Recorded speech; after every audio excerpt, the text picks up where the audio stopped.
that together we are always stronger. Senator Ibikule Amosun, FCA, is the biggest and most consistent individual donor to the project in its 10 years of existence. As governor of Ogun State, his administration also became our first platinum sponsor. Mr. Jaman Anikulapo, project consultant and head of media and communication, has worked tirelessly year after year from inception of Wsice to ensure visibility for the project. His editorial skill has also come in handy in our various publications. Another major milestone was the first ever live painting of the Nobel laureate. Conceived and organized by Olu Ajayi Art Gallery, the session had Professor Soyinka posing for several artists, painting simultaneously. This culminated in a 10-day exhibition at WS80 in 2014, curated by Mr. Olu Ajayi. While many states have supported the project over the years, the federal government of Nigeria showed support early on when the then Minister of Information and Culture, Abubakar Sadiq Mohammed, received project participants and officials at his office in Abuja. The 10th anniversary of the project also got the support of Their Excellencies Dr. Dapo Abiodun of Ogun State, Arakunrin Rotimi Akeredolu of Ondo State, and Okezie Ikpeazu of Abia State. A fitting end, indeed, to the first decade. As Teju Karim said during WS85 last year, with all humility, I say that after 10 years we have been able to contribute to preferring solutions to the numerous issues that plague our beloved country and for our collective humanity.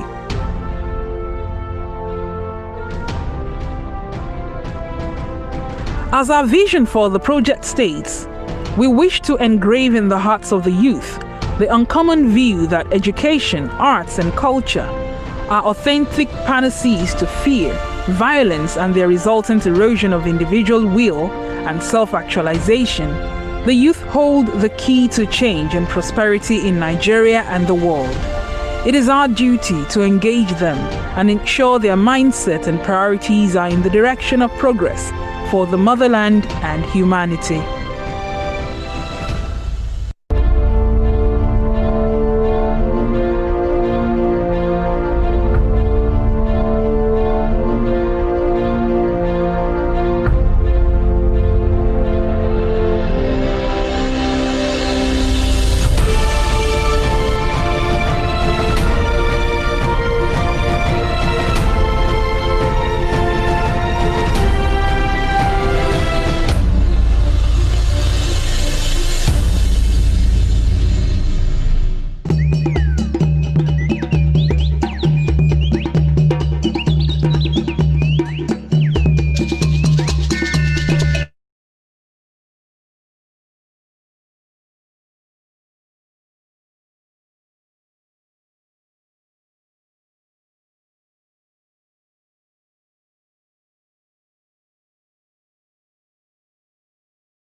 I love my country, I don't know life, now inside out.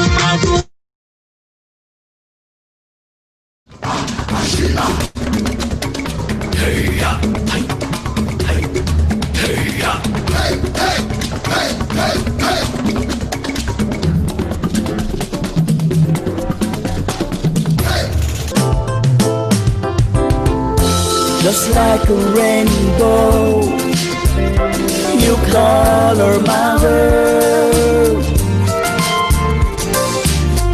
and like the beauty.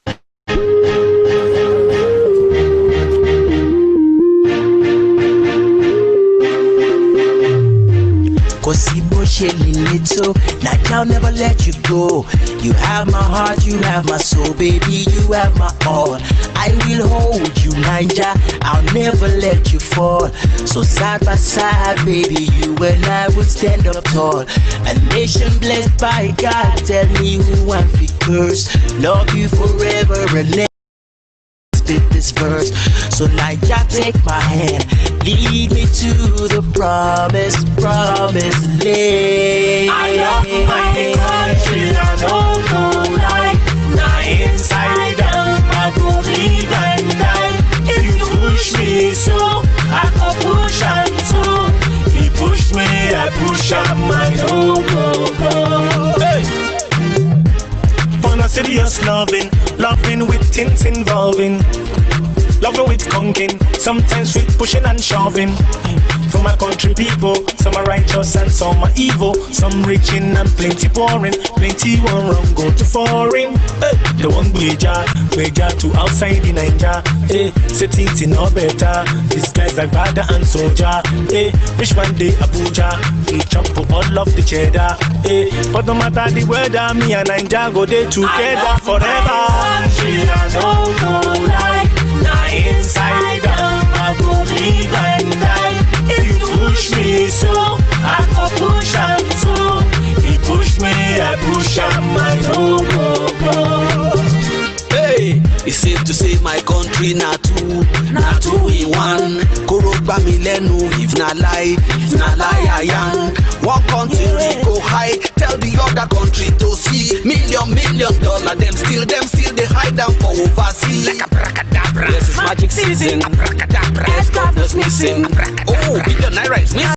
Foreign prison, abracadabra, everything is missing. Abracadabra, now it's a brand new season. My country done the better.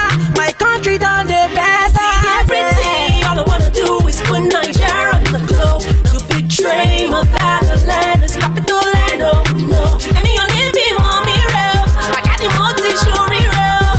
Put me as a rep, my new weapon. Tell the world. I love my country, I don't like now inside out. Lead and lie. If you push me so, I go push and so. He push me, I push and my go. I open that man where people talk say they smell. I want to talk that thing within the but people mind. Oh, I'm on that thing, they trouble my mind and they trouble me bad. That is the reason why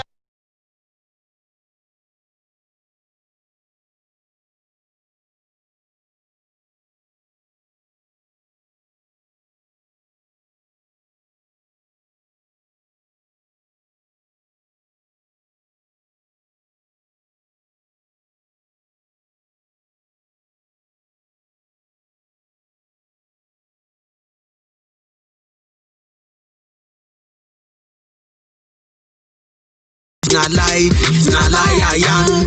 One country go high, tell the other country to see. $1 million, them still they hide them for overseas. Like abracadabra, yes it's magic season. Abracadabra, aircraft is missing. Oh, $1 million is missing. Abracadabra, for foreign prison. Abracadabra, everything is missing. Abracadabra, now it's a brand new season. My country done the better. My country done the better. Everything, all I wanna do is put Nigeria on the globe. To betray my fatherland, it's capital land, oh no. And me on it, be on me real.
little, like I'll never let you go.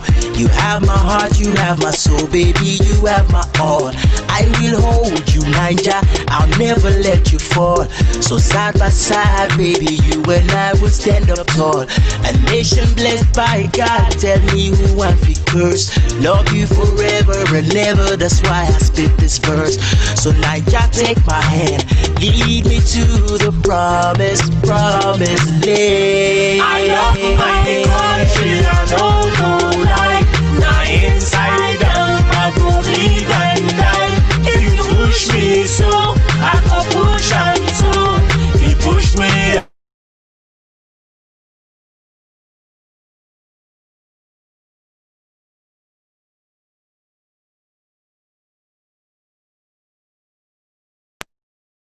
Country people, some are righteous and some are evil. Some reaching and plenty boring. Plenty one wrong go to foreign.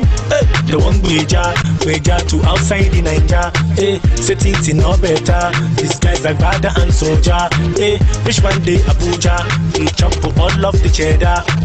But no matter the weather, me and Niger go there together forever. Country, I don't know like. Now inside out, I go live and die. If you push me so, I go push and so. He push me, I push him, I go. Hey, it's safe to say my country not two in one. Korogba mi lenu, if na lie I am. One country go high, tell the other country to see. $1 million, them still they hide them for overseas. Like abracadabra, yes it's magic season. Abracadabra, yes God was missing. Oh, billion naira is missing. Abracadabra, for foreign prison. Abracadabra, everything is missing. Abracadabra, now it's a brand new season. My country done the better. My country done the better. Everything all the way.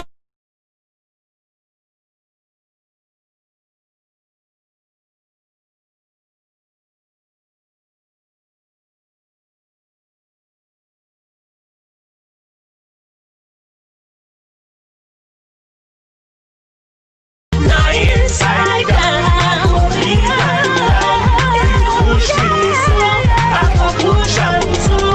He push me, I push him, I go. I open that man where people talk say they smell. I want to talk that thing within the but people mind. Oh, I'm on that thing, they trouble my mind and they trouble me bad.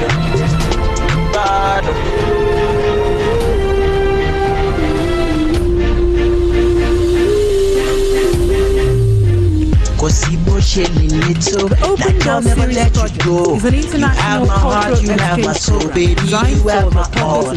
I will hold you, Niger, I'll never let you fall. So side by side, baby, you and I will stand up tall. A nation blessed by God, tell me who wants to curse. Love you forever and ever, that's why I spit this verse.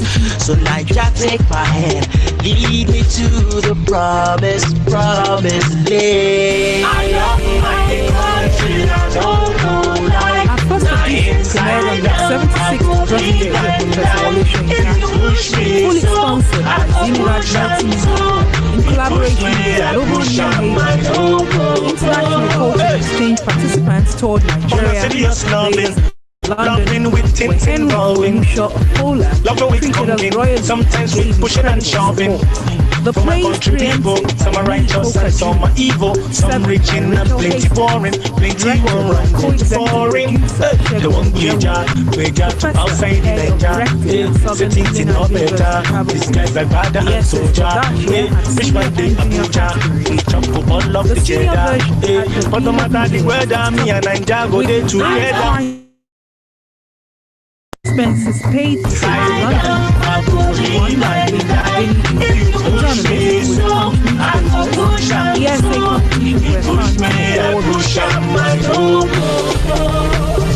Hey, it's safe to say my country not 2011, the government Korogba mi lenu, if na lie I am. One country go high, tell the other country to see. $1 million, them still they hide them for overseas. Took us to several states in Nigeria and London. I love my country. $1 million naira is missing. Was the theme for For that foreign year. prison. collaboration has convinced others my to country play done that the better. Everything all I wanna do is put the essay competition took a different shape. Only secondary school students were allowed to compete. D.I. Ibrahim from Nine College emerged victorious with a scholarship of 250,000 laptop computer and a desktop computer. 2012 was a breakthrough year for us as we had our first platinum sponsor. Our dear Ondo State government is led by the local Dr. Olusegun faithfully continued their friendship and support. The theme, The Man, the Patriot, resonated in the play Home by Sam Art Williams, directed by co-executive producer Shegun Ojewi, which we took on tour. Professor Robert never Fox let you of go. Southern Illinois You have my heart, you have my soul, baby. You have my all. I will hold you, Niger. I'll never let you fall. So side by side, baby, you and I will stand up tall. A nation blessed by God, tell me who I'm first. Love you forever and never. That's why I speak this verse. So Niger, take my hand, lead me to the promised land. WS 17 with a fighting Tuesday event, London, dance workshops, lectures, and performance. 2013 was the start of the countdown. Serious loving with tints in while working on the grandiose loving with conking, sometimes with pushing and shoving. For my country people, some are righteous and some are evil, some rich and plenty boring, plenty one wrong go to foreign. The one wager outside the Niger, settings in no better. This guy's like father and soldier. Which man they Abuja, chop up all of the cheddar. But no matter the weather, me and Niger go there together forever. In addition to the 79 essay finalists who came from all over the country, also took place in the Push me, I push up my Hey, it's safe to say my country not two in one. Kurugba mi lẹ́nu, if na lie, I am. One country we go high, tell the other country to see. $1 million, them still they hide down for overseas. Like a bracadabra, this is magic season. Bracadabra, missing. Oh, $1 million is missing. For foreign prison, bracadabra, still is missing. Now it's the brand new season. My country done the better. My country done the better. Everything all I wanna do is put Nigeria on the floor. Dream of that land, it's capital land. And you're living on me real. I got the motivation real. Put me as a referee. Tell the world I love inside out.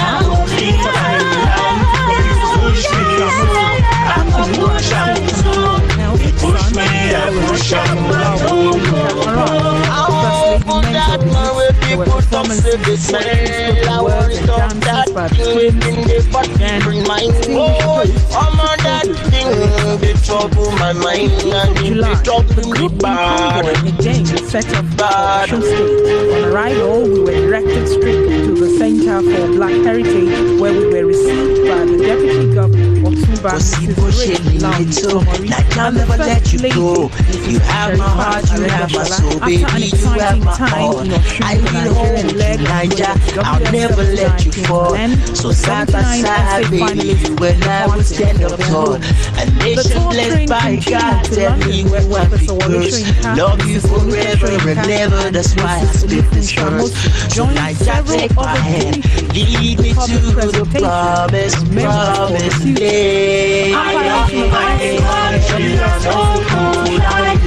inside I will leave and die. If you push me so, I push up so. You push me, I push up my own. In 2014, Serious loving with meetings involving loving with conking, sometimes with pushing and shoving. Some are country people, some are righteous and some are evil. Some rich in and plenty pouring, plenty one rum go to foreign. They want wager to outside the Niger. Set things in our better. These guys like father and soldier. Which one day Abuja? Jump for all of the cheddar. For no matter the weather, me and Niger go there together forever.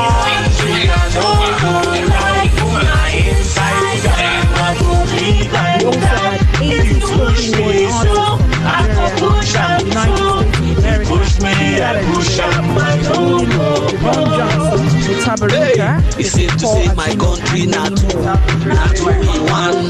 Koroba mi lenu if na lie I am. One country go high, tell the other country to see. $1 million, them still they hide down for overseas. Like a bracadabra. This is magic season.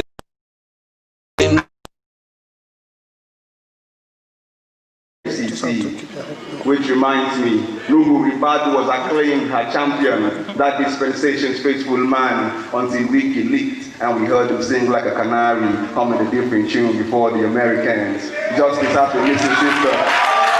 On the day Barack Obama is elected president, white people will riot and loot. They will steal high-priced goods from fancy boutiques while black folks sit at home watching it all in the news, saying things like, those people are always so violent. On the day Barack Obama is elected president, the White House will be painted black. Windows tinted to appear black. This poem is watching you trying to make sense from this poem. This poem is messing up your brains, making you want to stop listening to this poem. But you shall not stop listening to this poem. You need to know what will be said next in this poem. This poem shall disappoint you because this poem is to be continued in your mind.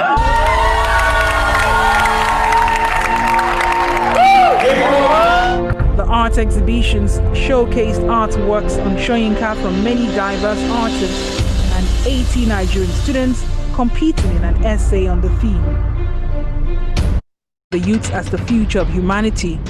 The International Cultural Exchange seeks to foster unity among mankind, regardless of nationality, ethnicity, and religion.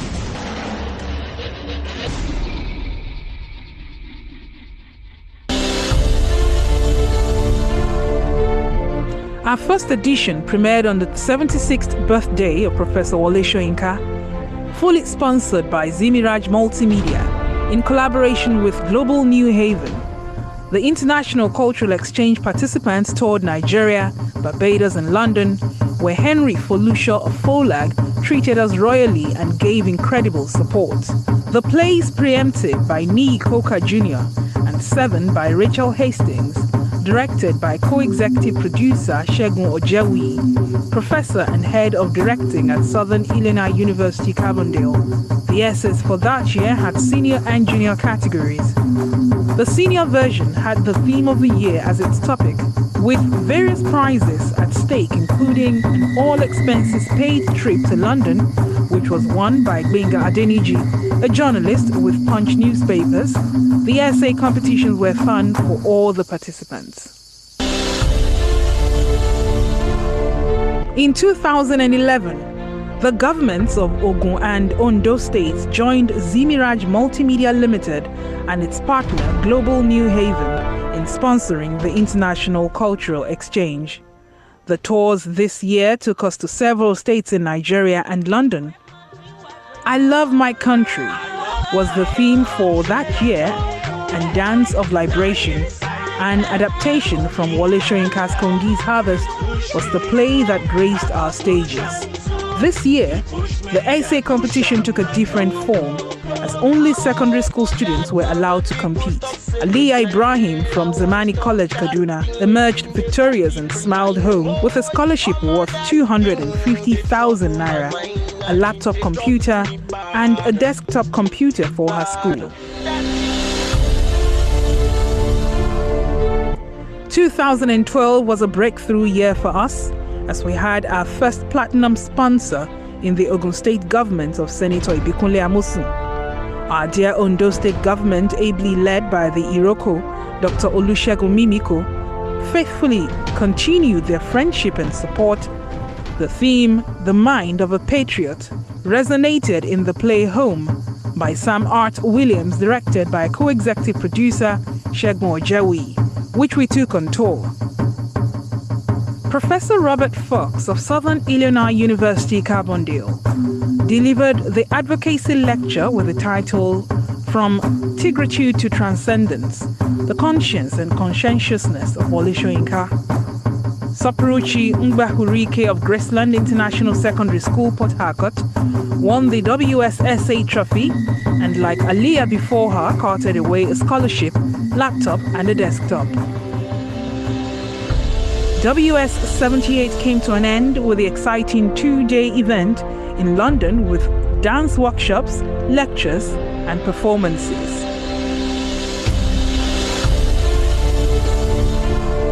"2013 was the start of the countdown to the 80th year mark. While working on the grandiose dreams of the duo Teju Karim and Segun Ojewi to stage 80 plays across the globe for Kongi's 80th birthday, WS79 took place as usual in Lagos, where the students wrote the essay on the 13th of July under the watchful eyes of the judges, led by Dr. Azinat Mohammed. The Do Your Own Thing at Freedom Park, featuring over 600 students from about 20 schools based in Lagos, in addition to the 79 essay finalists who came from all over the country, also took place on the 13th. The theme for the year was Memoirs for the Future. From there, the convoy moved to the Ijegba Estate country home of Professor Soyinka, where the Nobel laureate waited as usual to receive the finalists. The winner presented the trophy to him. The students and officials availed themselves of the graciously offered photo opportunity, and finally the students got the most important gift of all, a question and answer session with the great man. For a priceless 2 hours, the youth threw all manner of questions and he graciously answered everyone. Nothing was out of bounds to his young guests. The action-filled day was far from over. From Ijegba Estate, the convoy moved to the Ogun State Cultural Center. They were joined by 1,000 Ogun State students colorfully clad in the state's traditional fabric, Adire, a gift from the project WS79 organizers. Thereafter, Ogun State First Lady, the beautiful Mrs. Olufunsho Amosun, accompanied by the State Commissioner for Health and son of the Nobel laureate Dr. Olaokun Soyinka, arrived. The First Lady mentored the youths. There were performances of poetry, spoken words and dances by the students. Then, the distinguished hosts took photos with the very excited students. 15th of July, the group in convoy again set off for Osun State. On arrival, we were directed straight to the Center for Black Heritage, where we were received by the Deputy Governor, Otumba Mrs. Grace Laoye Tomori, and the First Lady, Mrs. Sherifat Aregbesola. After an exciting time in Osun, the Nigerian leg of Project WS79 came to an end, with the 79 essay finalists departing for their homes. The tour train continued to London, where Professor Wole Soyinka, Mrs. Foluke Soyinka, and Mrs. Olufunsho Amosun joined several other dignitaries at the public presentation of Memoirs for the Future, a compilation of essays from the WSSA competition over the years. That done, there was a youth summit, after which the venerable Nobel laureate took the hot seat and answered questions from adults and youngsters.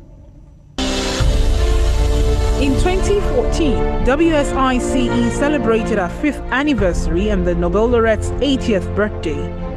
All events of this edition held in Lagos and Abeokuta with the theme, Education, Path to Freedom and the Future.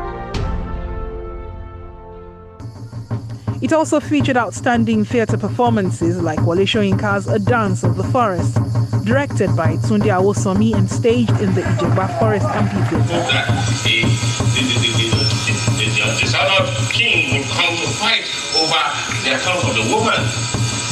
The idea was wrong. We also had 80 spoken word artists from Nigeria, the United States of America, and Trinidad and Tobago, including Javon Johnson, Mutabaruka, Ife Paul Azino, and many more. I've been visiting my country for so long. The Fourth Republic gave us a made-up version of her, but she was promiscuous and so wrong. What's the ball she could see, distinguishing between foes and friends of the government walking through the hands of the EFCC. Which reminds me, Nuhu Ribadu was acclaimed her champion, that dispensation's faithful man, until Wiki leaked and we heard him sing like a canary, humming a different tune before the Americans. Justice after missing sister. On the day Barack Obama is elected president, white people will riot and loot. They will steal high-priced goods from fancy boutiques while black folks sit at home watching it all in the news, saying things like, those people are always so violent. On the day Barack Obama is elected president, the White House will be painted black. Windows tinted to appear black. This poem is watching you trying to make sense from this poem. This poem is messing up your brains, making you want to stop listening to this poem. But you shall not stop listening to this poem. You need to know what will be said next in this poem. This poem shall disappoint you because this poem is to be continued in your mind.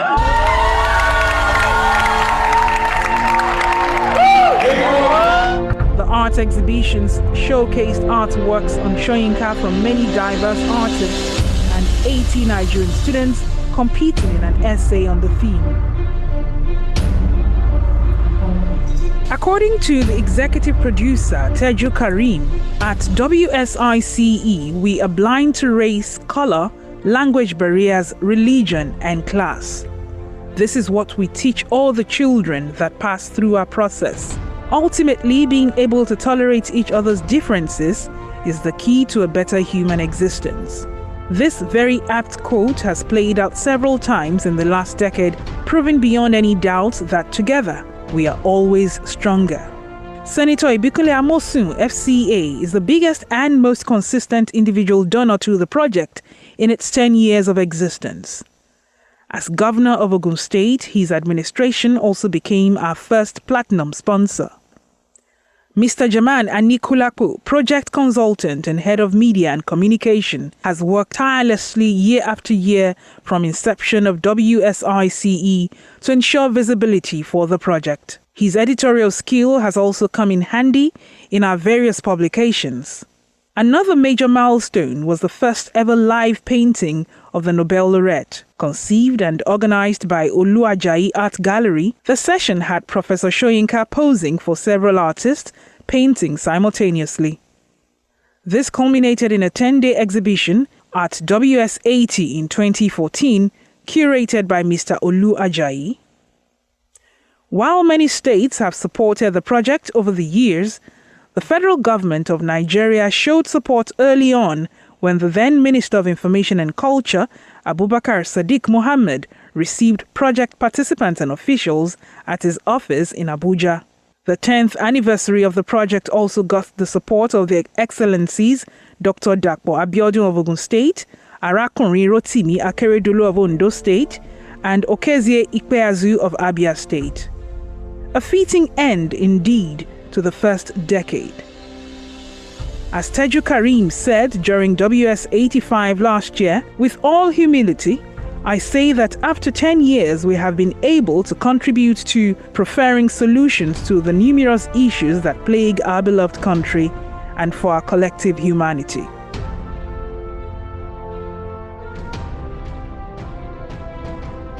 As our vision for the project states, we wish to engrave in the hearts of the youth the uncommon view that education, arts, and culture are authentic panaceas to fear, violence, and their resultant erosion of individual will and self-actualization.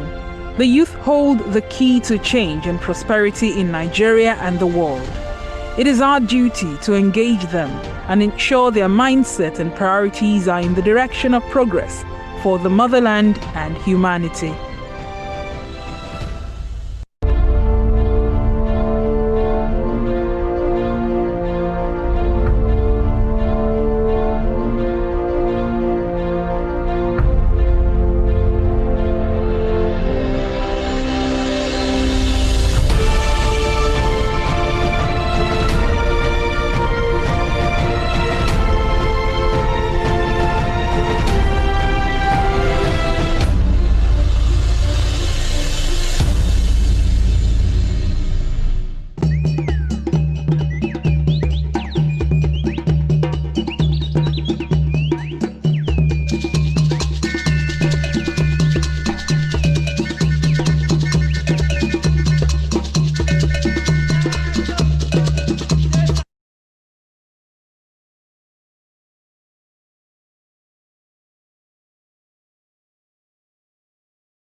billion naira is missing. For foreign prison, everything is missing. Now it's a brand new season. My country done the better. My country done the better. Everything. All I wanna do is put Nigeria on the globe. To betray my fatherland, its capital land. Oh no. And me on it be mommy real. I got the multi show me real. Watch me as a rep, mommy wife. Tell the world. I love my country. I know like now inside out. Only that if you push me so I go push him too. He push me, I push him. I know go. I open that man where people talk say they smell. I want to talk that thing within the but people mind. Oh, I'm on that thing. They trouble my mind and they trouble me bad.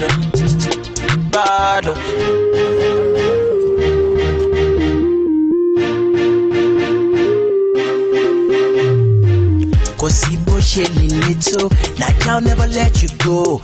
You have my heart, you have my soul, baby, you have my all. I will hold you, Niger, I'll never let you fall. So side by side, baby, you and I will stand up tall. A nation blessed by God, tell me who I'm fit curse. Love you forever and ever, that's why I spit this verse. So Niger, take my hand, lead me to the promised land. I love my country, I don't know like now inside out, I go bleed and die. If you push me so, I go push him too. He push me, I push him, I go. Hey! On a serious loving with things involving. Loving with conking, sometimes with pushing and shoving.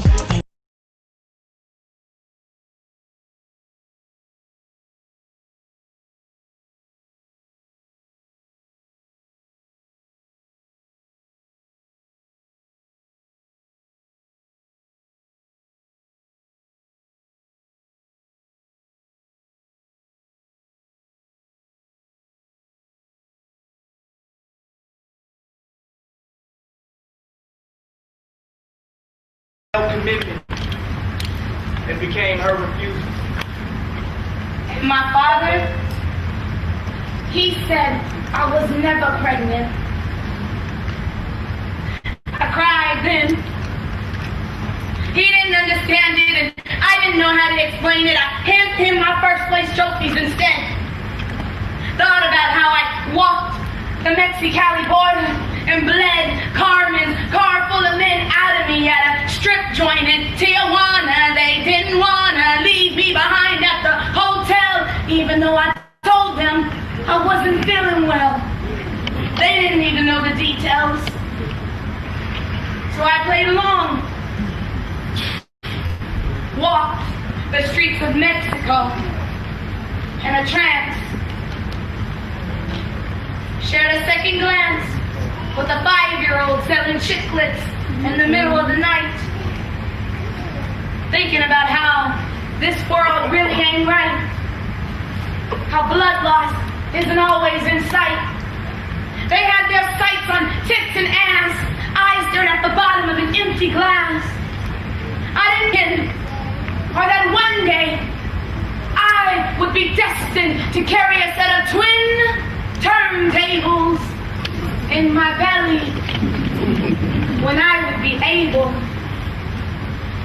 But until then, I would have to get to know Kane. Not knowing her was killing me on the inside, slowly. When the morning came, we packed our bags, thought about jet lag. I didn't want to make anyone feel bad, so I never told how I changed my pad 3 times on the plane out of San Diego into the capital. Punishment for unknowing. I still haven't found a way to let go. 7. These are the things you should know.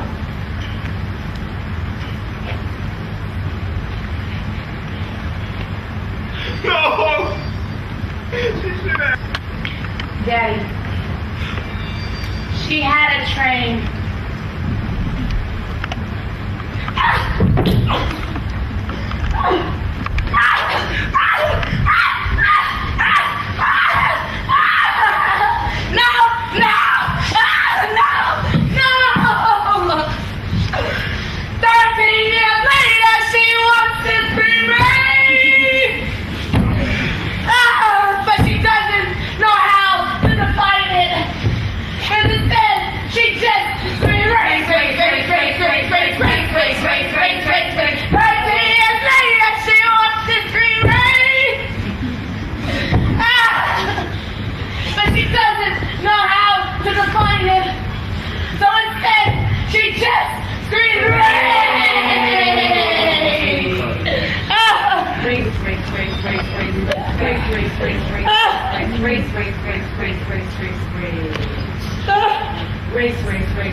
When they brought her into the hospital, she was not carrying any identifying material. There was nothing with her name on it. No license, no credit card, not even a library card. And tries to find herself in the space to describe herself through color. But there was no other alternative. She erased her star and was asked by God, where are you? there I am. She was once told by Angela, where there is rape, there is racism. This is the schism of the discrimination of the historical acts and the sins of the sons who built this nation. Finally, are stitched together.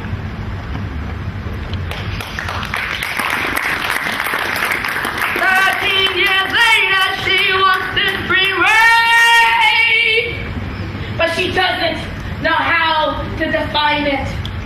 So instead, she just screams race, race, race, race, race, race, race, race, race, race, race, race. 13 years later, she wants this free reign, but she doesn't know how to define it. So instead, she just screams race.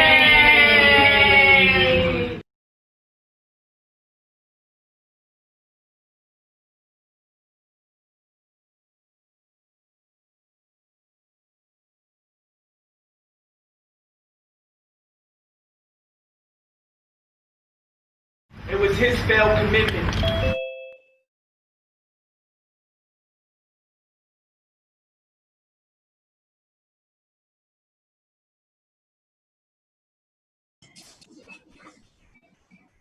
Hello there. You're welcome to day 3 of the Wsice International Cultural Exchange 2020.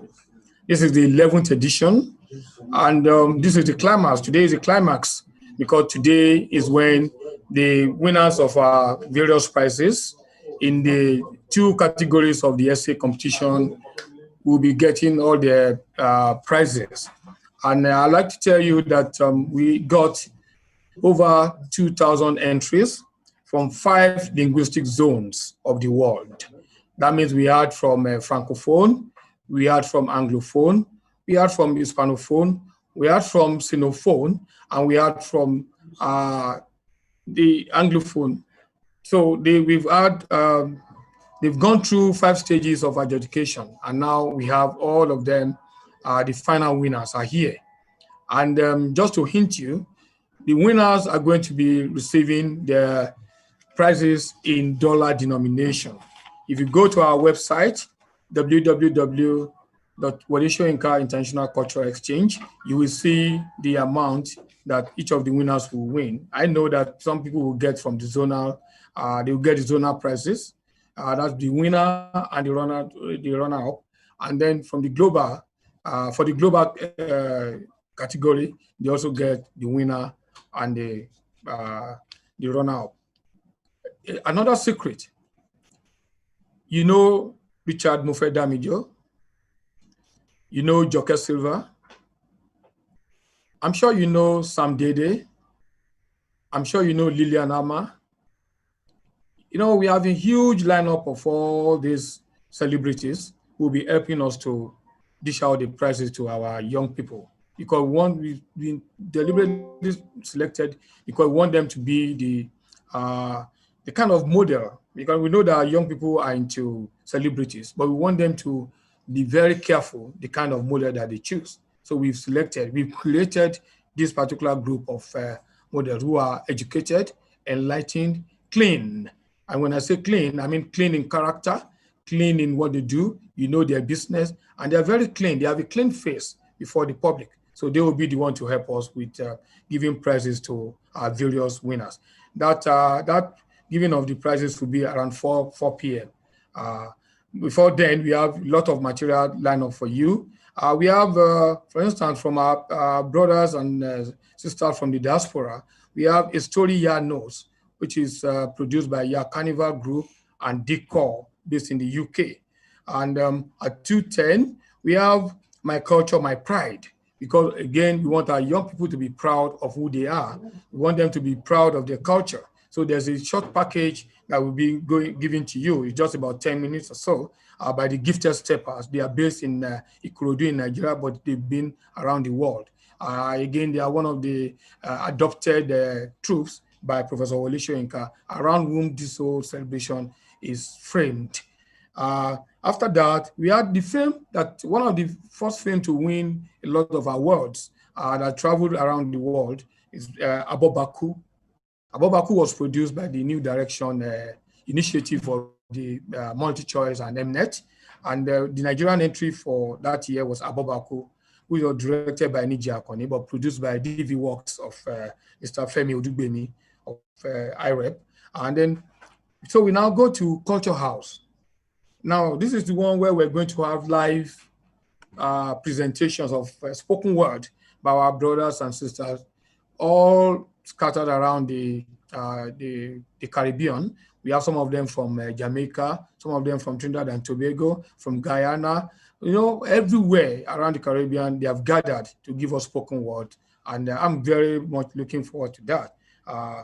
So now, the essay competition will now take place at 4 o'clock.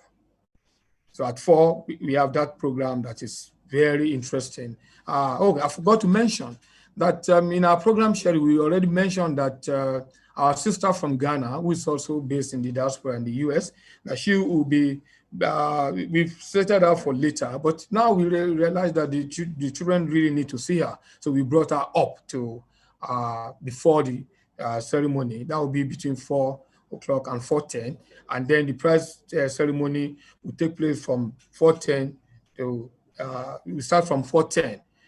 So that is it by that. But what I was supposed to be doing now, just let me quickly apprise you of the program, is to give a shout out to our sponsors and our supporters. We have quite a lot of them, and we can't say thank you enough. We cannot say thank you enough. They've been with us from the beginning. Some of them come in and then they go out, but they've always supported us. I'm talking of, let me start from the very, very foundation. Professor Wole Soyinka deserves our praise. Professor Soyinka is the one who we approached when this whole idea came to us almost 11 years ago now. And he said, look, if you guys are going to be doing it and you're going to bring in children into the picture, I'll be able to do it. So we give honor to him. We respect him. He was 86 yesterday, and we had a grand party for him. We are happy to have him. He's going to join us today because he doesn't see anybody on his birthday, but he's going to see us every year. If we're not doing virtual, every year, over 2,000 people, students and children will gather in Abeokuta. But he will receive formally about, last year, for instance, he received 85 because he was 85 last year. This year is 86. He's going to receive 86 people. We're now manipulating that virtually. We're now in the new world and we're tagging along in the new world. So he'll be meeting with the young people today. So we thank him very much for allowing us to use his name because we know there's a global brand and we cannot afford to toy with that. And if he doesn't trust us, if he doesn't trust what we're doing, he won't allow us to do it. So it means that we are at least doing something very good for a Nobel laureate to have endorsed us and to have taken it on himself to be part of what we're doing. fundamentally, Ogun State, because Wole Soyinka is from Ogun State, so we domiciled the project in Ogun State. So Ogun State government have been very supportive, even though they didn't join us right from the first year, but along the line, I think the year 2 or year 3, they came on big. Don't get it twisted. It is not financial support from the beginning. It was facility support. The fact that they could allow us to use their facility and deploy government machinery to be able to help us, we're very, very grateful to Ogun State. This year, they've also come in and they've even done more than what they were doing, which was like facility and moral support. They've helped us with support this year. The next in that rank will be Professor Lily Cheng. For this year, for instance, she's been at the Professor Lily Cheng is from, she's Chinese, of course, from the name, but she's based in the US. She's based in the San Diego University, where she's the head of the Chinese Cultural Center there. And she's been able to help us with raising money, prize money for our essay winners. So when we start to announce that we're giving money to our winners, it is because Lily Cheng has been able to help us. Professor Lily Cheng, I hope you are listening to me now. Thank you very much. On behalf of the executive producer, Mr. Teju Karim, and the co-executive producer, Mr. Professor Segun Ojewi, and our team, we thank you very much for what you have done, because we're glad that we're not just giving our children handshake, but we're also giving them money in that range. Every year in the past, we give them, because we don't want to encourage them to write essays because they want to win money. So we give them things that can help them with their education. We give them like laptop, we give them tools that they can use, because this project is about empowerment of the young people. So we always give them that. But this year, we're going to give them the dollar money. Again, let me explain that the dollar money is not for them to go and buy a new pair of shoes and buy jewelry and so. It is educational logistic support. Educational logistic support. It means that we expect them to deploy this money when they get it to help their education. That's what the money is meant for. It's not meant for their parents to take it from them, but the money is for educational logistic support. If you don't hear me well, let me say it again: educational logistic support. Thank you very much, Professor Lily Cheng. We are very, very grateful. Just as we thank the Southern Illinois University, SIUC, in Carbondale in the US, who have been very supportive in terms of helping us to get part of the programs going. I just don't want to miss that track of the San Diego State University, which is where Professor Lily Cheng, I hope I didn't get it wrong the first time. Professor Lily Cheng is the director of the Chinese Cultural Center at the San Diego State University. In that breath too, I would like to thank Professor Nii Koka, who has been there, who has helped us to bring, who has helped to bring this project to the attention of the San Diego State University. We thank the two of you there. And so we thank Southern Illinois University, where our co-executive producer, Professor Segun Ojewi, teaches. He's the head of directing and chair of the Department of Theater there. So I go back to the state. We've thanked Ogun State. Over the year, other states have then come on board. Ekiti, thank you very much. On 2 occasions, the video we showed earlier on, you will see that our children even went to Ekiti and Ondo, because this state actually says send them and we'll receive them. So we sent them to Ekiti and Ondo. They went on tour. And you know what was good about that? That many of the students actually came from different places, from Gombe, Kano, from Abia, from Enugu, from Bayelsa. They came from all over the country. And for the first time, they were able to go to this state. They climbed the mountains in Ekiti and Ondo, and they came back. They wrote reports, fantastic reports that been very good, that gladdened to our heart. Thank you very much, Ekiti State Government and Ondo. And this year, Ekiti came on strongly onto the project. We thank Dr. Kayode Fayemi for that support, because we couldn't have gotten that if he was not that committed. In that same breath, let me reverse back, as some people will say, to thank the governor of Ogun State, Prince Dapo Abiodun, and thanking him separately because he was, before he became the governor, he had always given us support. I think in our 50th year or so, I remember that his company, Aiding Oil, if I get the name right, gave us support. And he didn't even know he was going to be governor, even if he was losing the ambition then, but he did it. But this year, he even came live and gave us a talk. Apart from giving us support, he also gave us a talk about Professor Wole and how that connects to the theme of our project, I Am Because You Are. Soyinka is the global humanist, and that was a statement that the state governor made 2 days ago on Sunday when we started. So we pray that we have more people like the governor of Ogun State and governor of Ekiti State for what they have done, for the personal commitment that they've shown to this project. In that same breath, let me say a special shout out and appreciation to Senator Ibikunle Amosun, because when we got into Ogun State, we made an appeal to him and said, straight ahead, you take it up. And you know what he did one year that really surprised all of us? The students were supposed, the finalists were supposed to meet with the celebrant, Professor Wole Soyinka. He normally received them on the 14th, as I said. Guess who showed up? Senator Ibikunle Amosun, the executive governor, and we're all, wow, because we didn't expect it. He had given us a reception in his office, and then he showed up. And Prof was saying, no, today is for, Professor Soyinka was saying, today is for young people. I don't want that. He said, sir, I'm your son. And so he smuggled himself in.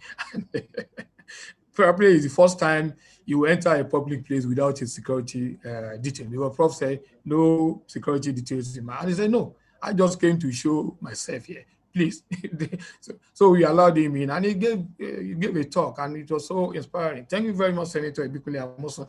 In any case, we said this year that we say thank you, then we say thank you again, because you are actually the senator representing the senatorial district where Professor Wole Soyinka, where his Ijegba residence is located.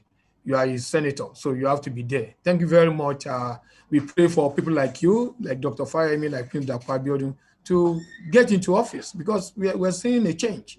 We're seeing a change in the way that you deploy your personalities. These three names that I've mentioned, we're glad. Thank you very much. I also extend greetings to the government of Abia State for the support that they've always given us in terms of logistics and ensuring that the students come here to participate.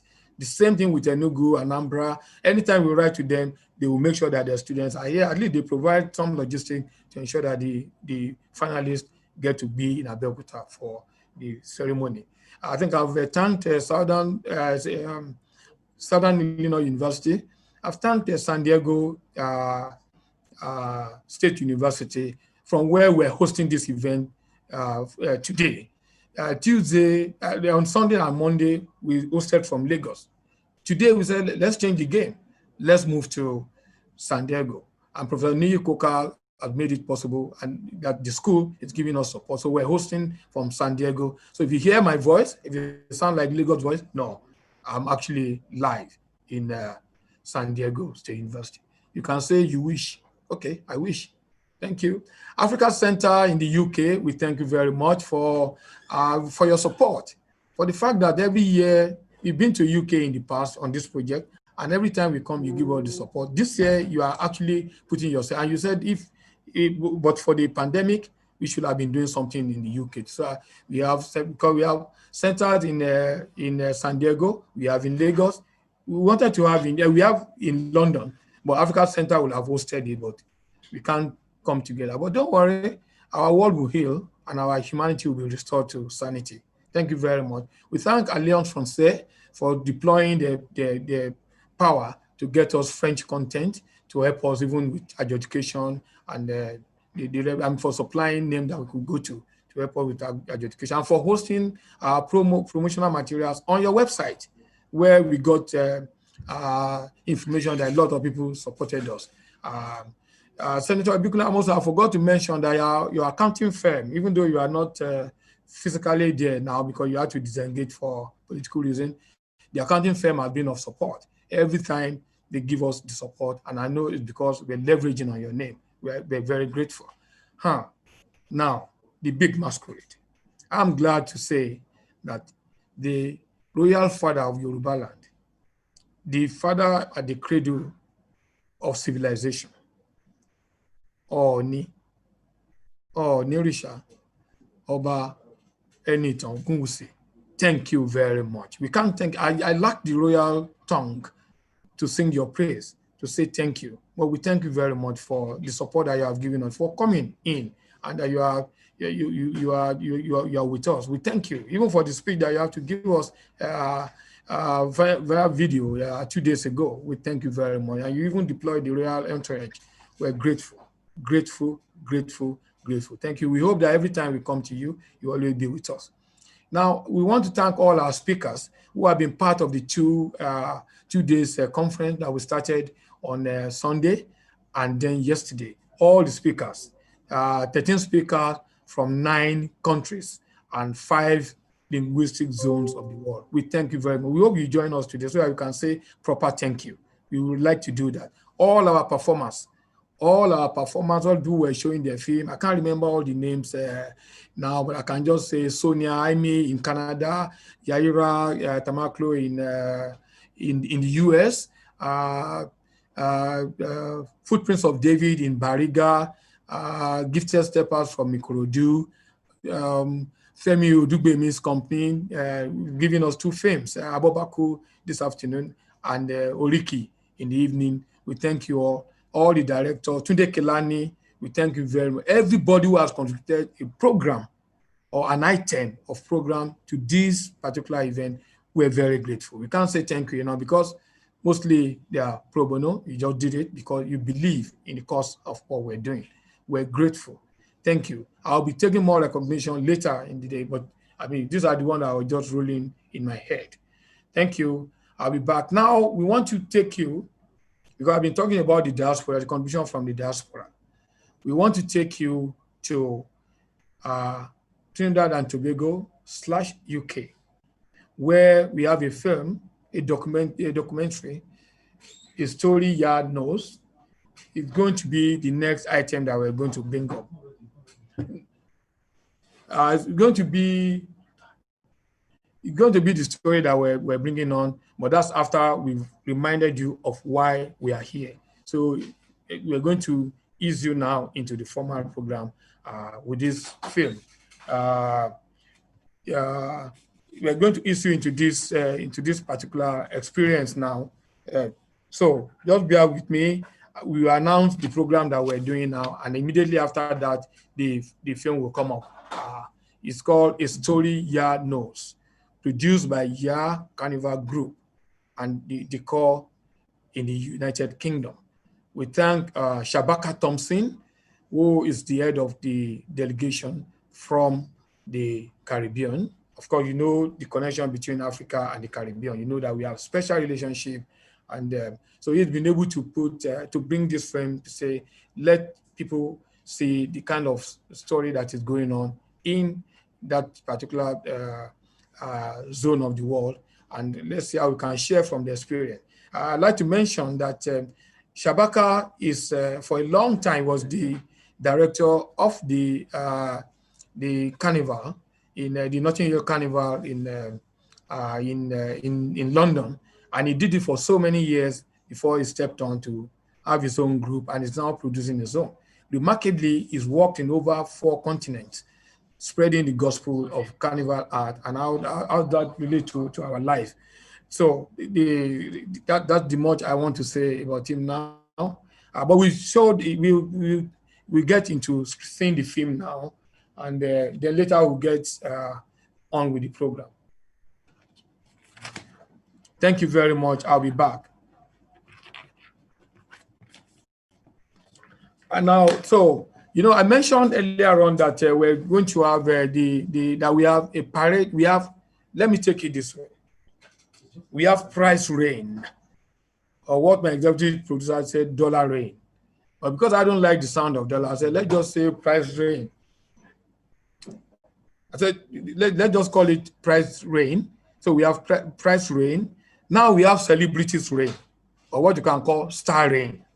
Okay, so we have all these stars and celebrities who will be joining us, and then they will be the one that will be uh, they'll be joining us. I think I remember names like Richard Mofe Damijo. If you don't know about him, I can tell you a lot more about him. A very well-trained theater artist, a stage actor, a television actor, the one who delivers the role. Anytime he's on stage, you know that you're getting value for your money or value for your time. Richard Mofe Damijo, my own brother, is going to be with us on this to help us mentor the young our prize winners simply by being present there. His presence alone is dollar, is an announcement. So Richard, thank you very much. If you are in the house yet, or if you don't know, please somebody help me pass the message.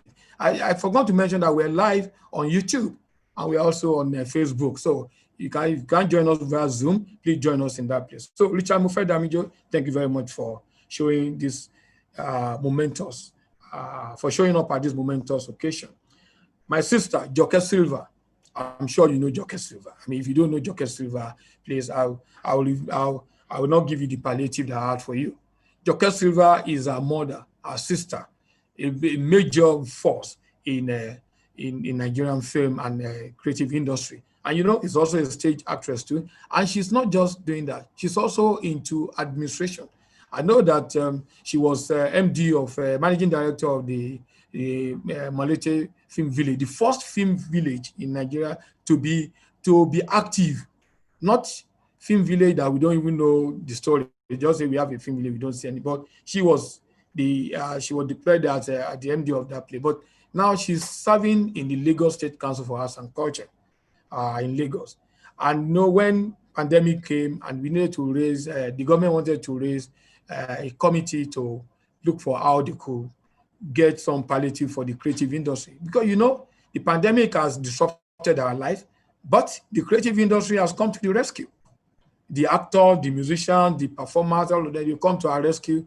And so she was elected, she was appointed to be the head of that operation. So you see why I said that the celebrities that we are inviting, you know, they are not the one you read about their private life or doing things that we don't want our children to cover. These are substantial or substantive celebrities who have value. They bring value to the project because what we are doing is about value, it's about virtues, and they bring values and virtues to what we do. So Richard Mofe Damijo, Joke Silva. Then I have my brother, Sam Dede. If you don't remember Sam Dede, just put your mind on Isakaba. I don't think anybody could have delivered the role Sam Dede delivered Isakaba. It was one of the best films. I wasn't surprised when he went around the world and started clinching, gathering prizes from everywhere. You know, because people say a tree does not make a forest. Sometimes a tree can approximate the forest. Wole Soyinka is a tree that has approximated the forest.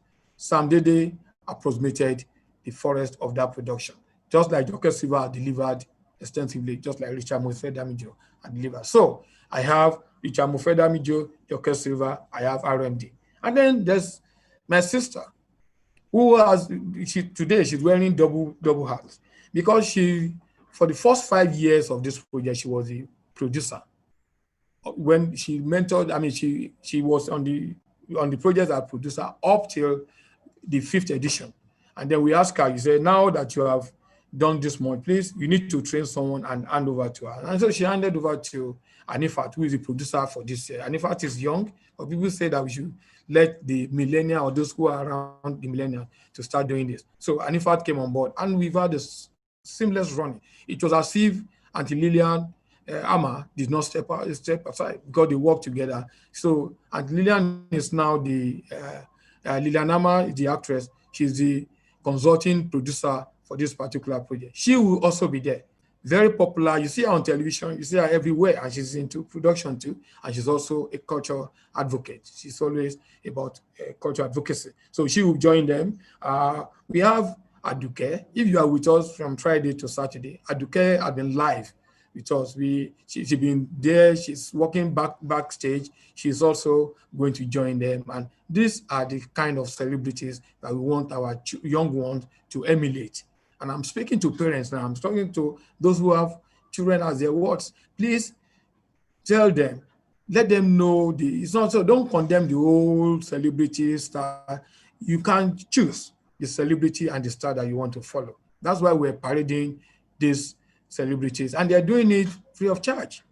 Just because they are committed to it. So they are coming up. If you want me to repeat the names again, I'll repeat it. I'll say that we have Aduke, the singer, composer. We have Liliana Ma, the actress, cultural advocate. We have Joker Silva, the actress, art administrator, cultural advocate. We have Sam Dede, Sam Dede, lecturer at the University of Port Harcourt, and also fantastic actor and director. And then we have RMD, because someone said RMD is the face of our film industry, just like Tunde Kelani, who was with us yesterday, is the face of Nigerian film. So RMD is the face of our, but I know why they're saying that. It's because the RMD is irresistible to a lot of people. I won't go beyond that. So that's what we're going to have, and it's going to be a grand party. And as I've mentioned, our own Wole Soyinka will be with us. How he's going to do it, I'll not let you know, but you'll be surprised that at 86, he's very much alive on Zoom. But if he's going to join us by Zoom or he's going to join us by other means, I'll let you know eventually as we go along. Very soon, I'll be reminding us of the program that we have for the day again. I can see a lot of questions popping up, but the time I have now, I'm not supposed to be taking questions. Now, let me check if I can just pick one or two, if I'm still within time. Someone is giving me, okay, I think I have time. Because the firm that I mentioned is supposed to roll at about 1:25. So we might be starting it earlier than that. But let me just start treating questions. Let me first of all acknowledge some names that I'm seeing here. I thought that they will not be here so early, but they are here.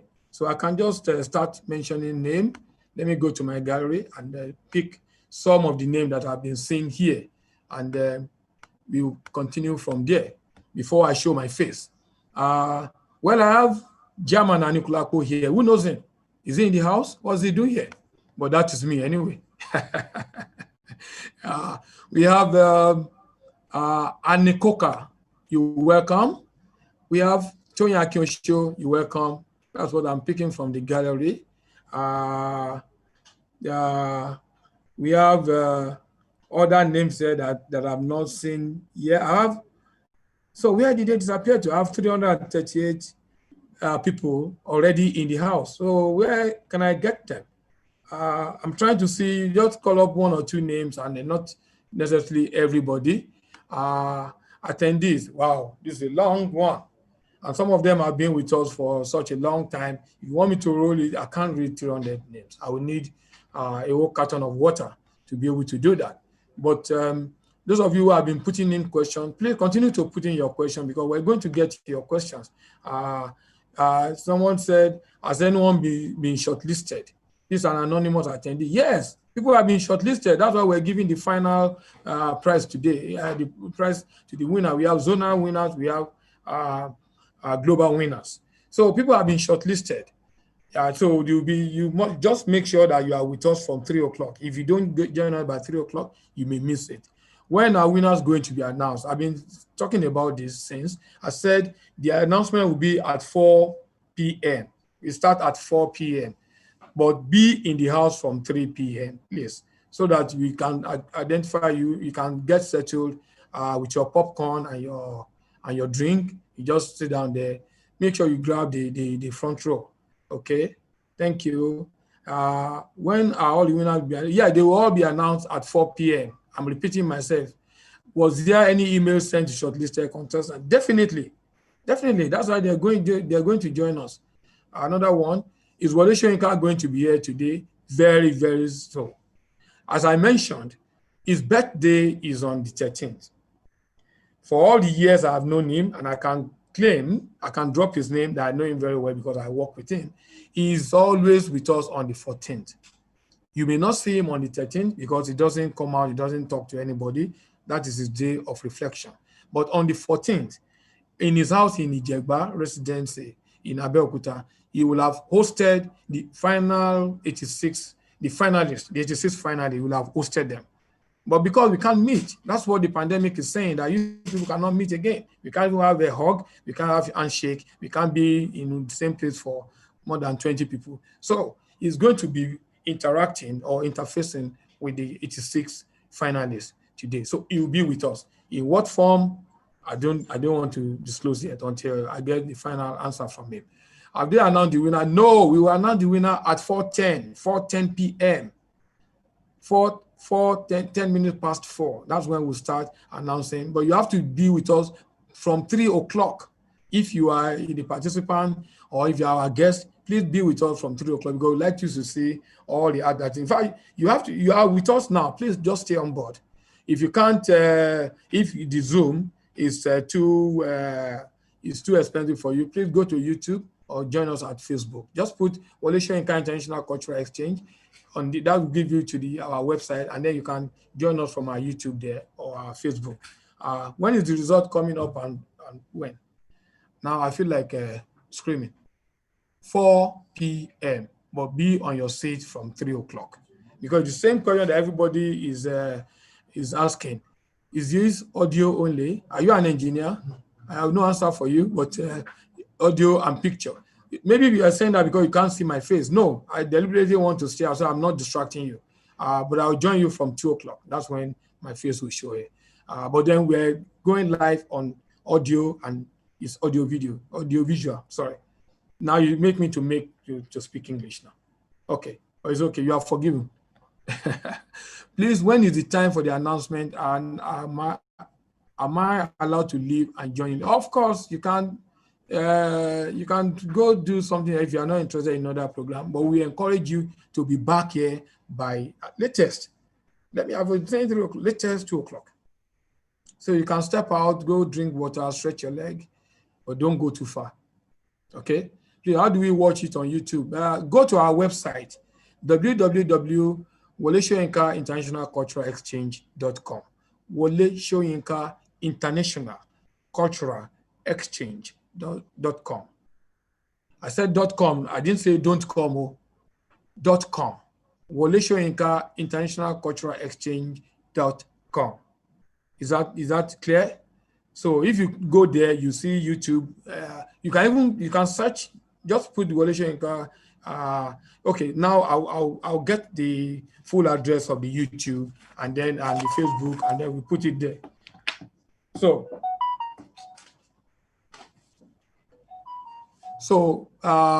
thank you very much. These shortlisted already know themselves. Yet they know themselves, and some of them I've seen some of the names in the house. So I've seen some of them there and there. How do you know you have been shortlisted? Oh, no. Anyway, I've explained. So I'm sure you get it from there. Were they informed about? How do you imagine that we say someone has been shortlisted and is not told? They've been informed. Okay. So this same question, you are repeating the same question and the same person.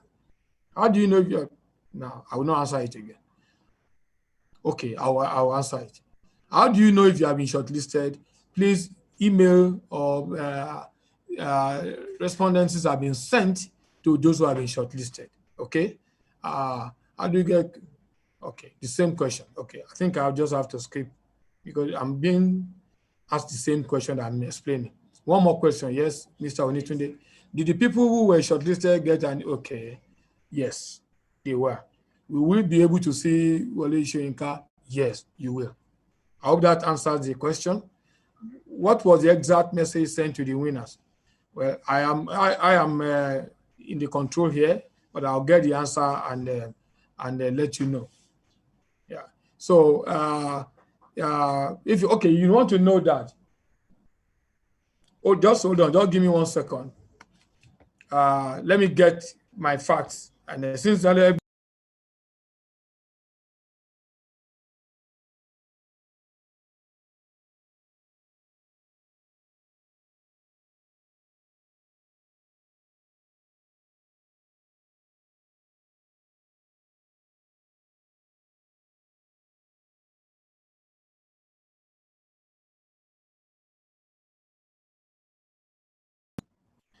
Well, I'm back. I've been able to get the right answer from the producer of this show, and in fact, Carol, and she told me that email has been sent to all those who are shortlisted.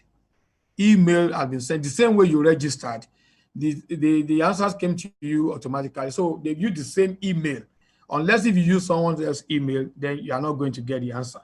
The email with which you register is where the information, the alert, has been sent. So go and check the email with which you sent. If you don't see it on your inbox, please go to your spam box. You will see it there.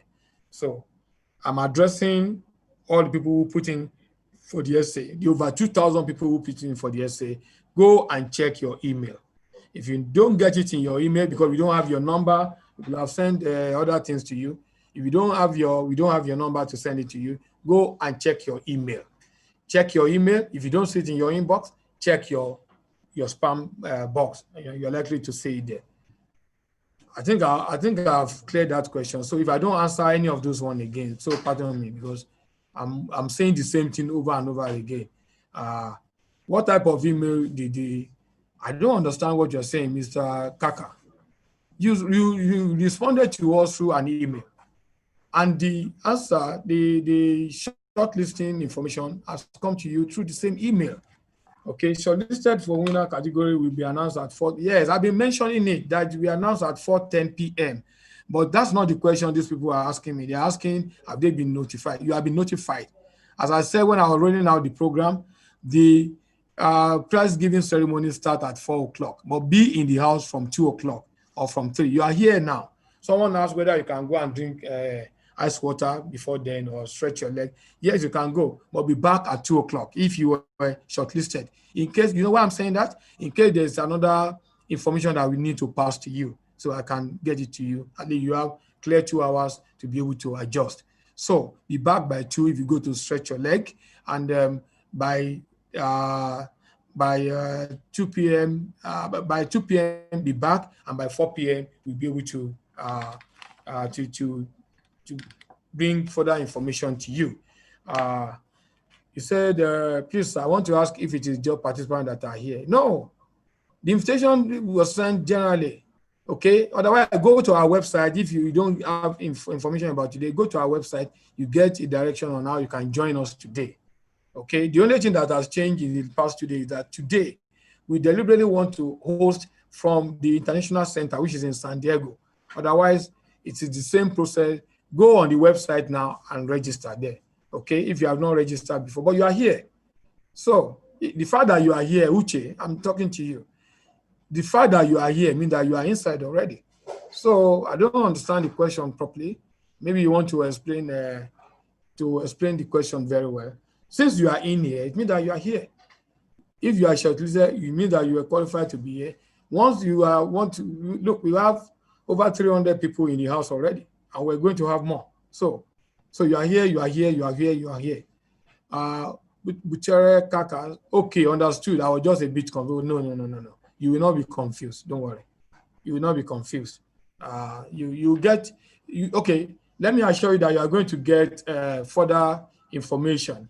I've been told that some people in the Anglophone say that they've not been announced, they've not been informed about the shortlisting.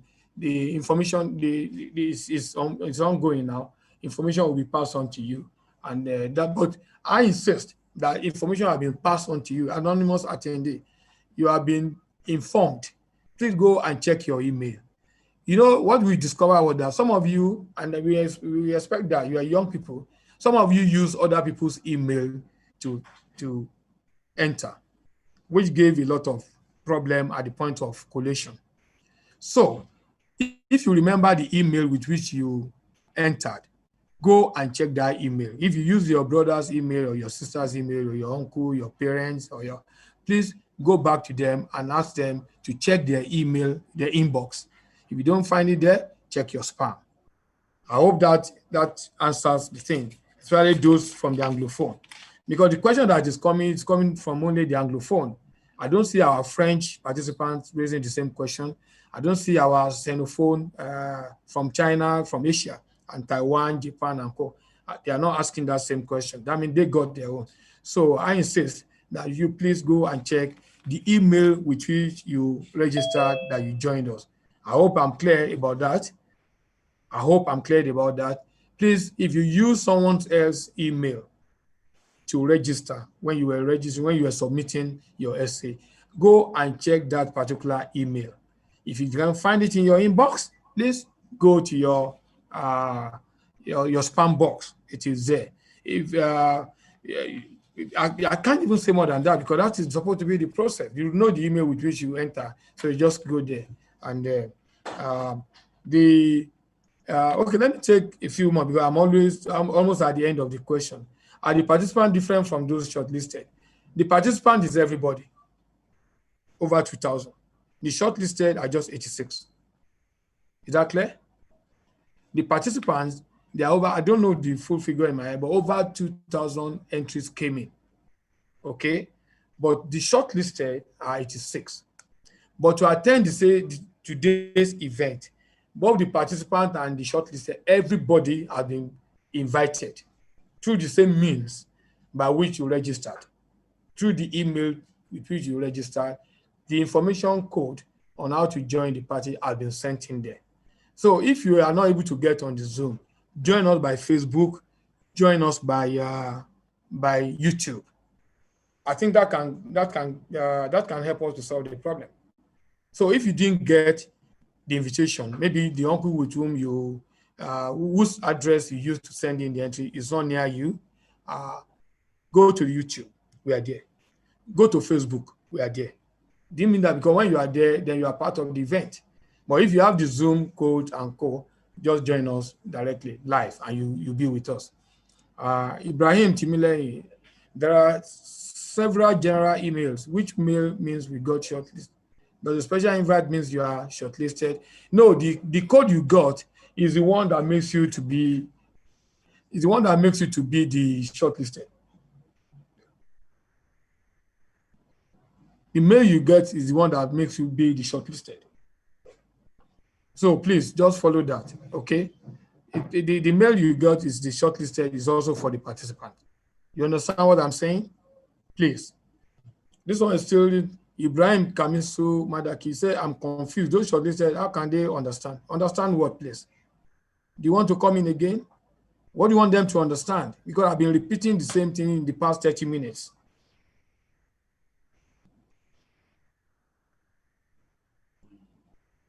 Okay. I'll get back to you now. Does it mean I was shortlisted? Please, whether you were shortlisted or not, you have been invited as a participant. Can we resolve it that way?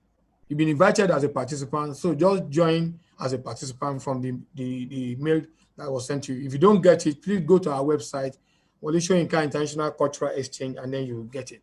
The Anglophone people who have been shortlisted, you will know by, we will do it this way now. By 4:10, you make sure that you are in. Okay, you'll be notified by 4:10. So keep your phone in view. I hope that clears the confusion. Keep your phone in view if you have been shortlisted or not. Okay, and I don't know why you don't like the surprise element. That you are surprised at that moment and the popcorn refused to go into your mouth or your drinks plate on your day. Oh, I've been shortlisted, because I used to get that anytime I won an award. Because I wasn't expecting it. Just, oh, you have just won an award, and then the food, everything will just fit on my body. Maybe you want to have that shock effect. But by 4:10, the shortlisted, you will be told officially. But you have been invited. Instead, go and check your email. Okay. I've received some email, but none on shortlist. Okay, you will get it. I assure you now, you will get it. Okay, but just keep your phone in view from 4 to 4:10. Keep your phone, keep your email in view. You will get it. Okay. Anonymous attendee. Please, what's the content of the shortlisting email? I only got invite. Okay, you get a mail by 4:10 latest. Okay, I got a mail yesterday. Does that mean the shortlisted mail or not the general invite? So use that. That's anonymous attendee. I hope it's not the same person asking me almost 50 questions, because you're asking the same question. 10 latest, you will get the final shortlist. Okay, But the general mail you got yesterday to even bring you into the program. Does that answer it? Should I repeat myself? The email you got yesterday, or probably got today, is to even bring you in as a participant. So when it's now 4:10, you now get the short list. Is that okay? Which is something that we're sending back to you by 4:10. Anonymous attendee. If I see anonymous attendee again, I may not answer. In fact, you need to put your name because you are anonymous, and I'm suspecting that you are the same person sending over 50 messages. I have to do some other things to get prepared for the day. Purple Plum. If I didn't receive the email, does it mean I wasn't shortlisted? Please be a participant and just join. If you don't get the shortlisting mail, it means that you are not shortlisted. But as a participant, you are inside. Already, you have been invited already. So join the participant and you still get the shortlist. It's the same code. It's just that you mentioned that, oh, you have been shortlisted. Okay? Funsho Gabriel, is there any notification for the, I won't say it again. Are you Mr. Teju Karim? No, I'm a final, I'm handsome. Yeah, okay. I'm not saying my EP is not handsome, but I think you understand what I mean. I hope he's not listening now so that he doesn't say, okay, you won't get your palliative. But Teju Karim is the executive producer. My name is German Anikulapo. I'm the project consultant and head of communication. That's my role here. That's why I'm talking here. Is that clear? Opatola Nathaniel. Those shortlisted, will they be sent personal? Yes. Opatola, they will be sent personal mail. Oreoluwa Balogun, and no email in the spam. Does it mean that shortlisted can they? But the participant mail was sent to everybody. Please check again. Okay? And then you get the shortlisted mail later. Anonymous attendee, how do you know you were shortlisted and not be okay? Okay, I'll take it upon myself to be the one to announce to you if you have been shortlisted or not. I'll announce it live. So number one, join as a participant, and then I will now come back again and announce to you that you have been shortlisted. I, Mr. German Anikulapo, honorably declare that I, German Anikulapo, will announce your name that you have been shortlisted. So for now, get your popcorn, get your drink, and stay with your means of communication so that you can receive it at 4:10, so you can then be in the house. I hope the same anonymous attendee. No wonder you are not showing your face and your name, but you're welcome. I'm just kidding. Saliu Bashira. Oh, thank you for Saliu Bashira. Thank you very much for your contribution yesterday. You were so spot on. Was it yesterday when we screened Tunde Kelani's film? Thank you. Your question was it's one of the very inspiring questions. I love that. Thank you very much. We're so impressed. If you take anything away from this particular project, it is the fact that young people have been part of the entire process. We thought that you only be interested in the essay, but you showed up at the film screening at night, and I was wondering that the parents, how did they allow them? But I was then told that many of you are actually teenagers, and so you can hold your own. So thank you very much, Bashir. And thank you to all the young people who have been with us all day and asking the same question. I can't remember all the name, but Shine Berem, I think that's her name. Shine Merem. Wow. I mean, you, like Tunde Kelani said on that day, you are the hope that we have that the future is not wasted. You know, Professor Wole Soyinka declared his own generation as the wasted generation. We thought in our own generation, we're in our 50s, that okay, they are the wasted, we are not wasted. But we discovered with the situation of things around our political landscape, I'm not saying Nigeria alone, all over the world, because they have the same problem in America, they have it in other places in Europe, that we are not necessarily wasted, but maybe we are being wasted without getting a clear picture of what we can do. But I can tell you that your generation will not be wasted. Your generation will rescue us. You know why? Because even the way the world operates has changed, even before the pandemic. Now there's technology. The young people now have voices. You have voices to now challenge things. Don't be shy. Don't be shy. Don't be shy. If you have anything to say, you put it out there. It is better to be wrong than not to say anything. So when you say, oh, I don't think I like what you have done, or I think that we should do it that way, we as parents, as guardian, we then say, okay, we will address it. Those era of parents saying, oh, the elders want to talk, children stay outside, it won't happen. Let me go personal. It happened in my son's school where somebody was calling him a name I did not give him. And the boy said, sorry, I'm not going to answer you. And the teacher came back and said, oh, you are very rude. You don't answer me. So I was called from my work in panic that your son had done something about to expel him and co. So I said, give the phone to him. I spoke to him. I know the son I raised. I said, what is the problem, Mr. Okay, don't let me mention his name online. Go maybe online. I said, what is the problem? And he said, well, the teacher kept on calling me a name, and I've been correcting him that is not my name. Correcting her that that's not my name. And she kept on calling me the name, so I refused to answer. Now the search was, so I dragged him to the, not drag as in pulling him by the hair, that our parent did to us. No parent should do that you are pulling your child by the hair. That's child abuse. So I took him by the hand, I took him to the school. Fortunately, I had a friend with me, Rockway Wenla, who is an activist, a right activist. And when we got to the principal's office, the headmistress actually, and they said, yes, yeah, this boy was very rude. Everything. So I said, my son, repeat what you told me about. Open mouthed. He said, well, I told this teacher right from day one that is not my name. I have a full name. Don't shorten my name. Give me my full name so that I can own my identity. But she insisted on calling me that. And I know that she's doing it deliberately. So I refused to answer her. And then she got angry and she started beating me. You know, I was going to explain, gentleman, I'm very gentle. When you see me, you know that I'm gentle. I wanted to explain to the teacher that, you see what I'm saying?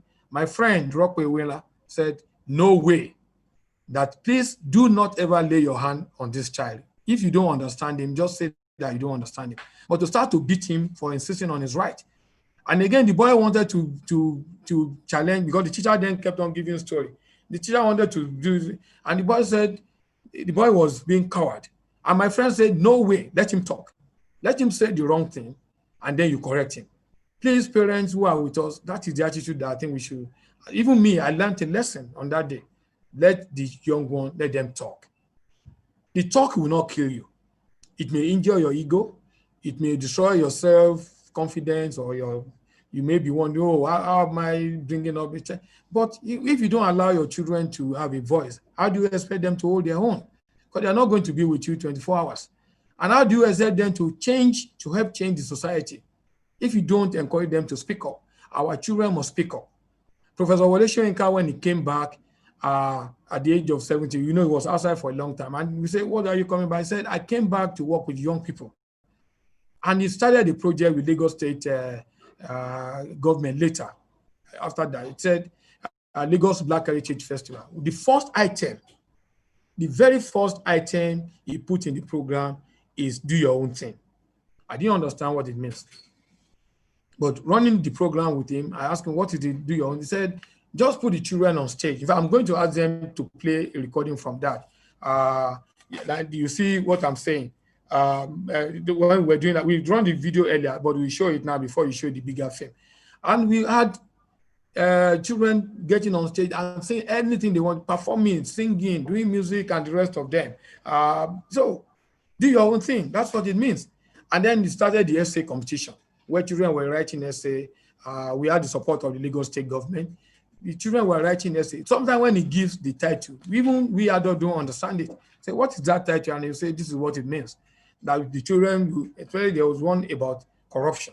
And we said, no, the children will not understand. He said, no, give it to them. Let them first of all go and think about it. And we said, the parents will help them to write. He said, no, let them write, then we bring them together, and then they will write. And that is the same format that we seem to have adopted in the in this. So we're getting that into our system. So the children must have a voice. Okay, I have to leave this place because I have to do some other thing. But since you are insisting on sending all these questions, I'm just looking for any question that will now be different from what I've been saying now. Let me just kill my voice for once, and then I will get back to you.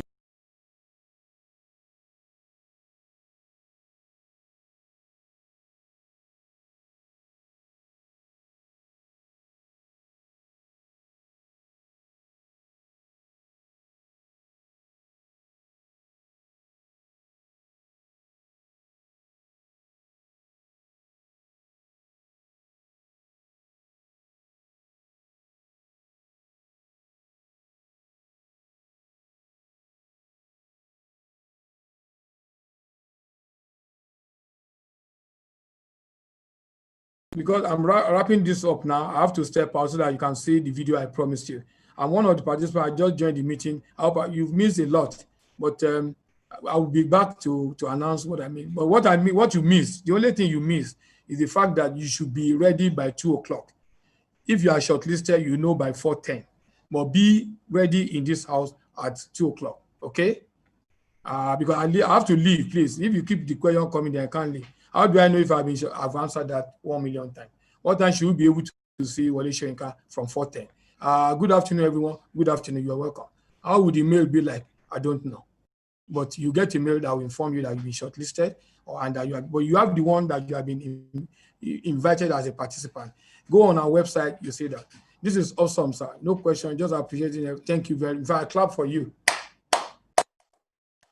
Thank you very much. I'm out of here. The video comes up now. But remember that at 1:25, we'll be playing, we'll be showing the film, What Ya Knows from the Caribbean. Thank you. See you again.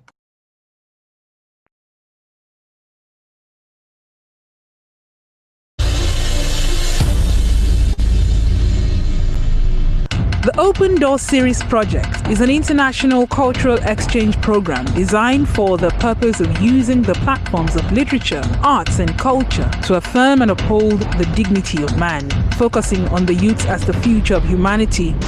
The international cultural exchange seeks to foster unity among mankind, regardless of nationality, ethnicity, and religion.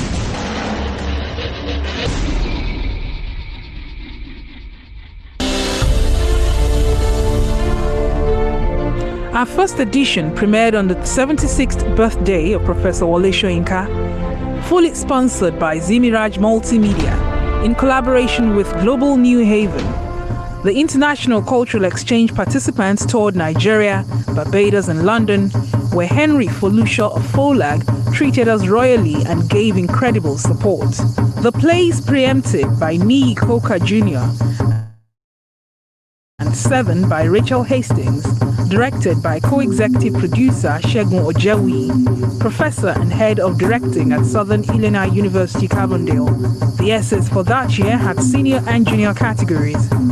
The senior version had the theme of the year as its topic, with various prizes at stake, including an all-expenses-paid trip to London, which was won by Gbenga Adeniji, a journalist with Punch newspapers. The essay competitions were fun for all the participants. In 2011, the governments of Ogun and Ondo states joined Zimiraj Multimedia Limited and its partner Global New Haven in sponsoring the International Cultural Exchange. The tours this year took us to several states in Nigeria and London. I Love My Country was the theme for that year, and Dance of Liberation, an adaptation from Wole Soyinka's Kongi's Harvest, was the play that graced our stages. This year, the essay competition took a different form, as only secondary school students were allowed to compete. Aliyah Ibrahim from Zamani College, Kaduna, emerged victorious and smiled home with a scholarship worth 250,000 naira, a laptop computer, and a desktop computer for her school. 2012 was a breakthrough year for us, as we had our first platinum sponsor in the Ogun State government of Senator Ibikunle Amosun. Our dear Ondo State government, ably led by the Iroko, Dr. Olusegun Mimiko, faithfully continued their friendship and support. The theme, The Mind of a Patriot, resonated in the play Home by Sam Art Williams, directed by co-executive producer Segun Ojewi, which we took on tour. Professor Robert Fox of Southern Illinois University, Carbondale, delivered the advocacy lecture with the title From Tigritude to Transcendence, the Conscience and Conscientiousness of Wole Soyinka. Sapruchi Ngbahurike of Graceland International Secondary School, Port Harcourt, won the WSSA trophy and, like Aliyah before her, carted away a scholarship, laptop, and a desktop. WS78 came to an end with the exciting 2-day event in London with dance workshops, lectures, and performances.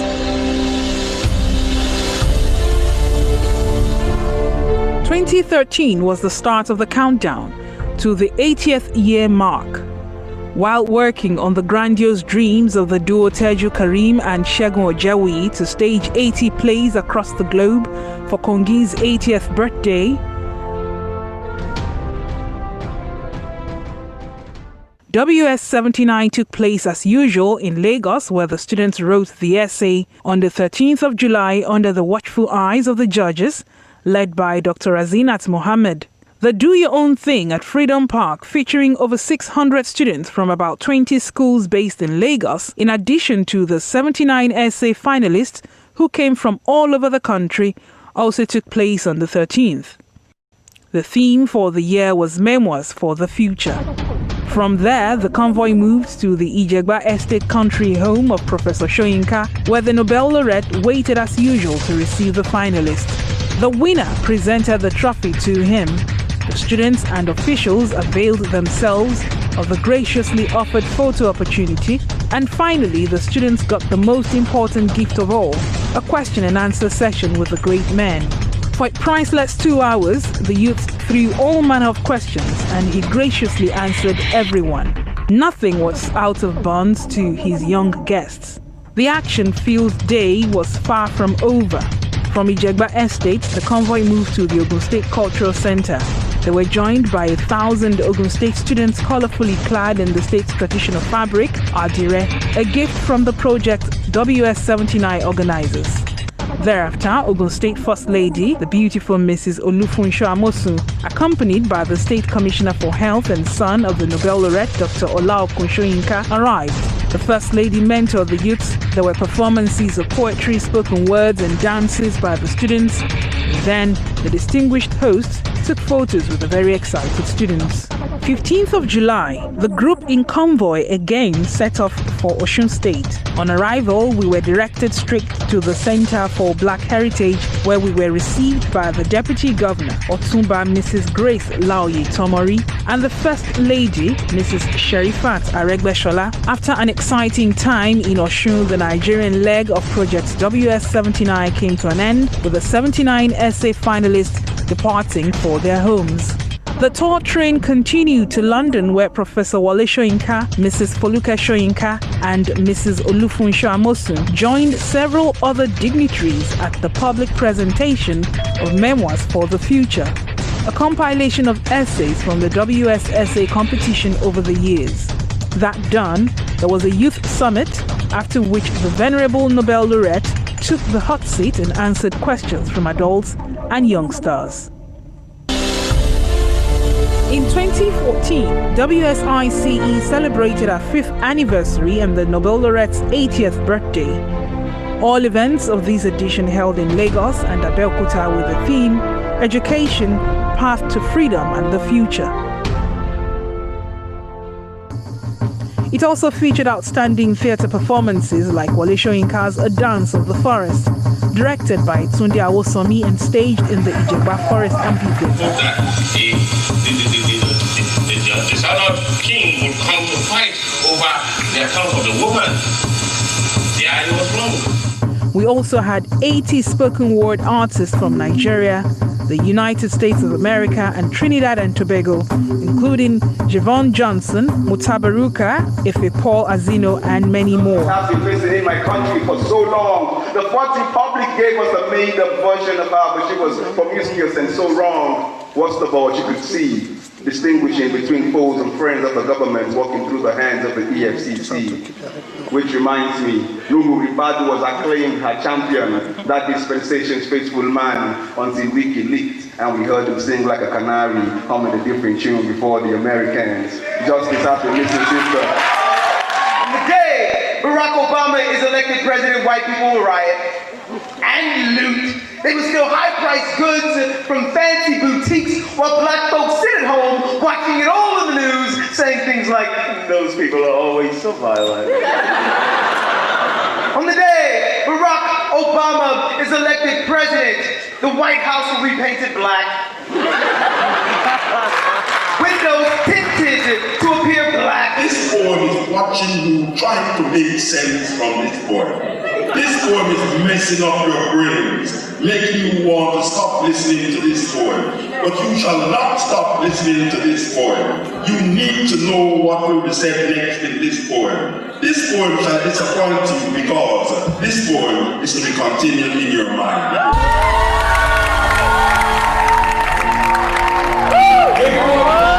The art exhibitions showcased artworks on Soyinka from many diverse artists and 80 Nigerian students competing in an essay on the theme. According to the executive producer, Teju Karim, at WSICE, we are blind to race, color, language barriers, religion, and class. This is what we teach all the children that pass through our process. Ultimately, being able to tolerate each other's differences is the key to a better human existence. This very apt quote has played out several times in the last decade, proving beyond any doubt that together, we are always stronger. Senator Ibikule Amosun, FCA, is the biggest and most consistent individual donor to the project in its 10 years of existence.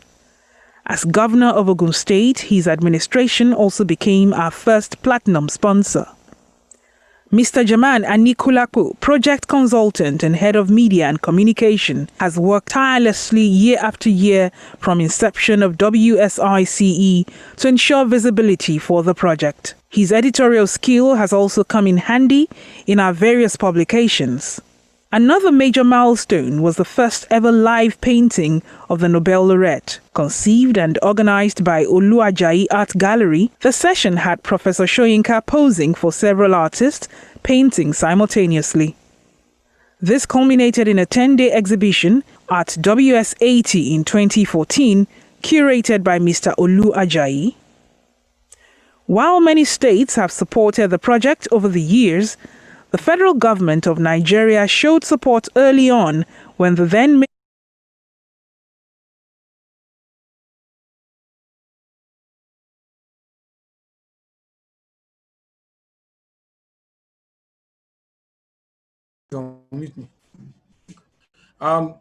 We're back. Now we are in partnership with the Chinese Cultural Institute, as I've mentioned, in San Diego. Now we want to take a trip to China to see what they have in stock for us, because today is a day of mixing the two sides. We have a center in San Diego too that will be joining from 2 o'clock. So we're bringing you material from all the zones that we are. So now what we call the Oriental Radio, you'll be seeing that now. Thank you.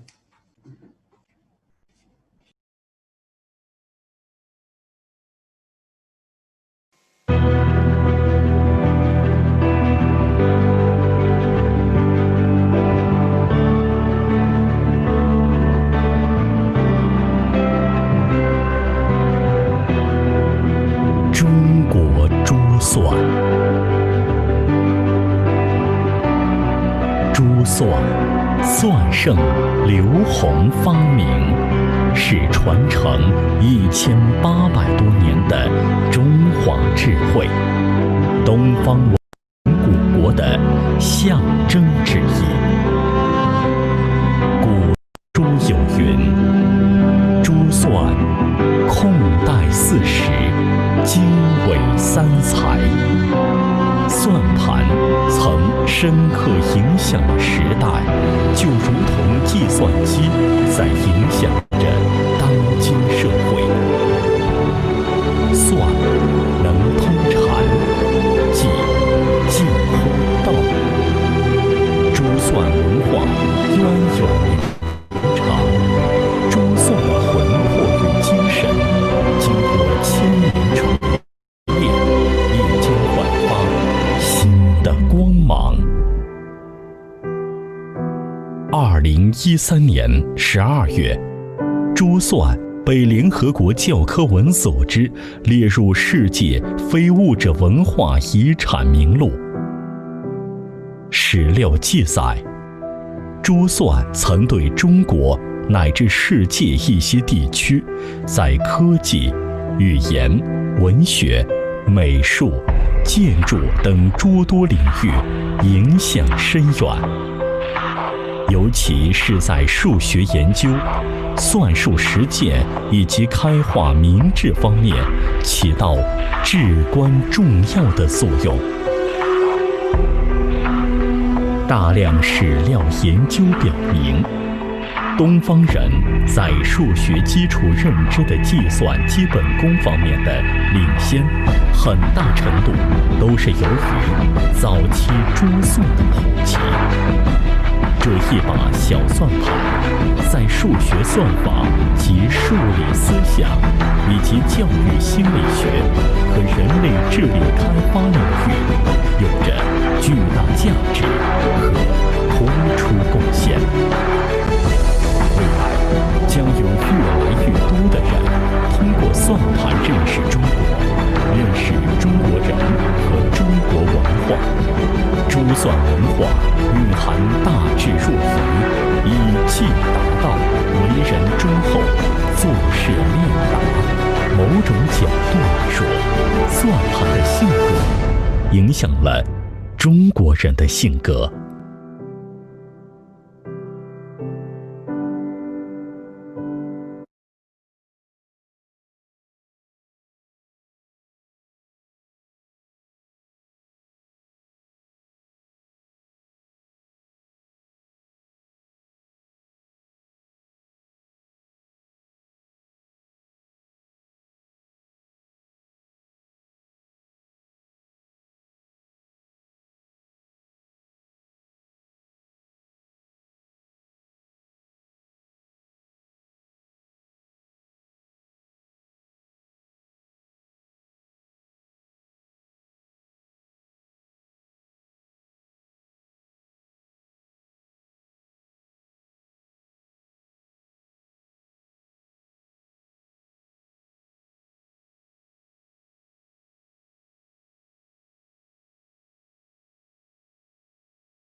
千年不朽的中国珠算。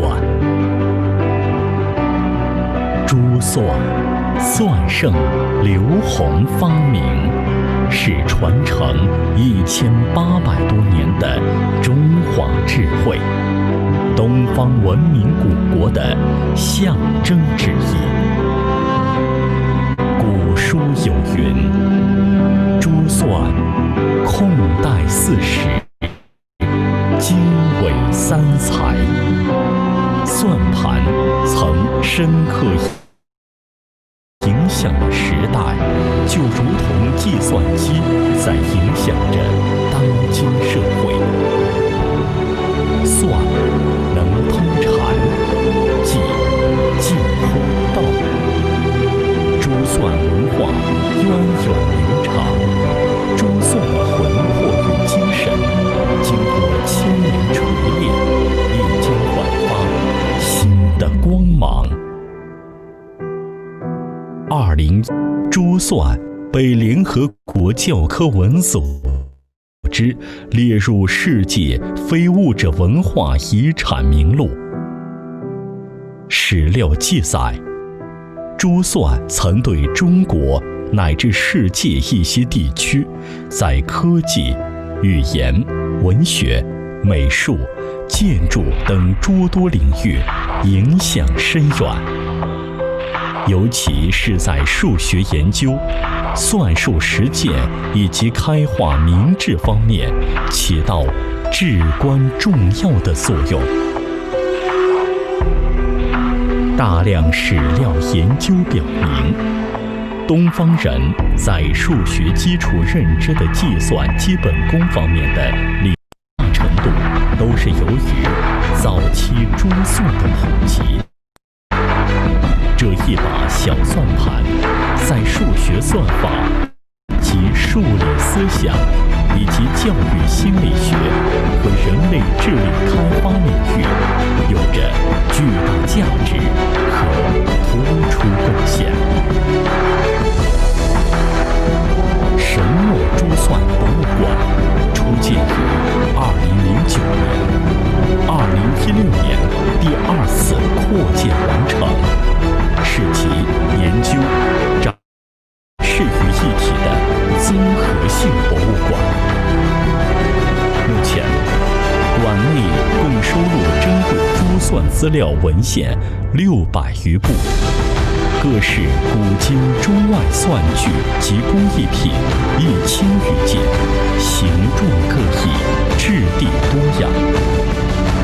神墨珠算博物馆的建立，皆在传承中国传统文化的同时，进一步收集和研究中国籍，发扬于当今教育领域。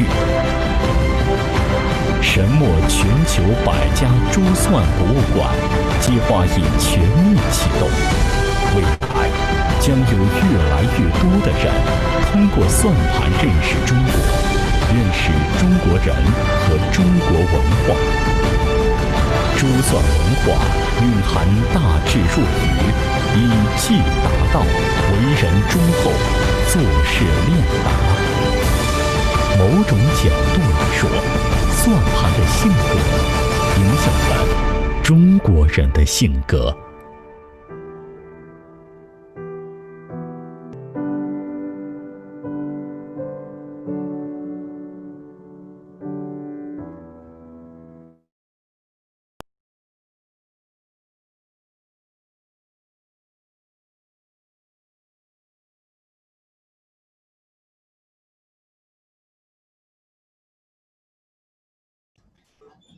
Hello.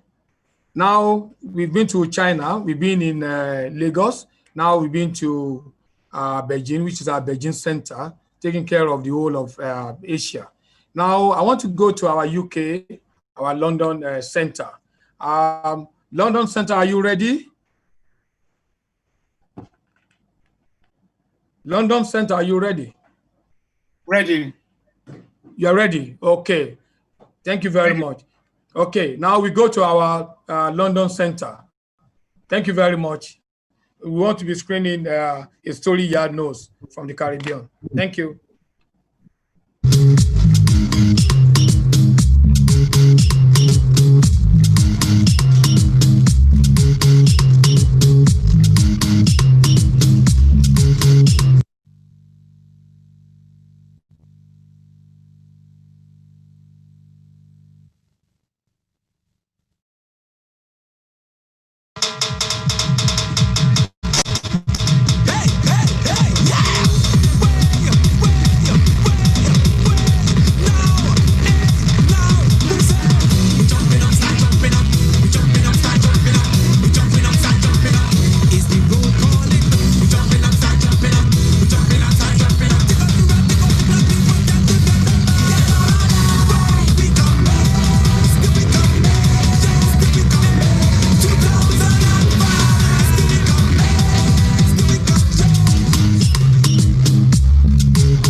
Right now, man, they're on the prowling side.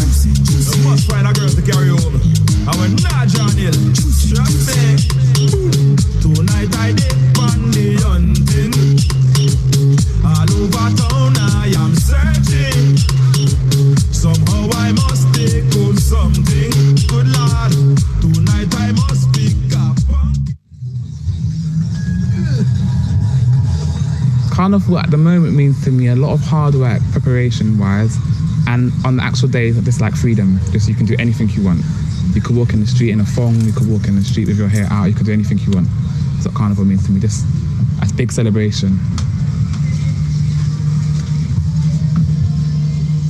don't know what I'm going to get there. I'll just get dressed. It gives you a sense of belonging and you know where you are. It doesn't matter if you're black, white, it gives you a sense of community. There's lots of different things. It's the one time that you can get to be free, don't have to worry about anything. It's a really nice environment. They will know where they come from. If they're from the immediate community, a lot of people will know where they come from, and because we deal in history mainly here, it's like a kind of thing of, you know your background. You don't just know like what maybe the schools will show you. You might know a bit more about black history. 1, 2, 3, 4. 1, 2, 3, 4. 1, 2, 3, 4.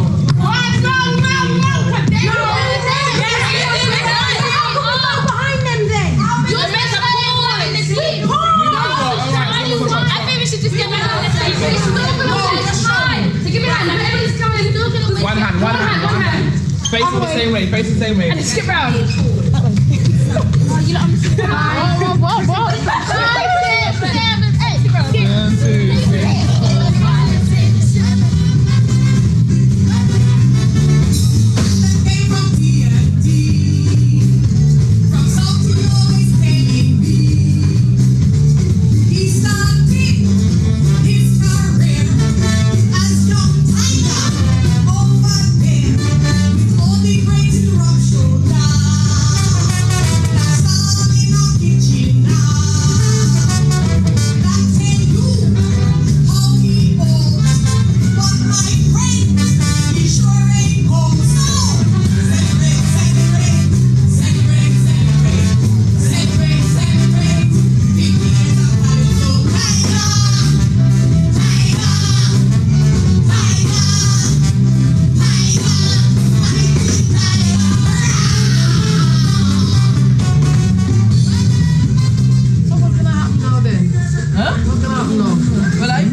You have a sort of family atmosphere here. Since I've joined them, you know, you get to know the people. Day in there, we get invited to their homes. Everybody mix, even though it's not carnival.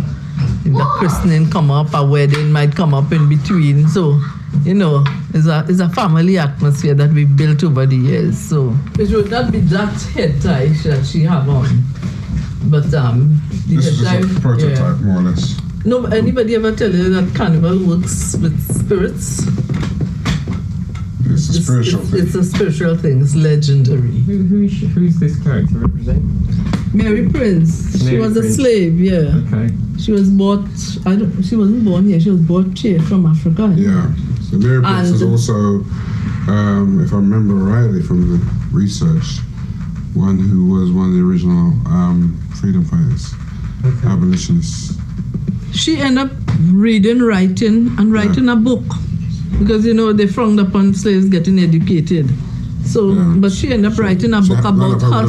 And she had horrible masters, good masters, you know. So she ended up writing a book about her life. And I think it was a very sad thing for her.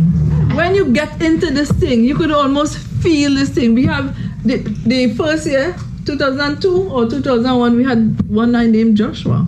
And he still have that name. Because it was like, okay, they did all this thing and they painted his face and everything and they lean it up in a corner. And every time you pass, you turn and you look and it is almost as if a person is standing there. So it become, you know, it's Joshua. It's somebody, it's one of us. And we dress him up and you go on the road and hey, check Joshua. Keep taking the pills, darling. Who are these meant to represent, these two bodies here, characters here? This one's Ignatius Sancho. He used to own a grocery shop in Westminster. He's the first black person to own a grocery shop. So he was educated then? Yeah, he was educated and he was the first black person who could vote as well. Cool. But he used to know a lot of famous actors. Yeah. And they used to come to his shop and like just gather around and write poetry, letters, plays and all that. And plus he was a heavy gambler as well. Oh, okay. Cool. So it's giving the kids some education of knowing what we're doing. Like Yah always comes original. Yeah. With Yah, it ain't just about jumping up in a costume. There's actually substance behind the thing, research, and people go in at all angles, digging up, researching things. And that's the best thing about Yara Light, because you're actually going for knowledge and wisdom.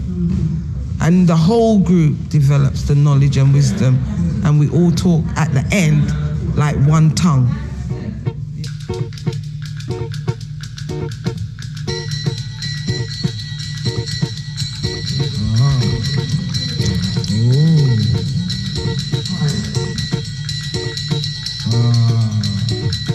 Heavy rhythm.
Okay, and the story we know is based on the presence of black people in London from 1400 onwards. To start with, the first kind of design we have are called noble pets. And noble pets are based on the fact that, people used to actually take small black children, slave children, and kind of treat them like pets. This one, for example, has a cat mask. Some of them have dog masks. 6, 7, 8. Then what do you do? And we've done African print. We've designed our own material in order to kind of keep the Africanness in the mask.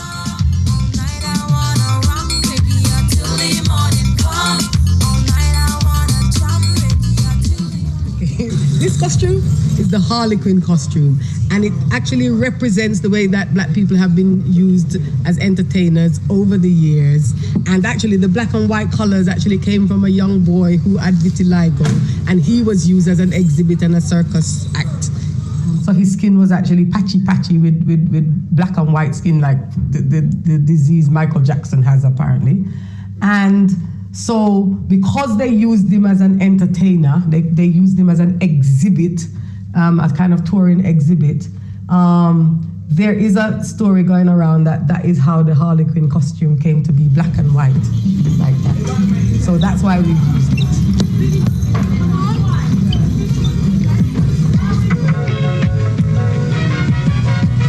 This costume is called Moors of the Night, and it represents the working girl who lived and worked around about the Covent Garden area from about the 1400s. We've given it a big butt because the bigger the bottom, the more sought after they were. Again, you can see the African design in the material, but of course we made the dress in the style of the day. Right. Blackbirds of St. Giles. This is to portray the kind of the poor people, the beggars that used to live around the St. Giles area. So we wanted to show that although the people were poor, which was like the Cape, kind of the unseen people, you know, the hood, the Cape, the mask, the whole thing. They were the unseen people, but underneath, they still had their roots.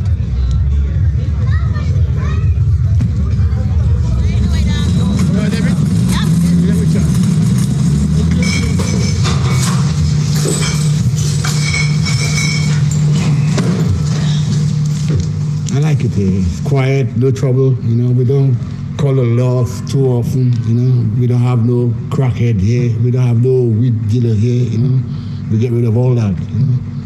So we try to keep it for the community in the area, the people in the area who live in the area, we're trying to keep it going for them. Why do you think the art's important for the area? It's important for the kids, really. The kids in there have got nowhere to go, have they?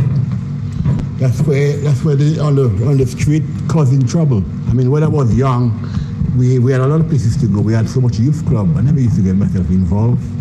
The way the kids and them behave now, they carry knives, they carry guns. We didn't have that in my time. So therefore, they need to make more community center for the kids out there. Otherwise, they'll be on the street and they will make trouble. You know?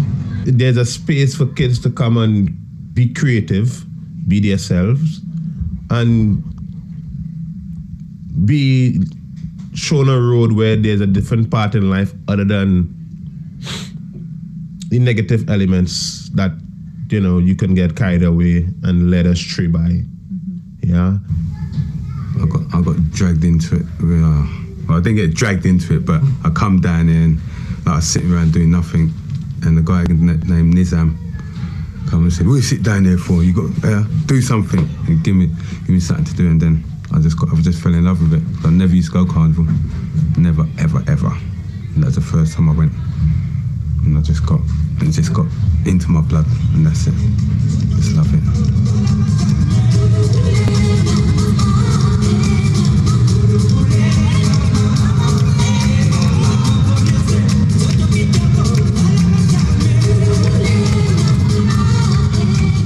Splash event this weekend is it's to basically choose the best king and queen, female and male individual, and basically it's like a big fashion show. And what it is each band brings out their 4 individuals, which is the king, the queen, the female individual and the male individual, and basically those are the big costumes, and then you bring out your sections. It's basically like showing what you're like a pre of carnival, like on a smaller scale.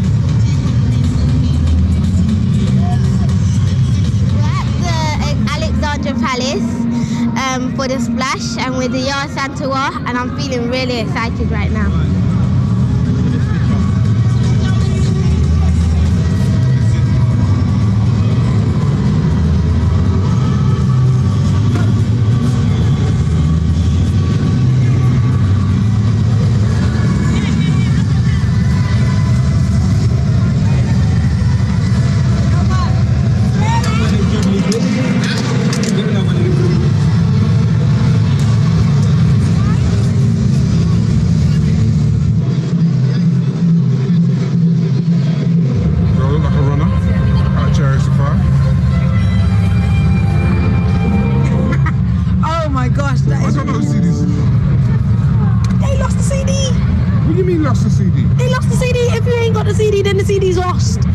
Yesterday they couldn't find the CD.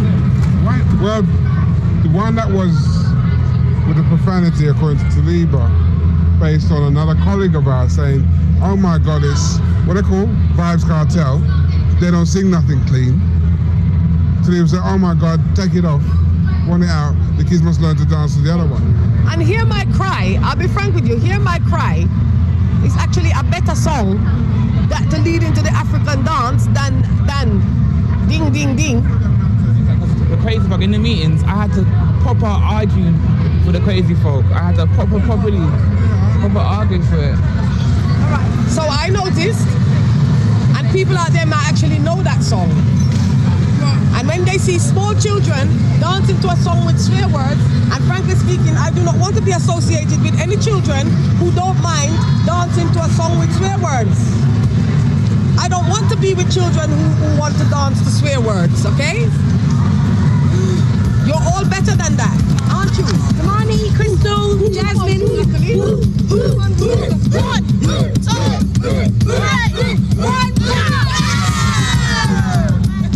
Come in to entertain you, come in to mash up the stage, come in to show the place. Put your hands together for the Asantua Carnival Arts Group.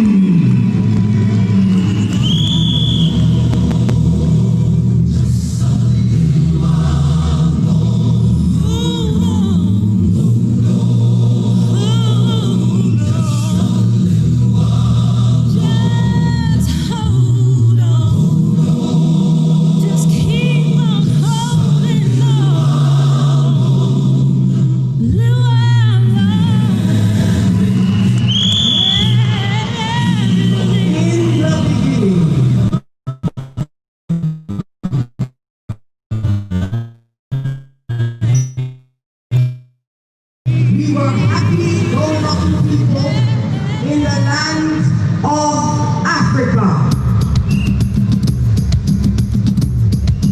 where we dance and made merry after a successful hunt.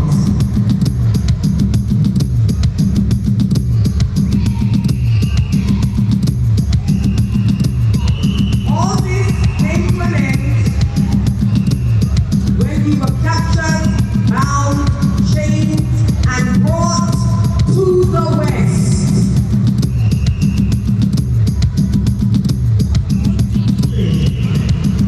The 16th century marks the beginning of continuous black presence in London.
Negro, as she was called. She is the Black Beauty that Shakespeare writes about in one of his sonnets. And she was known as the Abbess of Clerkenwell, which means that she was the Madame of the brothel, basically. Tonight I did on the hunting. All over town I am searching. Somehow I must take home something. Good Lord, tonight I must pick a pumpkin. I'm looking some nookies tonight. I want me some nookies tonight.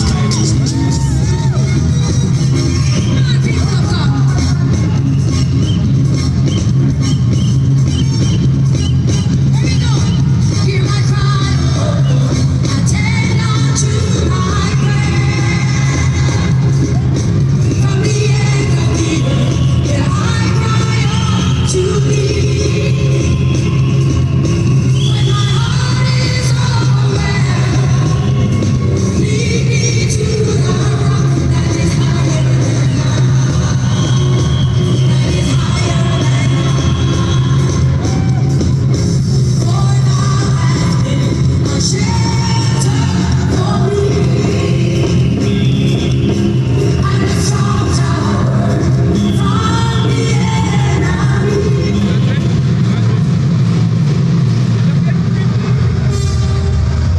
Charlotte is a descendant of the black branch of some Portuguese families. So essentially, she was black. She was married to George III, King George III. Her sons were George IV and William IV, and she's the grandmother of Queen Victoria. Even the painters of the day were told they had to paint her so that she didn't look black. You know, they had to kind of Europeanize her features or whatever. But there were some radical painters who was like, no, we're not doing that. We're going to do it. And that's how we know, really, because otherwise, you know, if everybody had followed the rules, we wouldn't know. Ladies and gentlemen, Queen Charlotte.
I wake up, I need a jet plane to take me non-stop. I can't stay in New York City when there's sunshine and pan in my country. Lions is the place with the jamming, with Calian and Charlie's roots clashing. Everyone happy partying, and I'm freezing in Brooklyn. Darling, Lauren, don't cry, I'm leaving. I can't miss this jamming with all that steel band beating. I know my background shaking. If the buck bite your baby, then you could come and join me inside Caterie's steel band, jamming with someone.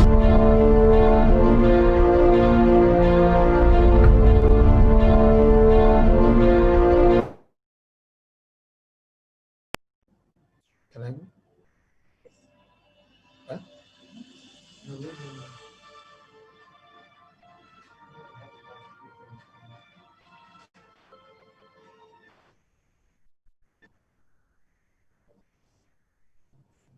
I can.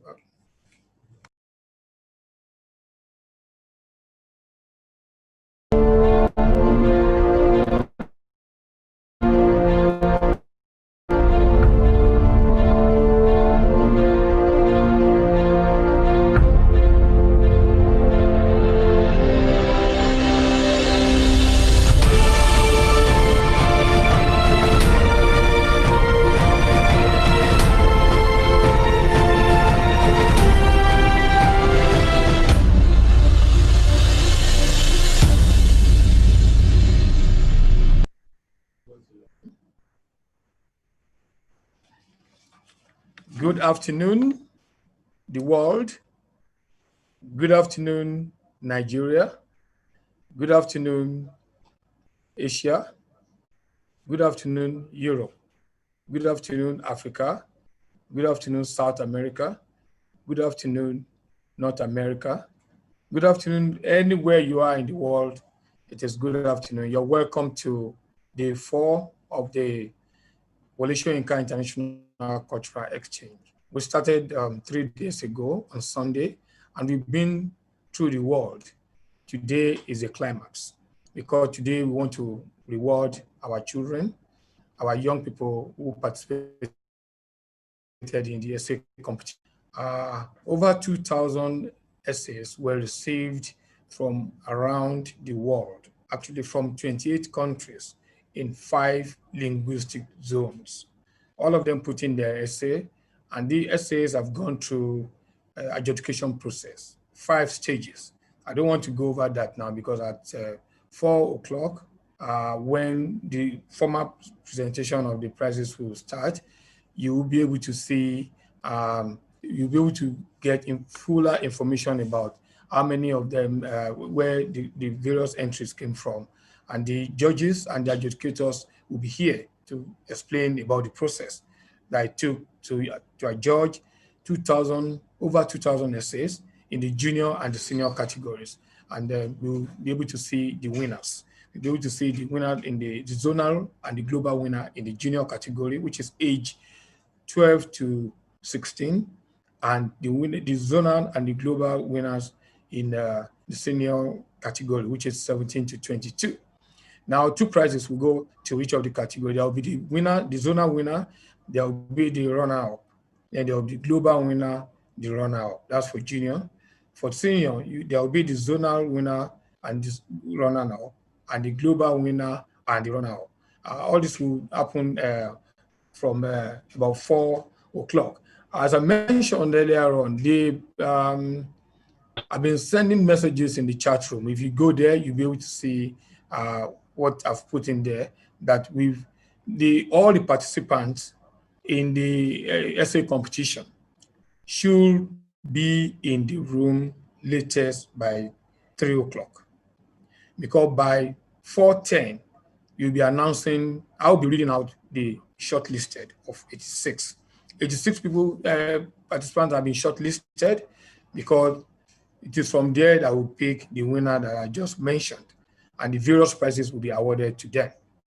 At the risk of repeating myself, if you go back to the website, you'll be able to see the process it took for the essay. the theme was I am because you are, which is based on the Ubuntu philosophy, social and cultural philosophy originated from Southern Africa, which are now become globally accepted, and we're all living by that. And our own theme, we took it from there, but we have two other themes that we address through our conferences. We had the symposium on Sunday, and we had a conference just yesterday, still unpacking this whole Ubuntu philosophy.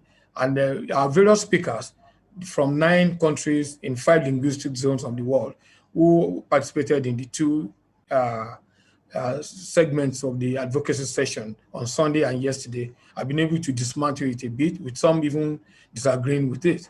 But our children were brought into the play because we want them to develop the consciousness about Ubuntu. Because during the COVID pandemic rage, one thing that became so clear to us is that humanity is the first most important thing that we have to protect. How do we ensure that our humanity remains together, that we don't trample on the right of others, that we care for others? That was what we want their children to be able, our children and young people to be able to understand and to live by it. Well, this afternoon, the major program this afternoon will be the announcement, recognition of the shortlisted, and the awarding of the prizes. That will take place from 4:10. That's when that will take place. It is now 2:12. Before the 4 o'clock, we'll be taking some other programs. But if you know that you're a participant, that you took part in the essay writing competition, and you at least expect to be shortlisted and at most to win, please make sure that by 3 o'clock you're already in the house, okay? So that you will be recognized. But then by 4:10, the shortlisted in the junior and the senior categories will then be announced. I'll be reading out the names here so that you can hear it and the excitement can flow right from there. So 2:12, I'm already overrunning my time by 2 minutes. Right now, we want to start the children program that will lead us to the prizes. And we're starting with the My Culture, My Pride by Gifted Steppers. That is the next thing that we're going to see. After that, we have the film Abobaku, directed by Niji Akoni and produced by DV Works. Abobaku we're showing because we know that it's just lesson for young people about sacrifice and our humanity. And then we have the spoken word by Cultural House of Trinidad and Tobago at 3 o'clock. You know, the video you just saw came from the Caribbean. The same strand, because there is a delegation from there. So they will be doing live spoken word with us at 3 o'clock. And then from there, we now go into the recognition of the shortlisted and the award for the prize winners. The hint I gave earlier on is that we have celebrities who are going to join us to help us to do that. We're not just playing into celebrity culture. We just want to set them up as a model for young people, because we know that they get more attracted to the young people, celebrities, or they're not. So we're going to have Richard Mufedamijo, we're going to have Joker Silva, we're going to have Sam Dede, we're going to have Lilian Amar, we're going to have Aduke, who will be helping us to put the prices there. Some of our judges will be here to read their judge reports, and then we take that. Then, in that period, when we'll be giving the prizes out, Wole Soyinka will be in our midst. But I don't want to be back yet. That in what form is it going to appear? You know, like a spirit that is going to show us today. So right now, My Culture, My Pride, which is from Lagos. Thank you very much. I'll be back here.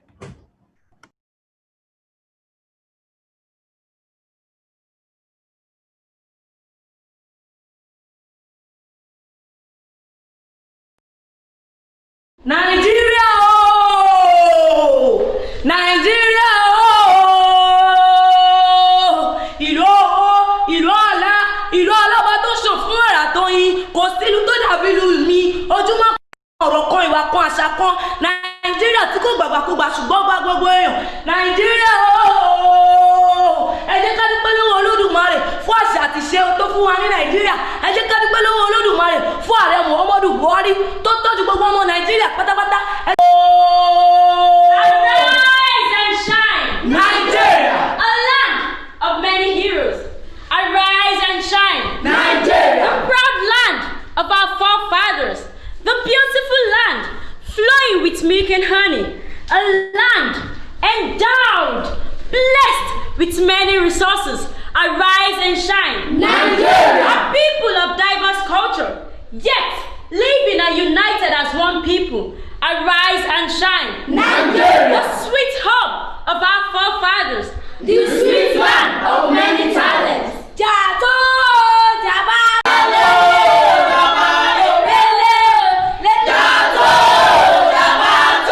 You may think it is fictitious. Some will say it is a myth, and others we call it superstition. But my people, my beautiful people, this is culture. Culture is our way of life. It is our heritage, preserved over time and passed on to future generations. Samelo me, sabode, madupa lalao, sabode pampali ome, sabode madupa ome, son wero pero miache. Samelo me, sabode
Oh,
live as a society.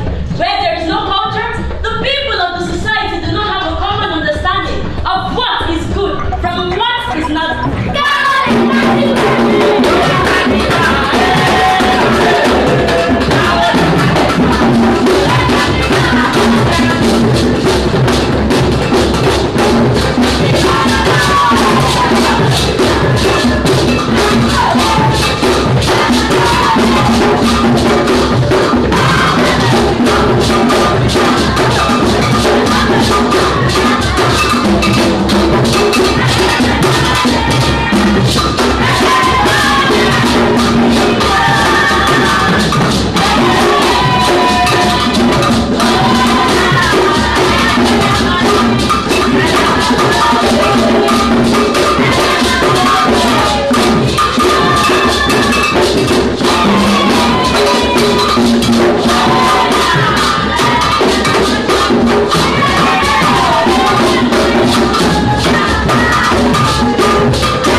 Because that is my name. Many may say this pride is unfair, but I look at the face of my people, and that is where my pride lies. I love my country, my people, my culture, my tradition, and my heritage. We are strong, living for a better tomorrow by being stronger today. See, pride is an understatement of the way I feel about Nigeria. We sing song of victory. Our voices are heard within our community. When we speak, you can't help but listen. We command with our voices. Chop, chop, chop, but one. Hey, chop, chop, chop,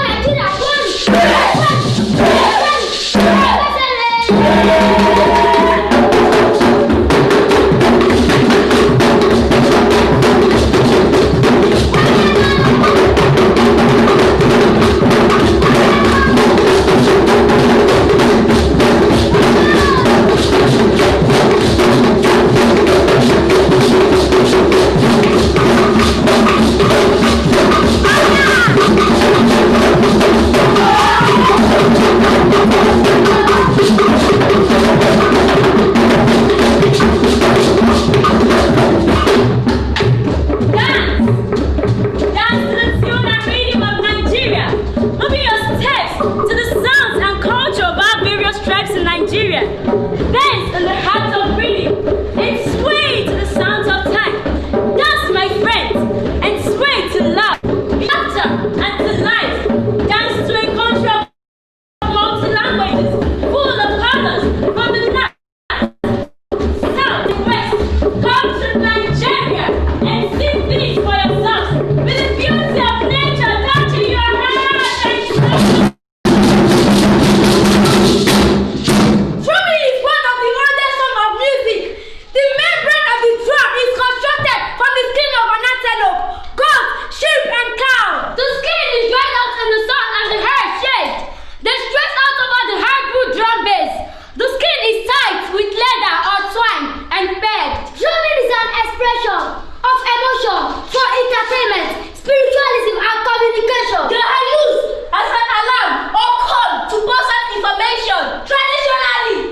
language and prayers. As a discipline, drumming concentrates on training the body and soul. Drumming unites the nation.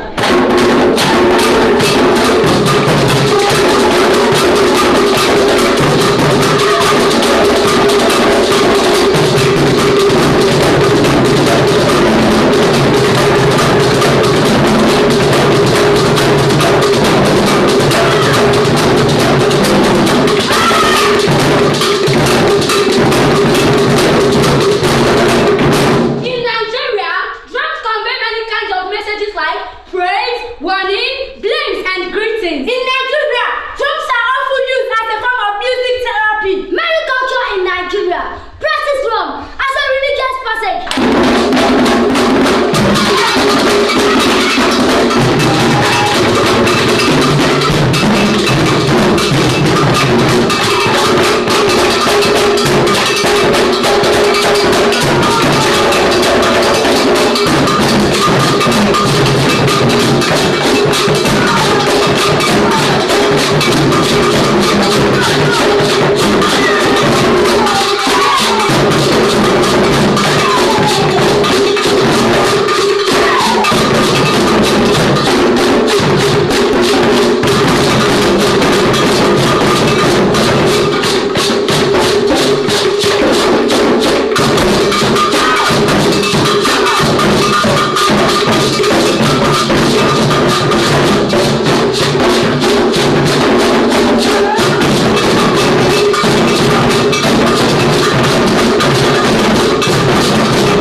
Culture teaches us to live in peace and harmony with others, and it shows us numerous ways to express our views and opinions. Our beautiful culture is a unique definition of our distinct identity as a nation. It is who we are and the way we are brought up. Our culture is rich and unique.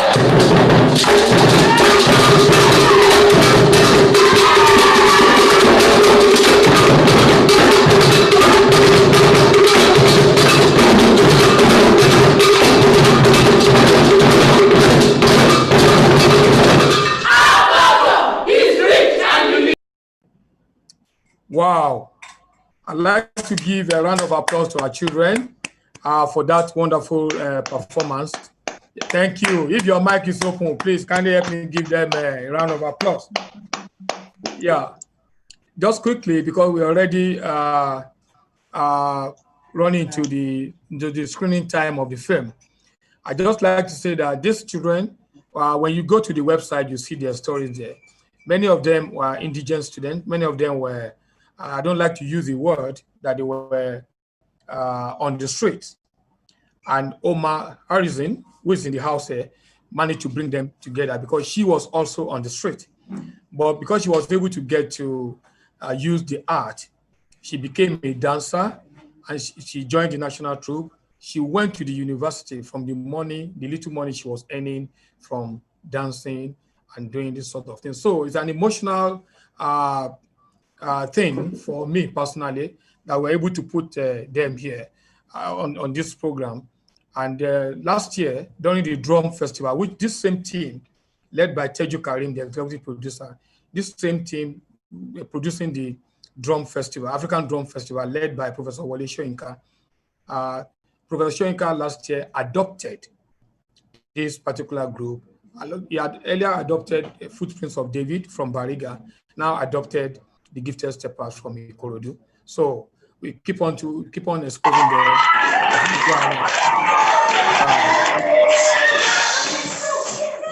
So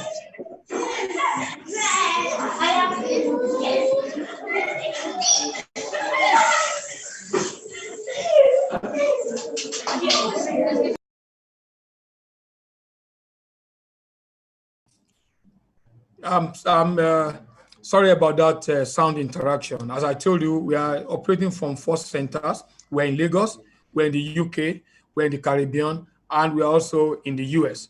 So sometimes you have this jamming of things. It's the first time we're experimenting with it, so you could understand when one center has not ended and this one is on. But it's okay, it's part of the fun. So we're now, after, that's the Gifted Steppers. Now we want to screen Abobaku. Why Abobaku? We've been talking about culture. culture. What are we showing to our young people? How can they begin to approximate, to understand the kind of story that we try to tell through this program? We thought that Abobaku, directed by Niji Akoni, produced by Femi Odugbemi for DV Works then, is the most appropriate film that we can use to entertain our kids, because we are now in the children and the youth segment. So they own this program until 6 p.m. So Abobaku was done for the general audience, but we thought that it is a film that is clean enough in terms of language and disposition that can be with our children. So we go to Abobaku now, and after that, I'll come back to take us back to the Caribbean, where we're going to have spoken word by Culture House based in Trinidad and Tobago. Thank you very much. Abobaku now.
Stop crying. Father will not die. The Dumari will not let us become orphans. I hope so. I pray so. Sister Tundu, you don't know how much Father will be taking with him if he dies now. Come in.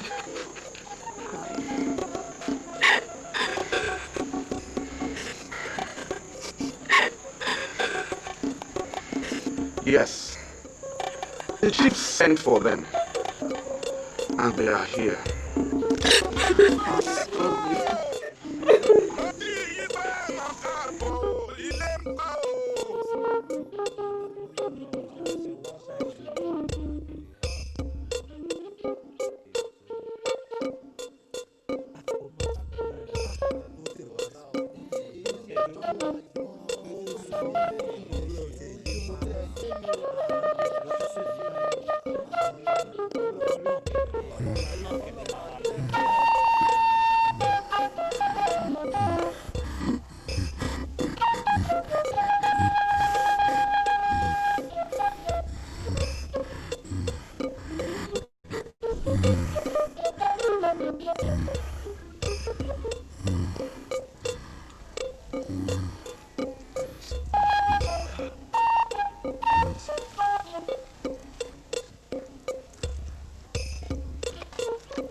Thank you, Omatola, my queen. Baby, thank you. May the medicine find the source of your pain, Your Majesty. I share.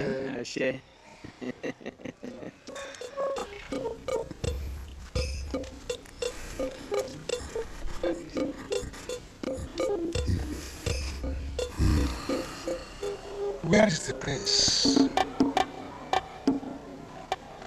Prince Adebayi? Kabesi, any particular reason why you like to see Adebayi? Is that a question?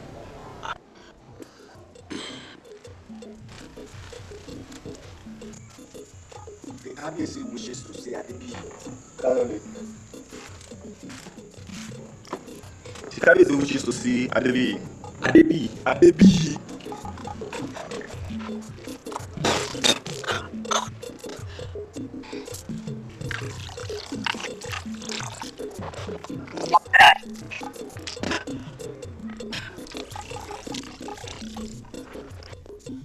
We are the Abobaku.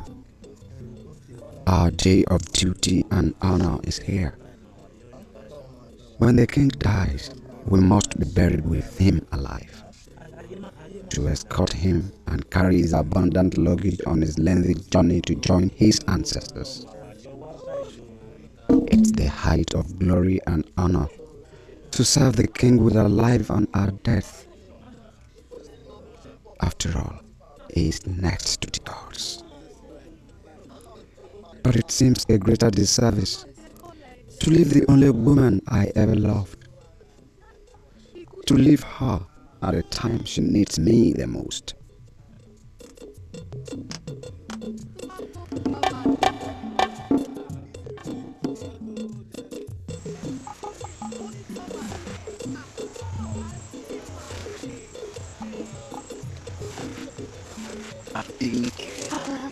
Hurry up! You both know that you must not be seen together. I will keep watch. Tinike. Tinike. Aremu. Tinike. What is it? Aremu. Do you love me? Oh, you know that's the only thing I live for. And one of the two things I could die for. Aremu. I'm pregnant.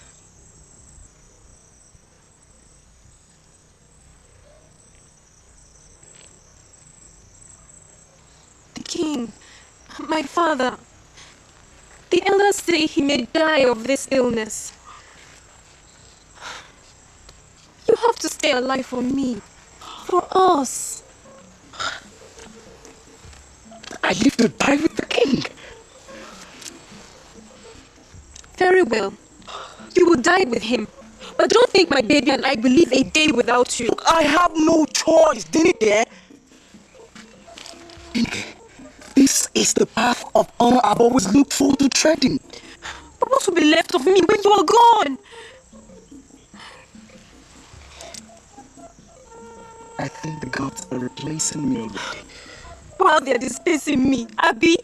Dinike, I promise to save my love till you come over and join me. But until then, what is there to live for? Dinike. Dinike.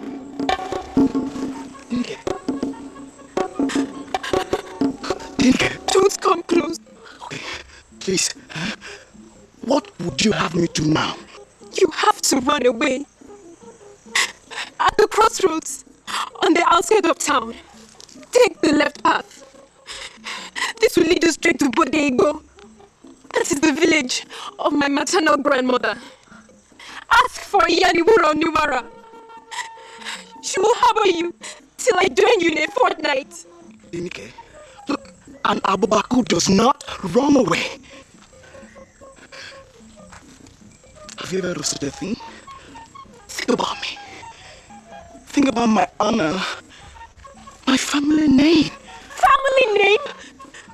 Your honor? They're going to bury you alive with my father. Have you thought of how that will affect me?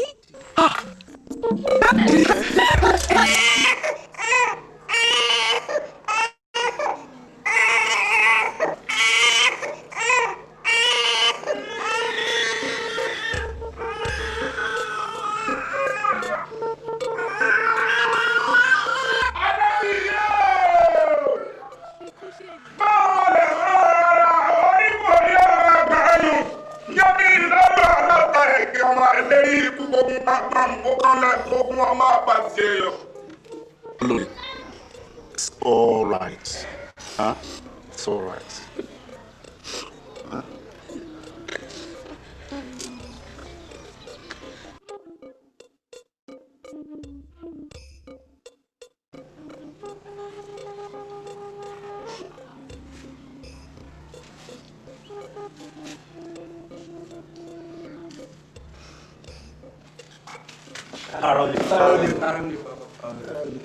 Men of honor, your time is not up yet.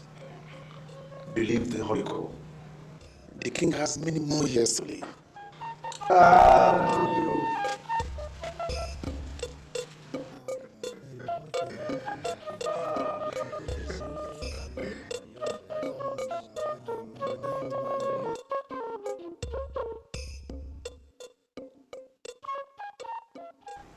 I want to be alone with Adebi.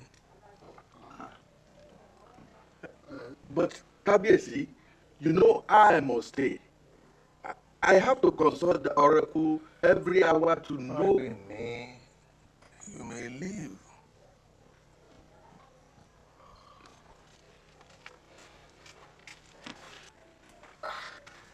Well, Kabiyesi, your health is my primary responsibility. As a royal medicine man. Akande, please leave.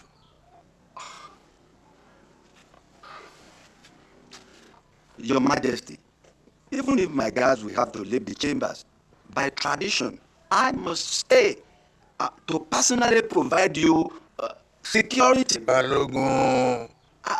As chief warrior. Balogun, you and your men are excused.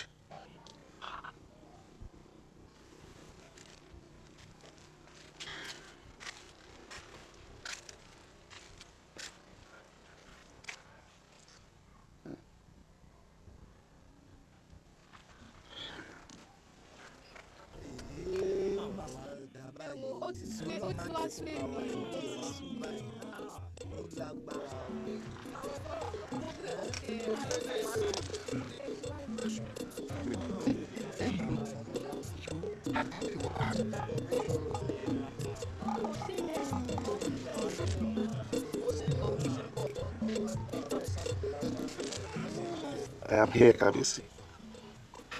And Kabisi, I want to assure you that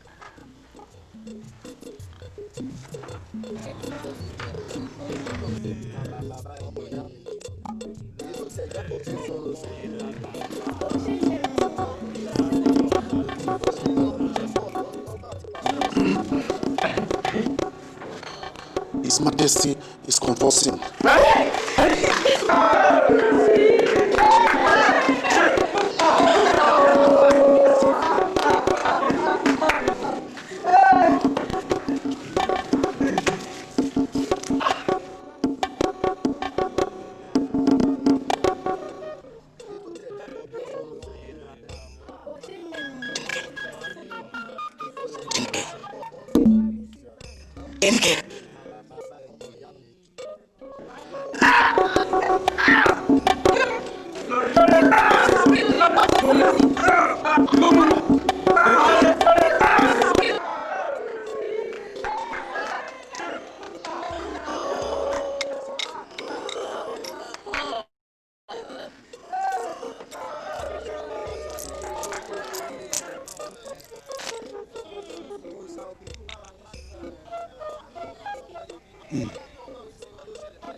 These new symptoms are frightening. My father practiced medicine for 70 years, and I think he said he saw these symptoms only once. Look, let's forget the history of the illness. What do we do now? Well, he may be saved by a concoction which can only be prepared by Oluwoka Council. That's Albola. But he lives in the thick forest, in the outskirts of the town. I wish I have a closer alternative.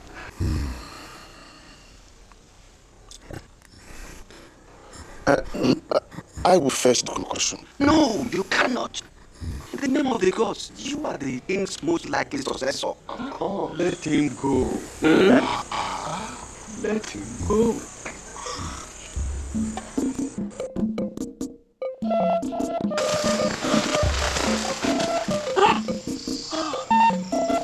You have to stay alive for me. For us. For us. For us.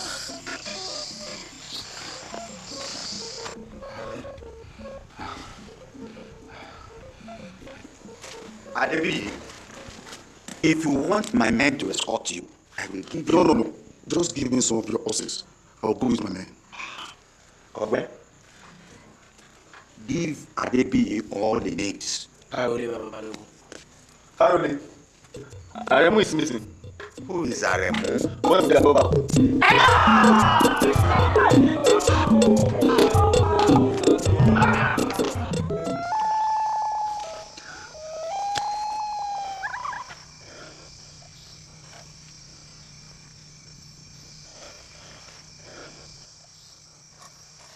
At the crossroads, on the outskirts of town, take the left path.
It is a bad omen for an Abobaku to run away. You must come back with him, alive or dead. How are you? Dokutola, sure you can do this with what just happened? I'm a warrior, Balogun. Anything for the king. Let's let him go.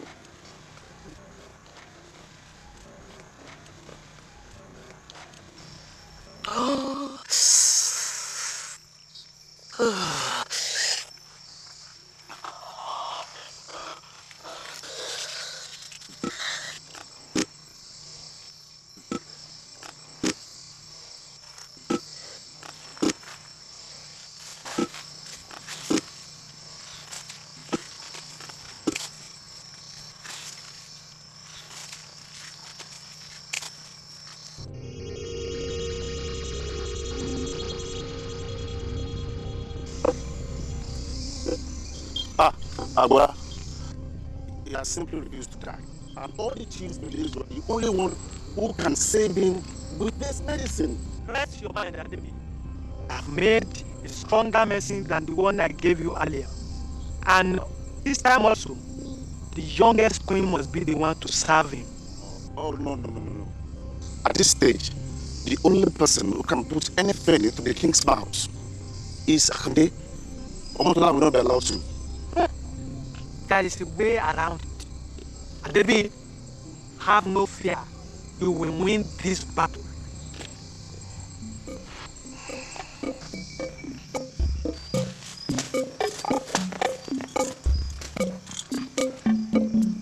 Now, all of you, go that way. Can you drink that?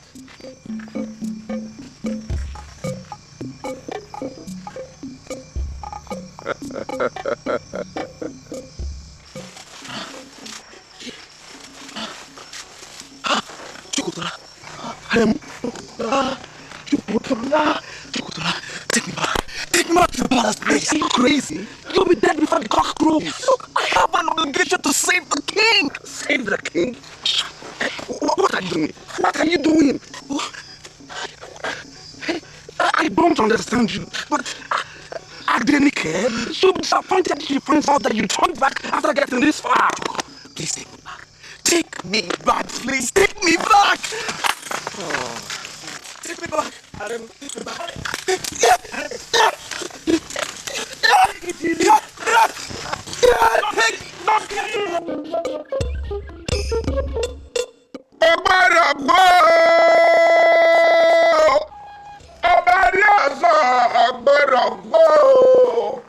Elédùwà dákun má ṣe wò wá níran ọba tó dá gidi ni.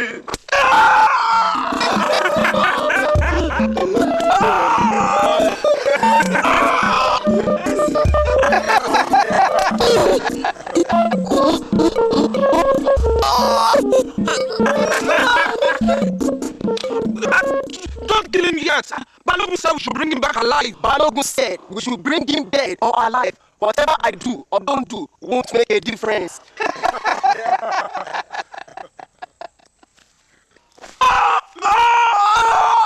Adebi is back.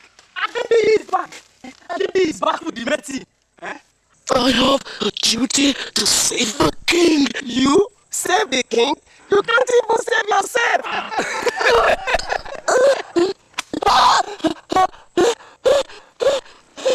Let him talk. Hear him out.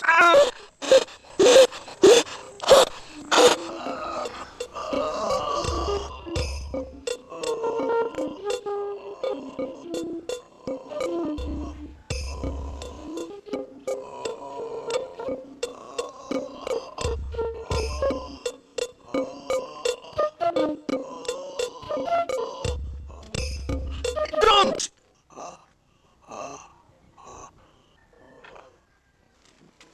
Let Adebi have a taste of it first.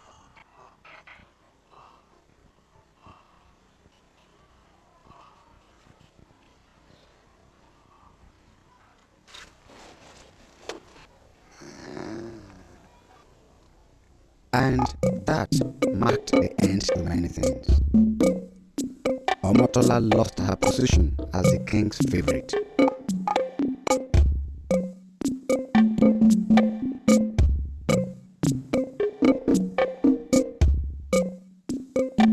And was banished from the kingdom.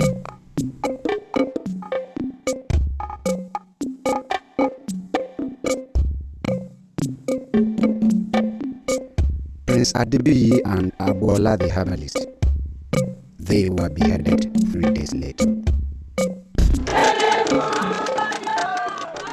And though they are yet to find out why I really ran away, dying with the king has since become a voluntary undertaking.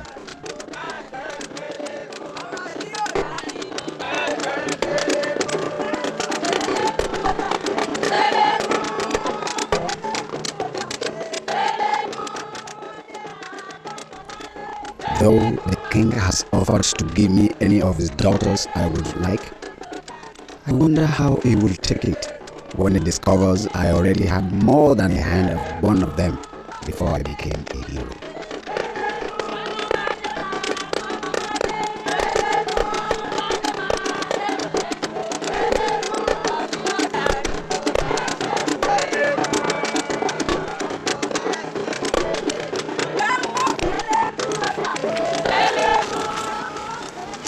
His Majesty says, whatever names you'd like to give the child, Adebi must not be one of them.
Thank you very much.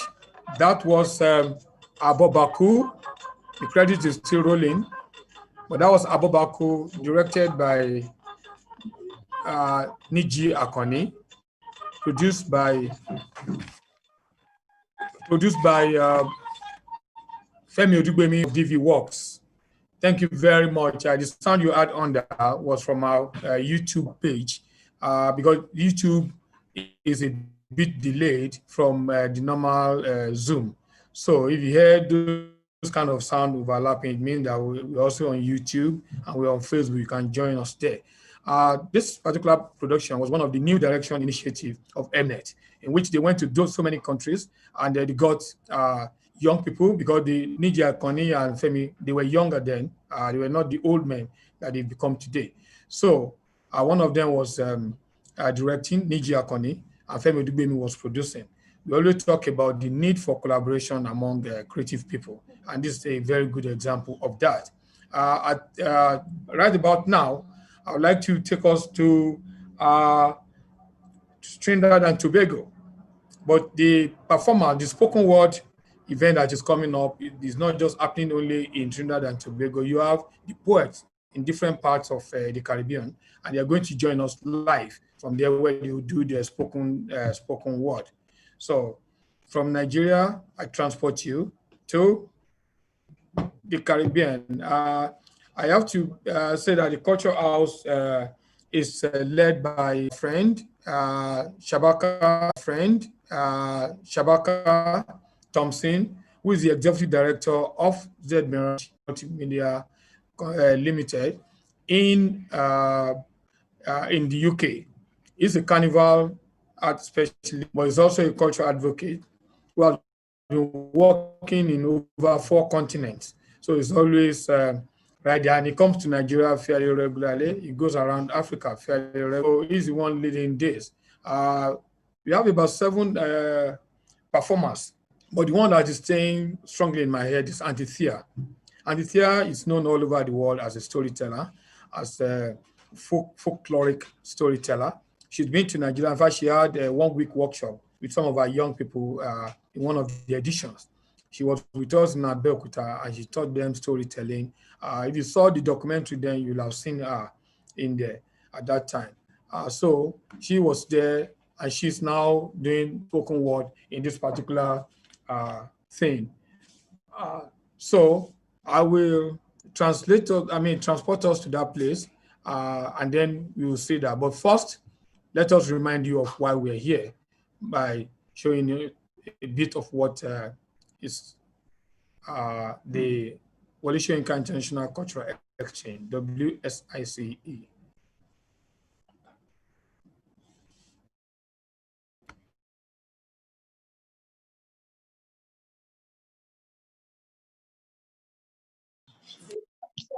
Hello? Welcome, Shabaka. Hello. Where are you located? We are here. Where are you, Shabaka? Where exactly are you? I am in Trinidad in a place called the Emancipation Office. This is our emancipation support committee. So it's an honor for us to be in these environments because it's all part of the journey. And we want to thank them because they give so we could all be together. Okay, you're welcome. So I'll hand over to you now. Okay.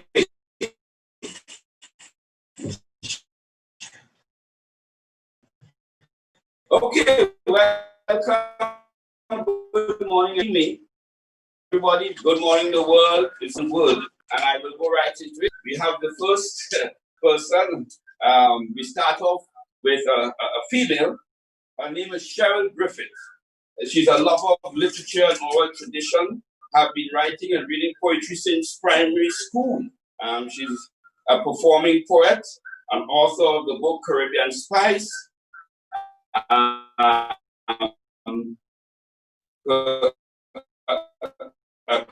collection of poetry herself and two other books, and Circle of Thoughts. Two anthologies by the Circle of Poets of Trinidad and Tobago, and she is a poetry workshop host, twice winner of the National Poetry Competition of Trinidad and Tobago, and holds a BA in Literature and Communication. We welcome I Am Because You Are, Cheryl Griffith.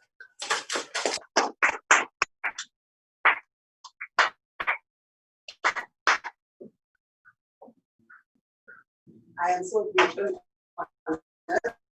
to share this space. Happy birthday to Wsice and our two pieces is issues of racism and Black Lives Matter. My second piece is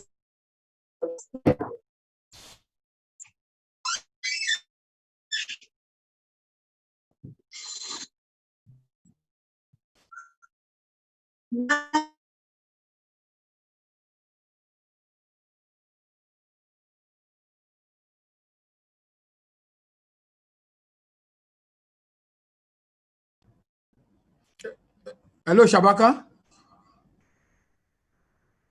Hello, Shabaka. Hello.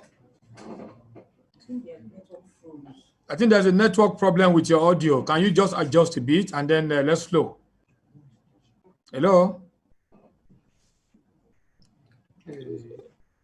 Okay, sorry. Are we on? Yeah, you are on, but the audio is very it's not coming in well. So you need to adjust your microphone. Yeah, the poet should move close to the microphone because we couldn't hear. Okay. Okay, I'm going to switch. I'm going to switch computer. Okay. Hold on.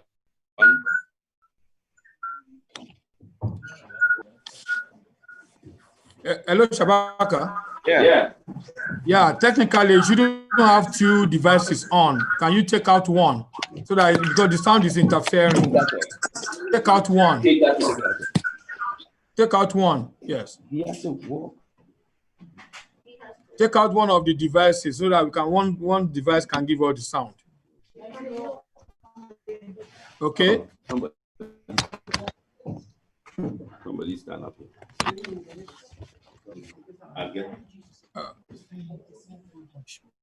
To our guest, please, we appeal for your patience. We'll be back. We are running 4 centers. This is the Caribbean Center. Are you ready now, Shabaka? Yes, I'm ready when you are. Okay, we're ready. Okay, now you can go. Okay, so we'll bring Cheryl on again. Her information is there. And Cheryl Griffith.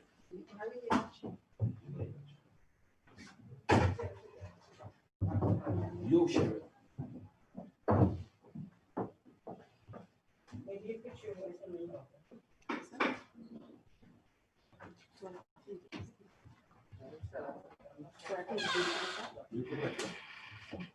Good morning, blessings to all, blessings. I am really, really honored to be in this creative space to share my work. Happy birthday, Woody, Talinka. So I'm offering up two pieces, and my first piece is called Racism, the Universal Nightmare. And my second piece will be Speaking Out. Why can't we love each other? Why must we hate each other? Tell me why. When will we realize you and I, we're more than a color? For I am because you are. So tell me why.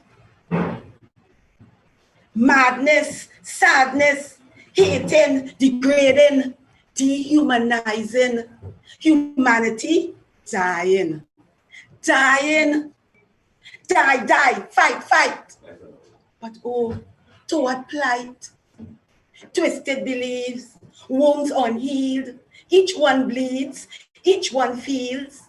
Fear, such fear, tears, such tears, restless catastrophe, past ideologies affecting the present.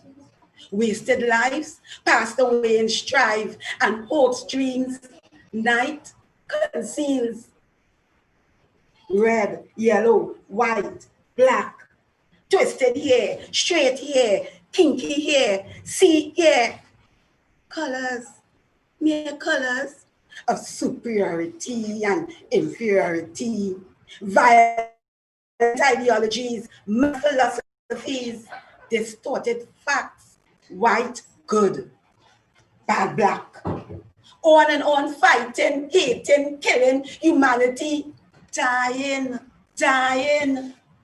ebony and ivory, no sight to see, each man's beauty and dignity, each color unique, God's creation all. But who cares? Racism, here, a universal nightmare. Tell me why must we hate each other? Why can't we love each other? Tell me why. When will we realize you and I, we're more than a color? For you are because I am. So tell me why. Thank you.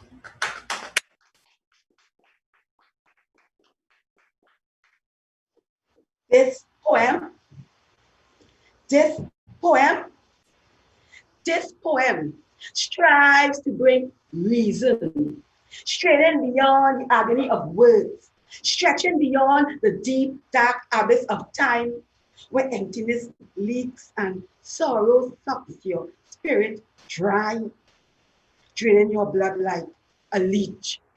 Struggling to face life's task, forced to wear a mask, clear my throat and move on. Coughing up courage mixed with hope to go where our faith demands and walk this road, not made with human hands.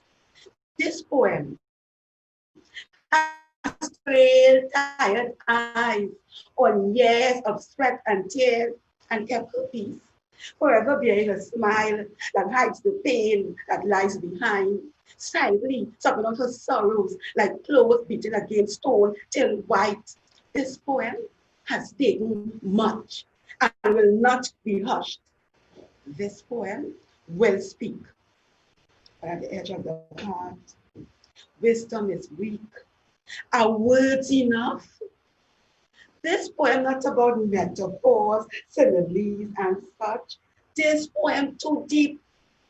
This poem has spent nights in hell, bears the scars of scorching fire, and lives to tell where demons, shadows, swallow your peace, devouring your flesh, your sleep, and fear pours thick and yellow like pus from a septic sore, obscuring all beauty, yet forced to hold my head up high and walk with dignity. A dignity that didn't come easy, but came through strain and age, much poverty, rejection, and lamentation, too much to put upon this page. This poem saying, I've paid my bills of pain and sorrow, and cashed my share of care-filled tomorrows, forever guarding my life like scattered leaves. Yes, I took all that life's earned, but earned a peace that many earned. Many are dead, their dreams silenced. At least I have a heart to grieve. And why is it that human tenderness is usually late, like long lost mails? And when it comes at times so frail, the fact is, humans are as complicated as the truth. This whole world is a market of doom, and I have had too many glooms, seen too many setting suns and dark rough seas. It's time. This time, the sun will rise for me, God's blessed, clad in regal dignity, had fallen, broken body, a somewhat paralyzing deformity. Joy, it seems, is fused in misery, a cruel irony. Something evil is always aiming at your smile. But I will stand again. Like a star that brightens dark skies, I will shine again. I, like a broken bird, will fly again and dance upon the walls of this world that try to imprison me, for I am free. Thank you.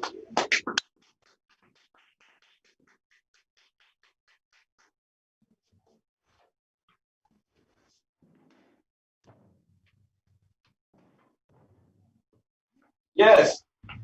One more time for Cheryl Griffith.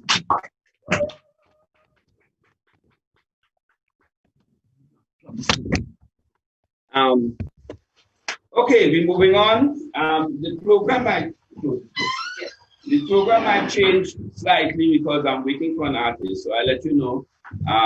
But the next person who's coming up is no bother, but yes, Rapso Poet Brother Book. Because of time, I would leave it for you to read while our Brother Book comes in. Brother Book of Holy Spirit, as he is known, is considered the people's poet.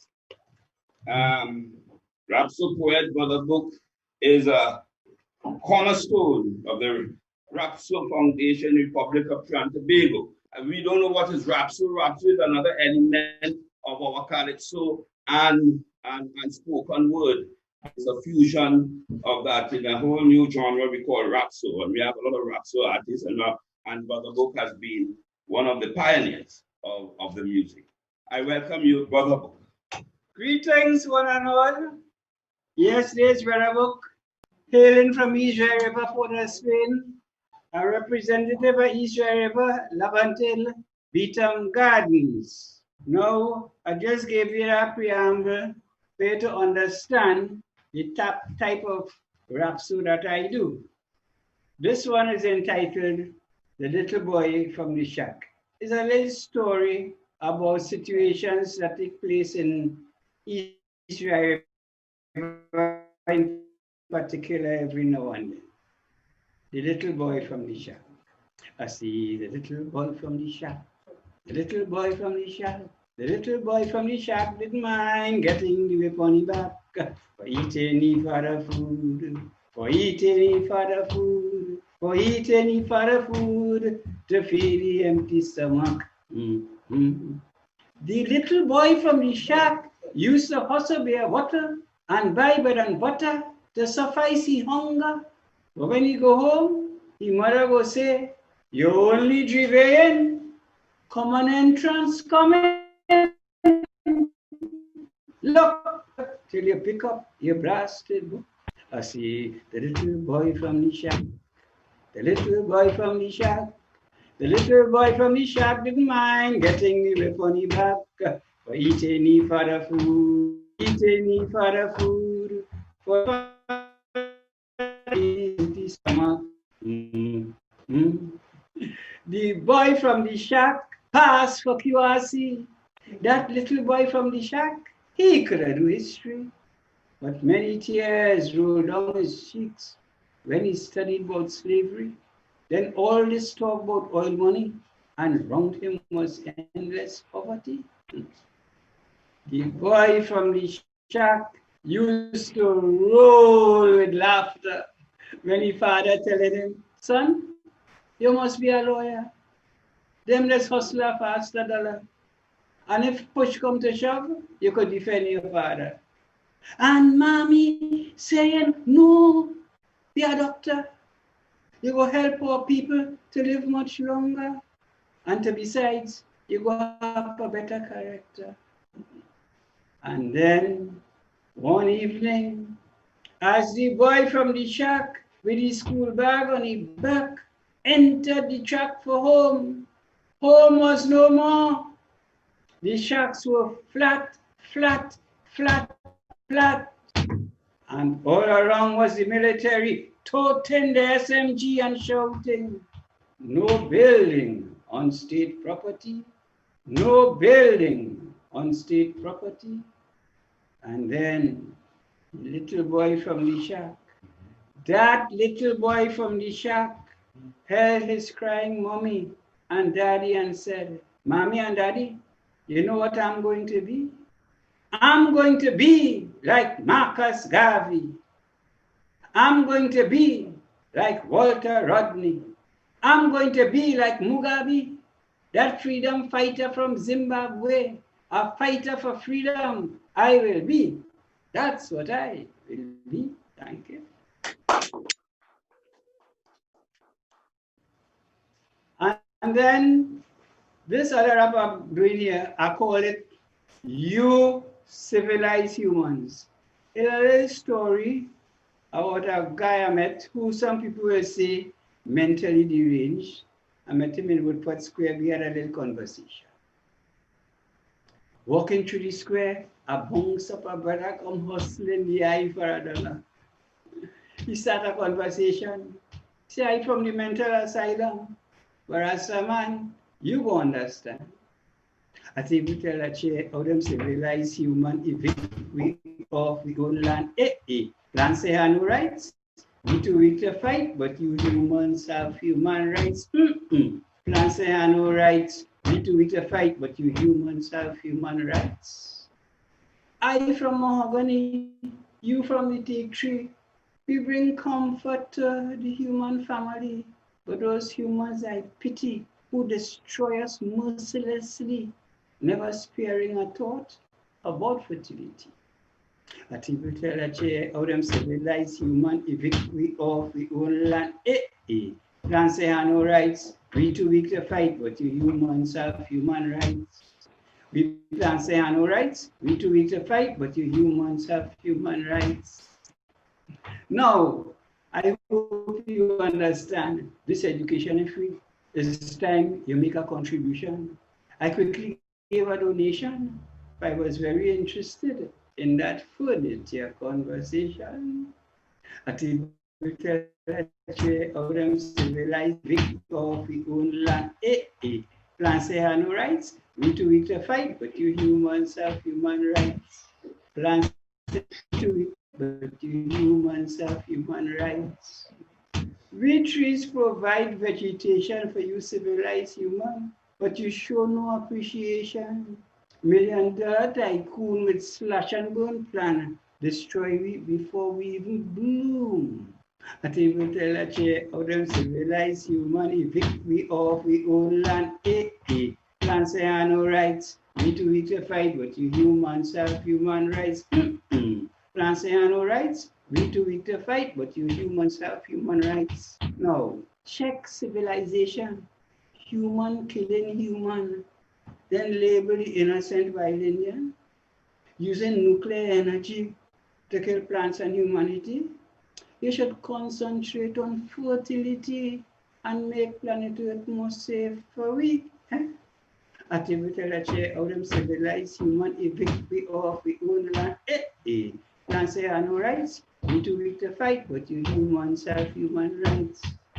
Plan say have no rights. We too weak to fight, but you humans have human rights.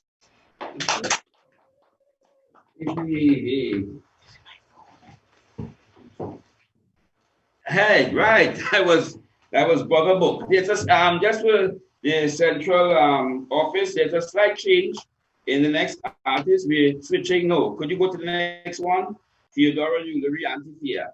This the mystic storyteller. Yeah, thank you. I have to spend time to introduce Theodora because she's my colleague and she was very helpful in us putting this together. She's the one who coordinated the artist and because of her familiarity.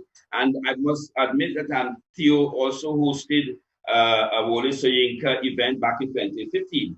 So Theodora Ullery, the Anti-Fear, the mystic storyteller, has been championing the cause of children everywhere, from her childhood throughout her adult life. She has been an advocate, mentor, guardian, educator, and entertainer to thousands of children and young adults. She's also a facilitator of the women's movement in Trinidad and Tobago and the Caribbean. Miss Auntie Thea, she's popularly known, was awarded the Commonwealth Women Agents Award in 2011. She was among 3 of the 24 awardees selected to represent Trinidad and Tobago at the Showgame 2011 in Australia. And she was a guest storyteller at the WS80 in 2015, representing the Caribbean. Here, I welcome you, the president or the director of Culture House, hardworking storyteller, the mystic storyteller, Auntie Thea. You said background, wow, all of those things you said. Oh, did I do all those things? However, I want to thank the Emancipation Support Committee for having us here, the WSICE Wole Soyinka International Exchange Cultural Committee, and Zed Mirage and Shabaka Thompson, of course, has been instrumental in. I got the artist and he was the one coordinating the entire thing. But I'm the contact person for the artists, all those wonderful people who you've seen before and who are to come. And I want to thank everyone for being here, and the artists especially. And my story is from the Ashanti of Ghana in West Africa. Now in Trinidad, we all knew of Anansi, tricky spider. But I was amazed when I went to Abeokuta in Nigeria in 2015. Nobody knew about Anansi. And he came just across from Ghana, and we come halfway across the way to tell you about Anansi. I'll tell you about Anansi. Now, this story is the origin of the Anansi folk from the Ashanti. I'm going to throw this thing away. This is horrible. So there was a time when there were no stories on the earth to tell. All the stories belong to Nyame, and he is the god of the sky. Well, Kwaku Anansi, that tricky spider, wanted to buy the sky god stories, so he spun a web up to the sky. When Nyame heard what Anansi wanted, he started to laugh. You want to buy my stories? Well, if you want to buy my stories, you have to pay the price. And the price of my stories is that you bring me Osebo, the leopard of the terrible teeth. You have to bring me Mbolo, the hornets who sting like fire. And you have to bring me Mwatia, the fairy who no man has ever seen. Well, Anansi bowed very low and he said, I will gladly pay the price. Well, Nyame started to laugh again. How can you pay my price? You are so small, so small, so small. How can you pay my price? Huh? But Anansi did not answer, you know. He just went back down to the earth to find the things that his high god demanded. Well, Anansi walking along the jungle path, guilty, as the Ashanti would say, we Trinidad and Tobago people would say, happy like Pappy when he came upon Osebo, the leopard of the terrible teeth. Osebo said, aha, Anansi, God, I'm ready to eat you. You just pretend to be bland. Anansi said, well, you could eat me, you know, Osebo, but you first I want to play a game with you. You want to play a game? No. I always tell the children, if you want to do something good, you have to have a plan. Well, Nancy planned for Osebo because he knows that he loves games. So, Nancy loved games. So what did he do? What did he do?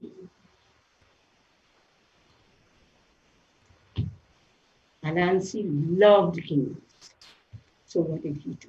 He tied Osebo by his foot, by his foot, by his foot, and his foot, and he hung him on a tree in the jungle. And then he said, Osebo, you raised to meet this guy God, you raised to meet this guy God. Osebo said, God, get rid of him from here, Nancy. Oh God, hungry, I want to eat you. But he didn't let him down. He went to find the things that this guy was wanted. And remember I said he had to find and borrow the hornets who no man has ever seen. Now I say to you people, and I say to the children, if you want to do something good, you have to have a plan. So he planned for the hornets. So what did he do? Cut a leaf from a banana tree and he filled a calabash with water. And he went creeping Sora to the nest of Emboro, and he sprinkled some water on the nest. And he said, Emboro, it is raining. Would you like to come into my calabash? The rain will not touch your wings and you're going to be dry. Emboro said, yes, Nancy. And they flew into the calabash and he stuck them out of the calabash. Boom! That was it. He had them. And he tied them next to Osebo the leopard. Tied them up tight. And then his next task was to get the fairy. Now, I say to you people, and I always have a plan. You have to have a plan. So he planned to catch the fairy. Now, he knows she dances around the flamboyant tree at midnight. He also knows she loves yams. So what did he do? He pounded a bowl of yams, he cut a wooden doll and covered it over with sticky gum, and he put the yams next to the doll, and he went, tied a string around the doll's neck, and he went hiding behind the flamboyant tree. And at midnight, Watia the fairy came dancing around the flamboyant tree, singing a song she learned from Miriam Makeba on one of her trips to the future. And it goes like this. Pole, pole, nze, afufuma. Kenyatta let Kenyatta let. When she saw the gum baby and the yams, she was so delighted. Gum baby, can I have some of your yams? Well, Nancy pulled the string, and the doll seemed to nod. She was delighted. So she said, thank you, Gum baby. But Nancy knows that when she speaks to people and they do not answer, she gets angry and she slaps them. It's like, Auntie Tia, when I call you, answer your phone, or else I am going to get angry. But she got angry and she slapped the Gum baby. What? The Gum baby's hand was stuck. She said, Gum baby, let go of my hand. If you do not let go of my hand, I am going to slap you again.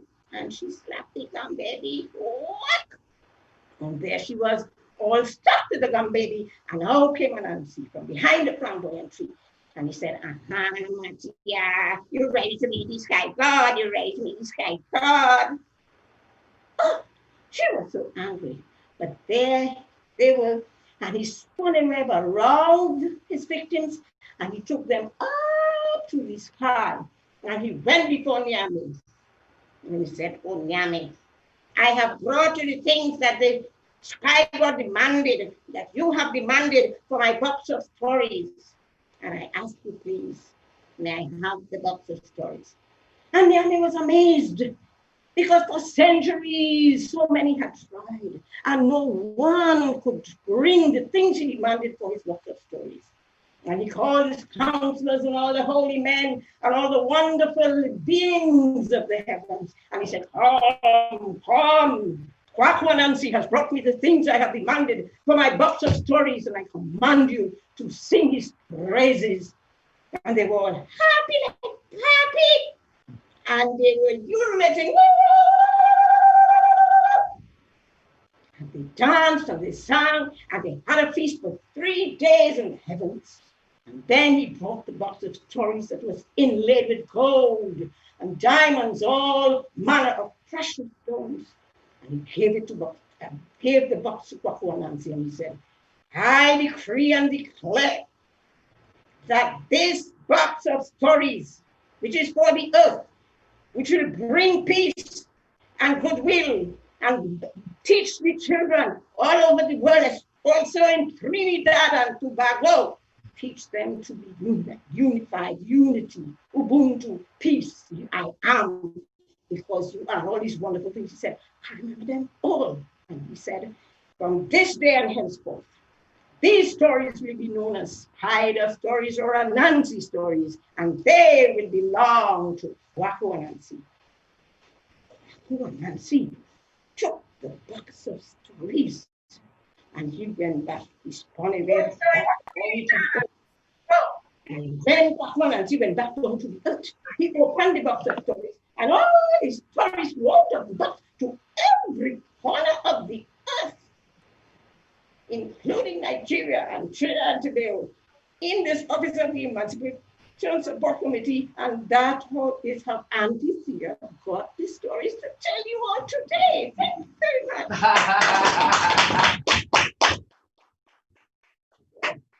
Auntie Thea, the mystic storyteller, as always. I am juggling with people reaching and not here on time. So again, central office, we switching a bit. We use going ahead with who's here. The next person I'm going to is Darren, Darren Sandy. You would have had him on your the last one. You would have put his information up. Darren is a young man. His love for God pushes his constant desire to improve his communities and empower his peers using writing and performance. His art heroizes characters that embrace oppressive systems and overcome them through introspection of the current moment. Passionate, comical, and enlightening. He is devoted to his love as the core of his principles, and as such, his work pushes listeners toward positive solutions where righteousness is rewarded. We would have really liked to finish with this young man, and if we have time, we'll probably bring him on again. But welcome, Darren Sandy.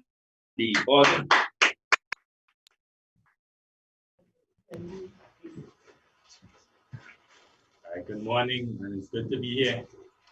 There's no being without the continuous fight, and this first piece is titled Fourth Generation. Jamal's eulogy, like his death, had a pounding rhythm. The knocking on the door created the same stretching tension. His granny's knees snapped. Granny, sit down. Here, officers don't remove headgear to bear bad news. Trails of blood in the air place death in the dew. The ghetto sick with pneumonia.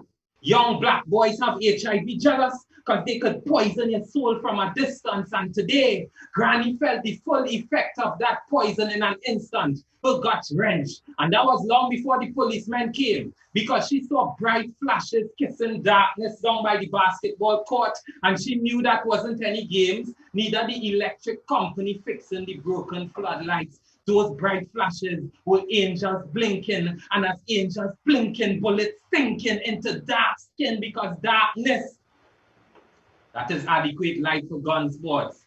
Pray to God that his genes short, so bullets could graze over your head, or pray to God that your jeans short so you could run comfortable else you're dead. Granny was tall and her grandson had a passion for fashion, so genetics plus skinny jeans betrayed God's life ration. 3 score and 10, man, you could count 3 score and 10 minus the 3. Pension is reached the ghetto by the age of 17. At that age, what he doing in possession of a high-powered rifle, his granny screaming with a Bible as if these screams mixed with scripture could stifle the course now inherited to her grandson. The 4th generation, he's gonna be forced in a direction no different from his dead 17-year-old father. Age 1, lungs immune to marijuana. Age 2, learn to walk. So by age 3, he could learn to run. Age 4, learn the alphabet. A for abandon, B for battle, C for confused, and G for gun. No, he didn't skip D, E, F. It's just D, E, F says what it spells.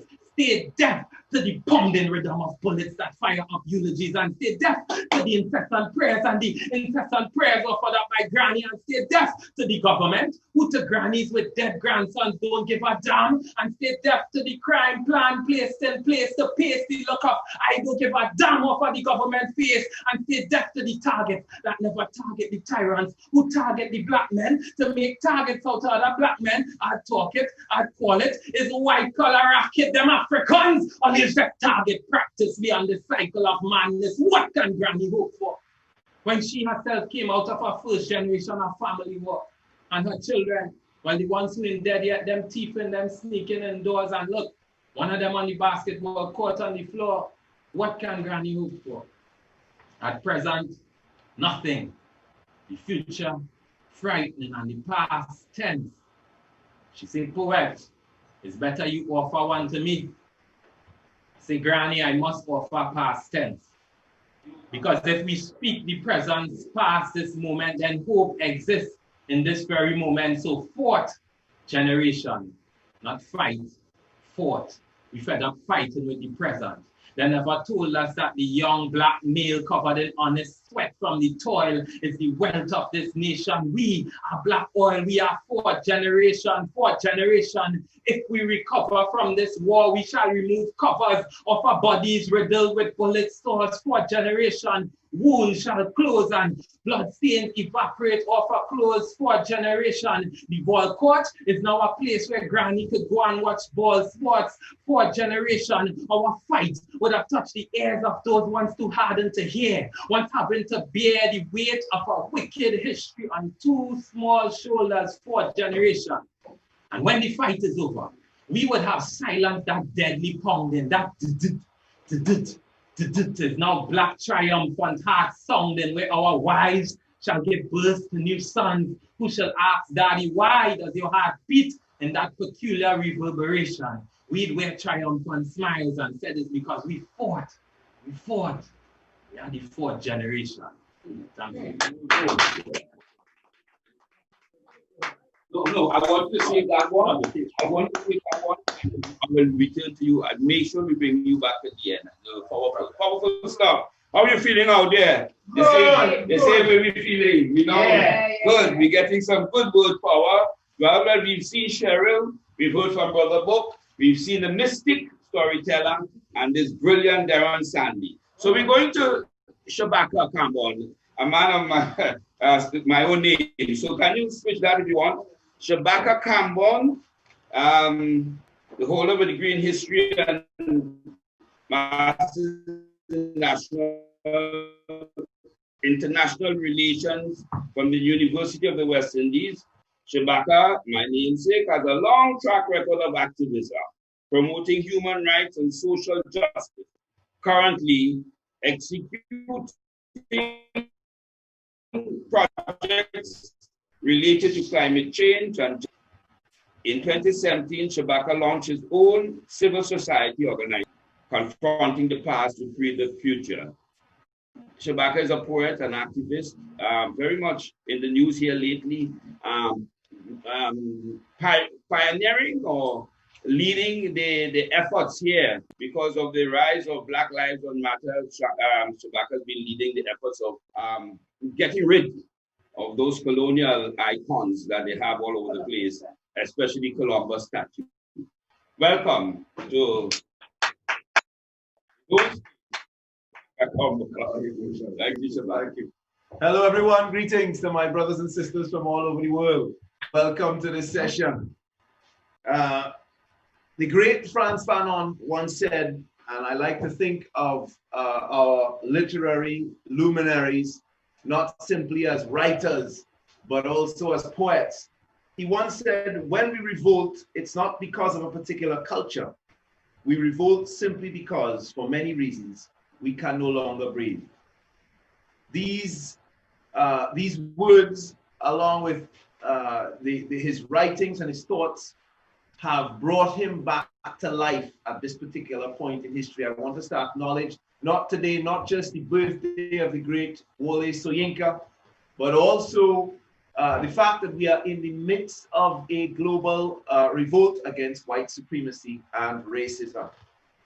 And right at the center of that revolt, the ideas, the poetry, so to speak, of our great thinkers, and one in particular, Frantz Fanon, whom I just mentioned, African-Caribbean scholar, playwright, revolutionary, who said those words. Now, it's not an accident that when you look at what's happening in the global revolt, you will notice that the young people quickly turn their attention from I can't breathe and the rebellion against police brutality to the racists on the plinths in their neighborhoods.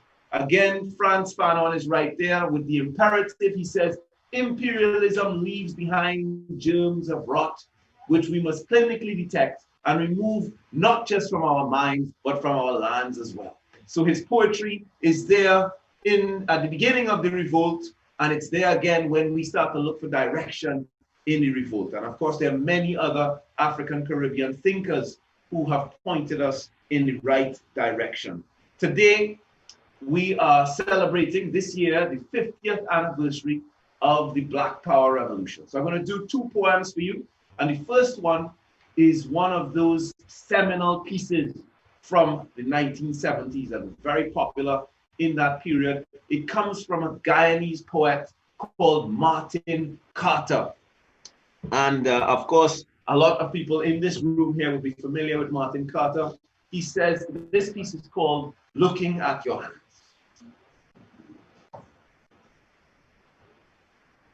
No, I will not still my voice. I have too much to claim. If you see me walking in the sun, marching in your ranks, know that I look for fire. I have learned from books, dear friend, of men and women hungering and dreaming in a room without light, who could not die since death was far too poor, who did not sleep to dream, but dreamed to change the world. So if you see me looking at your hands, listening when you speak, you must know that I too do not sleep to dream, but dream to change the world. And so, thank you very much, brothers and sisters. With that, I would like to share one of my own pieces, if I can. Again, this speaks to the contemporary condition, one of the challenges that we have. I want to, those of us both on the continent and in the diaspora, perhaps more so in the diaspora, and that's the challenge of identity. This one is called The Negro. And if you don't understand this one, it can be a bit controversial. The Negro sees, hears, walks, talks with faculties warped by centuries of genocide, slavery, and apartheid. The Negro is you and me, he and she, capitalism, communism, patriotism, elitism, chauvinism, every religion, ism and schism, except Africanism. A child of colonialism, the Negro defiles, destroys, and loves to hate himself, herself, and now whatever survived the long night emerges in broad daylight with black skins and white masks, reflecting only the ravages of the past, with feet turned back, ready to march back to the past, yet not strong enough to make it past the middle passage to see Africa. The Negro is exalted duendom, a 500-year poem with no end, the wretched of the earth, until we find Africa again.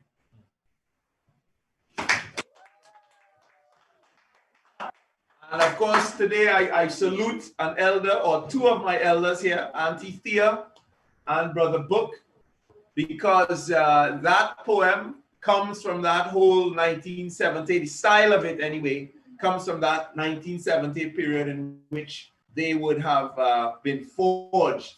Thank you very much. Yes, Shabaka Kambon. You see all Shabaka have that power, right? Jaman, I know you catch up on that. Thank you very much, Shabaka. And Shabaka is familiar, is related to one of our big minds here, cultural minds, and who's heading the Emancipation Support Committee. So he's at home.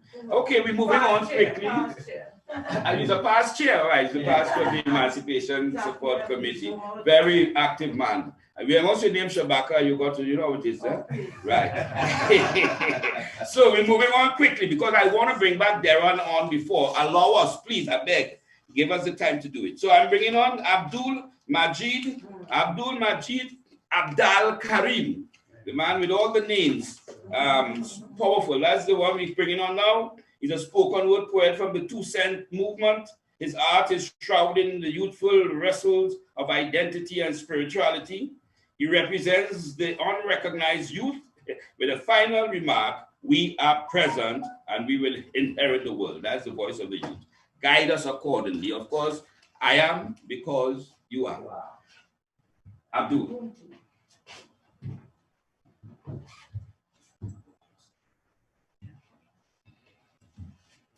Come, cover me, recovery, though I am not naked yet. I have not fallen to the face of fame, nor will I forget how easily a target is formed from the culture one comes from. The prayer mark on my forehead is a headshot of fear for you to take down. For things that raise the finger in question, lift mine in prostration. Ashhadu an la ilaha illallah, they live in fear of man and write their faith by his hand. And ask me how to believe in such a ghastly image of God. My concept is clear. You have yours, and mine is left to the side, untouched and fermenting. The fabric never fails to improve, but the stains it's strange. The same script encrypts the flip but mismeaning. But can it with the label that lets it live? Turning through the pages, I see my life turn before me, like spoiled food, but like a ripening fruit. Ayyuhalladhina amanu, hayya ala salah, hayya ala salah. Translation: answer the call. Muslim, bareback, black, broad back, breadfruit fall. Victim, knock knees, melt to the floor. They knock me, I'm meant to kneel before the three. The landlords, the victim, the hands of God, eclipse him. The folklore, resist him because he spoke off of the system. No one assists him, so it's insistent. He sit in the court and answer the call of a courtroom hammer. Order, Fox News event planner. Eventually, judges in every corner of the earth, no jury. Just these zombies playing jumping jacks on your back until Jack Strong is broken. Imagine being born broke, black and Muslim. Like when your last name can't border playing across borders because you don't qualify for visa. The things that squeeze a Muslim man in that thin margin of menace. Imagine your birthright is to hide your identity. Like a prayer mat under your underwear. Wrapped over with your overalls. On the side of your underarm or toothpaste inside your suitcase. Am I so hard to understand?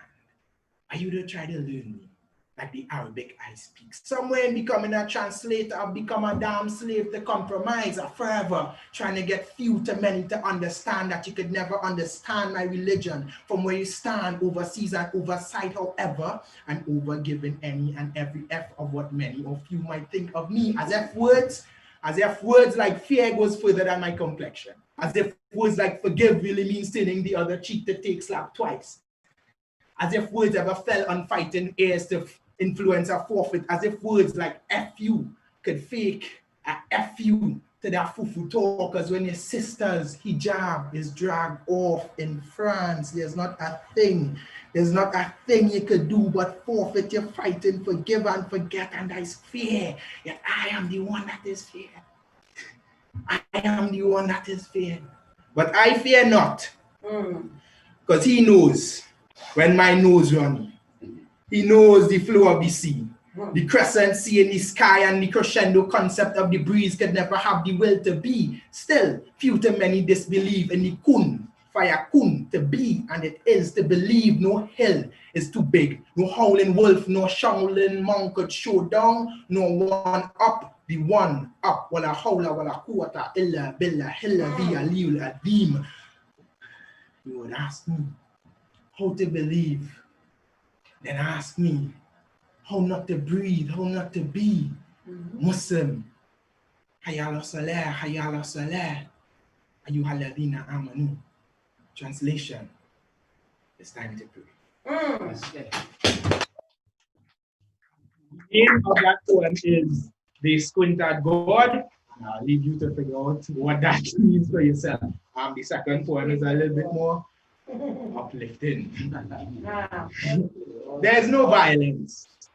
Like the velvet violet surging through our veins, no roses that wilt yet still have the will to rise. Red, like bread, like Digicel, we are rising stars, filled with passion that is thick like oil. We don't mix, but we don't spoil. Because we toil and toil and toil, time and time in searching for something missing. Looking through crowds and containers, popping eyeballs beyond the stars, in scars, in smiles that only last for a little while and in a weird kind of way that makes us astronauts. How? You see, embedded in our threading is longing for new life forms and light to form, but we can't form life when we light years away from home. Is not a place, home is a feeling. Right inside your solar plexus where everything connects us. And if you peel away your rib cage like ripping pages, you'll find caged in and raging the universe. Yeah. Comprised of matter. So you and I matter. Matter of fact, look past the fat. Skin and bones, muscle, tendons, you will find that within our core, there's so much more to us than that which we endure. So fertilize the reasons to skin teeth and make compost of your laughter. You are exactly what you're after, the pieces of the puzzles you are trying to put together in paintings and poetry and compositions. You are Picasso's and Basquiat's veins in human form, so keep on, because the path is never straight. And your walking stick might break. But as you pass, elder ones, remember to leave some breadcrumbs behind for those that would come behind, although their heads might be down sometimes. Ahead is definitely sometimes sunshine. Hand says, these hands are held out to help you two Gretas. Your silver lining is made of metal and could never burst. I say so. You're born without sin, so don't even believe in that curse. You are the sons, the daughters of the one drum that vibrates sternum. You spit stars and split seas in half without a staff. Your existence makes sense because you are the universe, comprised of matter, all of it. So you and I matter, all of us. So if you find yourself at the end of the verse, remember that you are all of it. The universe. Surely hardship comes hand in hand with ease. I mean, thank you.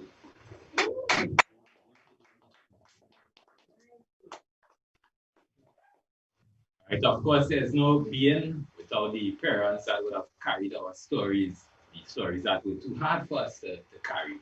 So I am because of my mother. My mother had pride.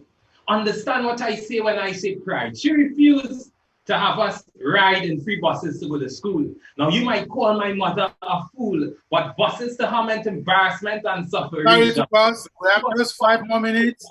Too much children in the bus station. 5 more minutes. Thank you. Hello? 5 more minutes. Yes, here's the last. Thank you, sir. Well, this is the last one. This is the last one. This is the last one. Yeah, brother, 2 minutes. love your beard, sir. 2 minutes. Yes, I like it too. Yeah. My Go on, mother please. cried. Understand what I say when I say pride? She refused to have us ride in free buses to go to school. You might call my mother a fool, but buses to her meant embarrassment and separation. She was squanched up with too much children in the bus station. The bouquet of hungry breaths, dandruff heads, mixed with perspiration, fused with the atomic scent for growing resentment of foreign ownership and equitable distribution of wealth. Nah, forget all that freedom held. That scent was just Miss Betsy's daughter taking off her shoes in the bus. And Miss Betsy's daughter had this American pair of shoes in the village of Kumana. Those shoes used to be smelling high like an American pair of soldiers on top Salvatore Center. Watching down at the middle class, Miss Betsy used to give her daughter the same shoes that take cow down, rainwater, and sweat to go to school. And those American shoes were too small and couldn't fit us. I see them American shoes too small and can't fit us. That's why my mother didn't want me on a bus. My mother had pride. Understand what I say when I say pride. She refused to have us ride 3 streets away to use the free internet cafe. Now, you might call my mother a fool, but free to her meant free food. And free food meant you had to qualify as poor to get it.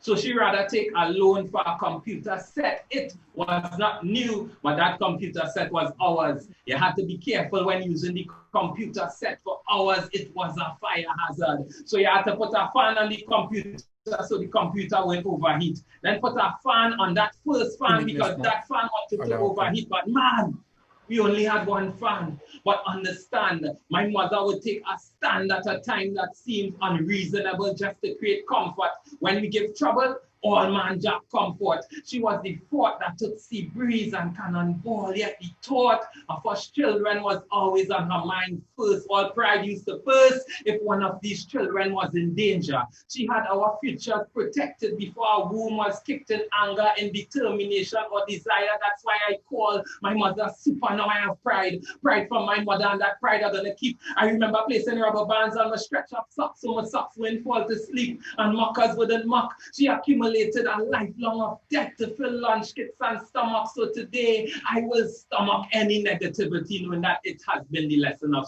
something good. Her creativity, it whirls in my veins and flows through my blood. No words were created in the vacuum. These words are the buds of a loving and caring mother, the nurture and care of who I am, my super woman. Give thanks. Yes, and we want to finish by singing happy birthday to Wsice. Everybody come forward. Come on, Rastaman. Respect. Yes, thank you. Make it very short, please. Happy birthday to you. Happy birthday to you. Happy birthday, dear Wole. Happy birthday to you. Thank you very much. We will pass the message. We will make sure we get your message. We get your message across to him. Yes. Please, London Center, please, I'm on. We get your message across to him. You'll be very much appreciate this, and I'm happy that 2 of you have met him physically, Antitia and Shabaka Thompson. Thank you very much. Brilliant performances also. Thank you. Thank you. We'll see you again. Now, because I'm running out of time, I want to bring in yet another one from the diaspora. Oh, she's there. Gorgeous. This is Yaira Tamakloe, former Miss USA Africa. Did I get that right? I was in the final 5. You were disqualified. No, no, the top 5. The top 5. They didn't give you the prize. I'm going to send my policemen after them. Now go. Yaira is from Ghana, but she's based in the US. Now. All right. Hi, everyone. As he said, my name is Yaira Tamaklo, and today I'll be telling you a story from my ethnic group, the Anglo Ebes. So today's story is going to teach us 2 things: why the cock crows and how Anansi the spider in this particular story, we call him Ayiyi, is actually not a troublemaker. He is the bringer of solution. Misagli toto ngoliwe labaya harata ngoliwe misagli toto ngoliwe labaya harata ngoliwe. This song means listen to the story of ghosts that carry brooms on their head, which interprets to the fact that even those stories might relate to reality, they are not always the truth. So a long time ago, in a time before time, when man did not quite exist on earth yet, and animals ruled this place, was a king called Kokusabi. How do I know this? I saw it. I was a spirit and I watched from the heavens. He was a very respected and revered king, but above all, he was very, very spiritual. He did nothing without consulting the voodoo of those lands. In every land, Vo, liberator, do, of nations. Voodoo therefore meant liberators of nations. So our voodoo were our protectors, our oracles, our deities, and our spirits. And he understood their importance. One day when he went to go consult them, they gave him rather some unsettling news. They told him there was going to be a famine. However, because they are the protectors of our nation, they told him what to do. Immediately, Kokosabi went back to his palace and called Achiglinya the elephant and told Achiglinya, go summon everybody and bring them here. Mind you, Achiglinya was the gong beater, so he took himself and went to the town square and went, Kong, kong, kong, kong, kong, mama nyeo, fofo nyeo, plan masia makata, Kokosabi banade, mia vaya, fifi life, which meant mother, sisters, and everybody. Kokosabi wants us in his home immediately. And so they all assembled. He told them what the oracle had told him and also told them the solution, which was for them to have a community garden from which they could harvest and store food. Kokosabi also understood that in order for everybody to be on point, waking up and doing everything they needed to do, he needed someone to make sure everybody could wake up. And that was the first time Koklochu got the job of being the alarm clock for everyone. The very next day, Koklochu the cock woke up, stood there at 4 a.m. and called, "Go, go, go, go!" As soon as everybody heard this, they knew it was time to wake up and go to work. Oh, Koklochu was very proud. However, about a week later, he realized that everybody had been to the farm except Elwon the piper. So that next day, when he called everyone and everyone went to the farm, he went to Elwon's house. Have you ever had someone come right behind your window to make noise? That's exactly what he did. He stood behind Elwon, the python's window, and went, "Go, go, go, go!" Oh, Python was furious. He got up annoyed, saying, "What is this? Don't you have any sense?" is what it means. He said, Why aren't you on the farm? Everybody is farming. Why aren't you there? He said, "Go tell King Kokosabi that me, Bondriba, Almighty Python, I will not farm." So he went and he told King Kokosabi that. He was surprised because no one had ever disrespected him. The king summoned Elwon, the python, and when he got there in front of the king and the elders, he said the same thing. So they made sure he knew that Elwon, you will not be allowed to partake from the harvest once it's done. He said, "Oh, I don't want it. I don't want." Okay, so they let him be. True enough, it came time for harvest and everybody was enjoying the feast. Well, everyone except Elwon, because he was hungry, he was starving. He went to every single animal and they refused to give him food, referring him to the things he had said. So Elwon decided to take matters into his own hands. He started swallowing the children of the other animals. What is this?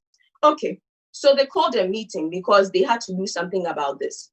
Ware minuma misa milawe, ware minuma misa milawe, aye milawe.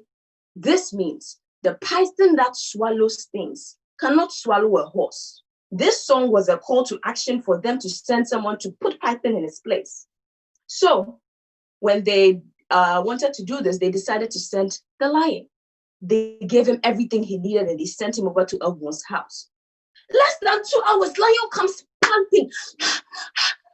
"Lion, look at you." Oh, which means what is wrong? He said, Bondriba, Almighty Python almost swallowed me. Hey, is what everyone exclaimed because this had never been unheard of. This was unheard of. So they decided, okay, what do we do? They decided to send a tiger. Oh, he came back in even worse shape. He was like, he actually swallowed myself. I don't even know how long this happened. I was going there again. Now they were out of ideas. They were out of ideas and they were distraught. This whole time, Ayi the spider, also known as Ananse, had been watching everything going on. So he went to go see Coco Sabi and told him, I would like to try. And he was like, He called his elders because he could not believe his ears. And he told the elders the same thing. I'd like to try. He's like, if Tiger and Lion did not succeed, what makes you think you can succeed? He said, well, if I don't succeed, well. So then they asked him, what do you need? He said, I need a long stick and a long rope. Achiklinya, the elephant and his big mouth, said, he wants a long stick and a long rope to catch a long animal who swallowed the long stick, the long rope, and his small body. And everybody started laughing. Ayi told Achiklinya, do I see you volunteering yourself here? And he kept quiet. True to their words, they decided to let him try. They gave him the long stick and the long rope, and the next day, with the blessings of the voodoo, they sent him on his way, expecting him not to come back, honestly. When he got there and when the python saw him, he met him aggressively. Who is this? Are you the next person they've sent to come and try to capture me? He's like, no, not me. Have you seen my size, deal? Why will I even try? See, there's just a debate going on about who is the longest animal in this place. And everyone was like, and the strongest. Yes, sir, and the strongest. Me, I am just here to settle the debate. I just want to measure you. That's all. So he laid his stick down and then told everyone, will you please lay down so I can measure you next to the stick? Wanting to prove that he was indeed the longest, he did.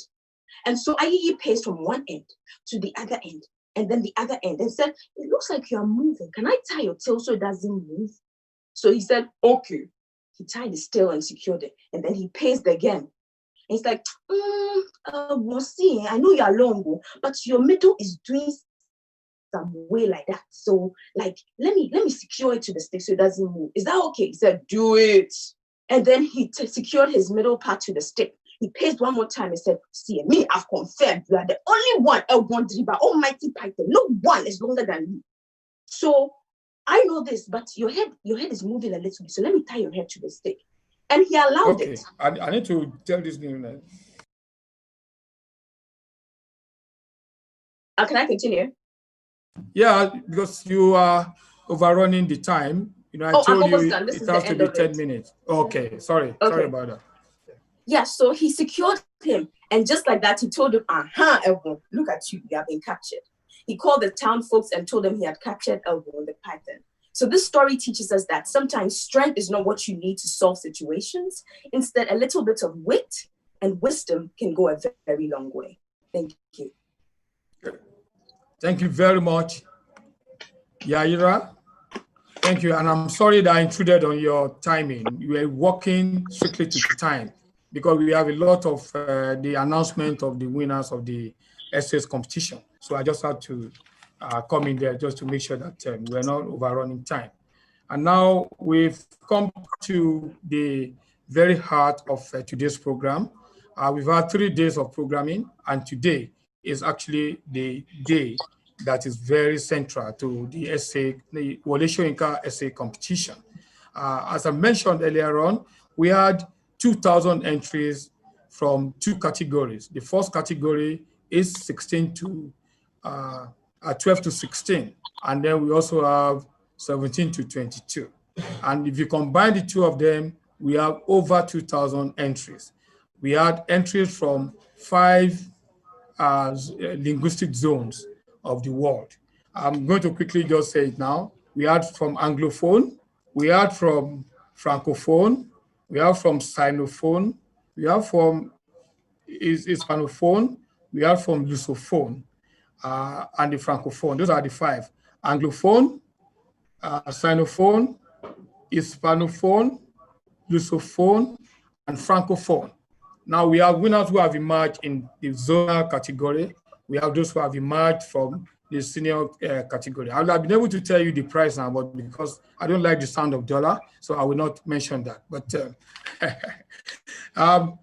all participants, everyone who wrote, who participated in this essay, where you wrote on "I am because you are," from all over the world, please ensure that you are in the house.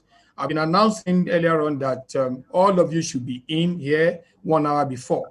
So if you are not in now, there's no way I can help you. That's why we kept on trying to reach you. And but I hope that you're all in now. Because I'm going to be announcing the 86 finalists in the junior category from the 5 zones of the world, linguistic zones of the world, and 86 finalists in the senior category, also from 5 zones of 5 linguistic zones of the world. So if you assure me that you are all in, because I can't wait again, I'm so excited to know who these our essay winners are. I will just be calling the names, and then you just, if we manage to get your picture on screen, we will do it. Otherwise, I won't waste time on that. Once you hear your name, I'll call it twice. Just know that you are a shortlister. Please don't let your heart palpitate. You are all winners. Everybody who has got it to this age, you are all winners. Everybody who took part in this, you are all winners. Okay? So no qualms and no need to get depressed or unhappy. Look, like just keep on putting in for all this project. If you check Wole Soyinka, he had so many times that he was rejected. People just tell him, sorry, your script is not good, before they started accepting him. Right now, they have no choice but to accept, even when he coughs. So I start mentioning the name now. I'm starting with the junior category. Your picture must be one of those that you see on screen. Abdurrahman Balogun from Nigeria, you are a winner. You are a winner, you are in the 86th. Abeng Bamela Sure Jamain from Cameroon, you are in the 86th. Abeng Bamela Cyril, you are shortlisted in the 86th. Adam Usman Garko, Nigeria, you are shortlisted in the 86th. This is a junior that I'm still doing. Adegboyega Israel Feromi, you are in the 86th finalist. Adeoye Precious from Nigeria, you are in the 86th finalist. Adigun Miriam Ifeoluwani, Nigeria. Adigun Miriam Ifeoluwani, you are shortlisted. Adumaza Ofuje Deborah from Nigeria, you are in the 86th. Agba Igoyota Marvel, you are in the 86th. Agba Igoyota Marvel, I'm sorry if I don't pronounce the name well, I have to master those names at some other time. I'm really very sorry about that. Agim Inelma Daniela, you are in the 86th. Agim Inelma Daniela, you are in the 86th. Aharanwa Divine Chinoye, Nigeria, you are in the 86th. Aharanwa Divine Chinoye, you are in the 86th. Ajayi Adejoke Omalara, you are in the 86th. Ajayi Adejoke Omalara, the 86th. Ash Abena Kumi from Ghana, you are in the 86th. Ashley Abena Kumi from Ghana, you are in the 86th. Awande Hadebe from South Africa, you are in the 86th. Awande Hadebe from South Africa, you are in the 86th. Ayodeji Oluwatomi, you are also in the 86th. Ayodeji Oluwatomi, you are in the 86th. Ayuba Tehila Aruna, you are in the 86th. Ayuba Tehila Aruna, you are in the 86th. Balogun Jacinta, you are in the 86th. Balogun Jacinta, you are in the 86th. Balogun Oreoluwa Anuoluwa Tomiwa, you are in the 86th. Balogun Oreoluwa Anuoluwa Tomiwa, you are in the 86th. Chloe Olufimilayo Ejisun, you are in the 86th. Chloe Olufimilayo Ejisun, you are in the 86th. Chukuma Cynthia Zhang Lilin, China/Nigeria. Chukuma Cynthia Zhang Lilin from China/Nigeria, you are in the 86th. Courage Elom Kojo Demodze, Ghana, you are in the 86th. Courage Elom Kojo Demodze, you are in the 86th. Danica Newman Inkedurim, you are in the 86th. Danica Newman Inkedurim, you are in the 86th. Dare Tuluani Priska, you are in the 86th. Dare Tuluani Priska, you are in the 86th. Eda Deborah Ari Anije Juorishe Anire Juorishe. You are in the 86. I'm sorry if I didn't get that name right. Eda Deborah Anije Anire Juorishe. You are in the 86. Ekwochi Somtochukwu Chidiebere. You are in the 86. Ekwochi Somtochukwu Chidiebere. You are in the 86. Elesho Oluwakolami Morenike, you are in 86. Elesho Oluwabukolami Morenike, you are in 86. Elizabeth Iseki, you are in 86. Elizabeth Iseki, you are in 86. Emily Sue from the USA, you are in 86. Emily Sue from the USA, you are in 86. Ezekiel Amarachi, you are in 86. Ezekiel Amarachi, you are in 86. Frederick Amarachi Goodness, you are in 86. Frederick Amarachi Goodness, you are in 86. George Oluwapelumi Muyiwa, you are in 86. George Oluwapelumi Muyiwa, you are in 86. Gwe Patience Kifang, Gwe Patience Kifang from Cameroon, Kifang, you are in 86. Gwe Patience Kifang, you are in 86. Alide Tamonobim, you are in 86. Holiday Tamuono Bim, you are in 86. Ibegunam Olisa, you are in 86. Ibegunam Olisa, you are in 86. Ibem Marilyn Anya, you are in 86. Ibem Marilyn Anya, you are in 86. Idowu Oluwasemilore Mudupe, you are in 86. Idowu Oluwasemilore Mudupe, you are in 86. Igabo David, you are in 86. Igabo David, you are in 86. Ikenjoku Awuna Teresa, you are in 86. Ikenjoku Awuna Teresa, you are in 86. Irabo Stephanie, you are in 86. Irabo Stephanie, you are in 86. James Moju, you are in 86. James Moju, you are in 86. Jawando Zilua Taiwo Mercy, you are in 86. Olonilua Taiwo Mercy, you are in 86. Olowu Dumininu Favor, you are in 86. Olowu Dumininu Favor, you are in 86. Oluwabukola Oluwatamilore Ale, you are in 86. Oluwabukola Oluwatamilore Ale, you are in 86. Oluwatoniloba Adewemimo, Oluwatoniloba Adewemimo, you are in 86. Oluwatoniloba Adewemimo, you are in 86. Omotomilola Olaoye, you are in 86. Omotomilola Olaoye, you are in 86. Onoye Onyeka Henrietta, you are in 86. Onoye Onyeka Henrietta, you are in 86. Onweme Akachi Christiana, you are in 86. Onweme Akachi Christiana, you are in 86. Oriade Adewumi Nigeria, you are in 86. Oriade Adewumi, you are in 86. Olu Shulamite, you are in 86. Olu Shulamite, you are in 86. Oseni Oluwabumi, you are in the 86. Oseni Oluwabumi, you are in the 86. Oyeyemi Samuel Olaoluwa, you are in the 86. Oyeyemi Samuel Olaoluwa, you are in the 86. Onyi Dubra Akika, you are in the 86. Onyi Dobra Akika, you are in the 86. Oyinkansola Oshinowo Alema, you are in the 86. Oyinkansola Oshinowo Alema, you are in the 86. Paul Wunyu Deborah from Ghana, you are in 86. Paul Wunyu Deborah from Ghana, you are in 86. Rania Daniela Sentauri, Indonesia, you are in 86. Sampada Dahal from Nepal, you are in 86.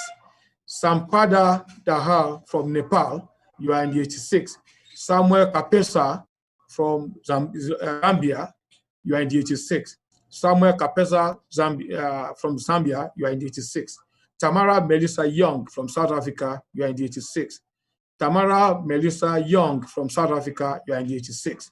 Thelma Iheanacho from Nigeria, you are in 86. Thelma Iheanacho from Nigeria, you are in 86.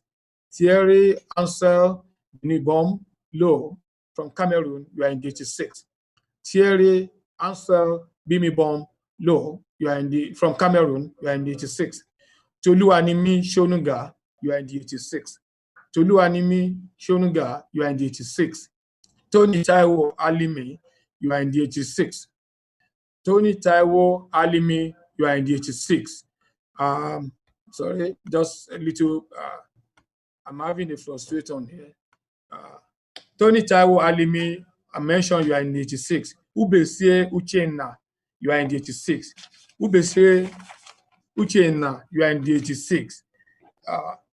The Ubese Uchenna, Nigeria, you are in 86. Ubese Uzena, you are in 86. Ugwoji Emmanuel, she's a mom, you are in the 86. Vera Honam Antonio from Ghana, you are in the 86. Yaya Mohammed, you are in the 86. Yaya Mohammed, you are in the 86. Yolanda Masoka from South Africa, you are in the 86. Subenati Gongo from South Africa too, you are in the 86. These are the 86. 86 senior will come shortly after a break, so I can drink a bit of water. Thank you very much. Our parents and our guardian, thank you for staying by us. We like the fact that you taking the patience to be with us. We will be done with this prize giving ceremony, but it's very, very important that we do what we're doing now. Thank you.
My name is Aduke, and you are watching the Black Drum Sessions. How long shall a man live in fear because of the color of his skin? How long shall a man live in fear because he's not like me? Man against man has no justification, don't you see? I know you bleed the same red.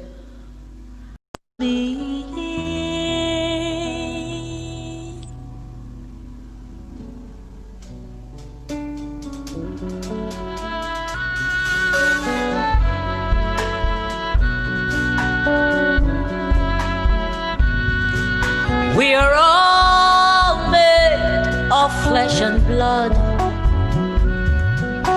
We are all made of cells and tissues. We are all made of muscles and bones. We are all made to live and grow. Man is man no matter what. Black, white, yellow, wherever you are from. Man, man, man, man. Oh, man. Man is just man. Man is just man. Man is just man. Whether you're a white man, whether you're a black man, whether you're an Englishman or a South African man, whether you're a German man, you say you're a Chinese man. Oh, I heard you're from America. You're a Yoruba man. Oh, Biafra man. Yeah, yeah, yeah. Ah. Man is just man. Man is just man. Man is just man. Yo. Man is just man. Man is just man. Man is just man. Yo.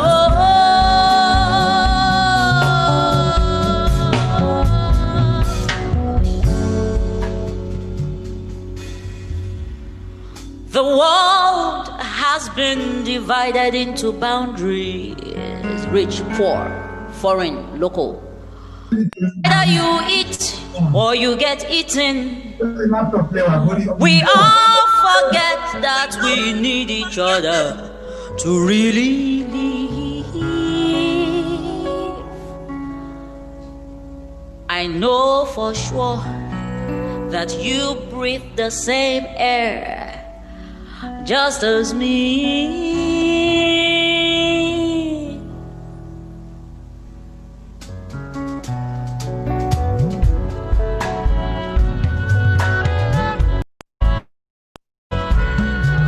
We are all made of flesh and blood. We are all made of cells and tissues. We are all made of muscles and bones. We are all made to live and grow. Man is man no matter what. Black, white, yellow, wherever you're from. Man, man, man, man. Oh, man. Man is just man. Man is just man. Whether you're a white man, whether you're a black man, whether you're a Chinese man, oh, you're a Spanish man, you're from Mexico, oh, you are from Tokyo. Man is just man. Oh, man is just man, yeah. You say you're from Lagos, yeah. Some people come from Kano, some come from Katsina, some people come from Bordeaux. Wherever you come from, wherever.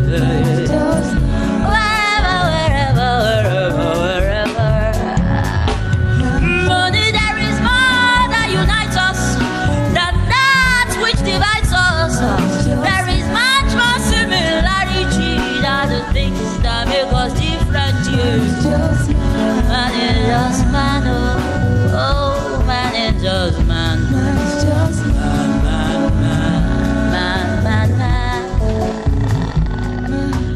Man is man no matter what. Black, white, yellow, wherever you're from. Man, man, man, man. Oh, man.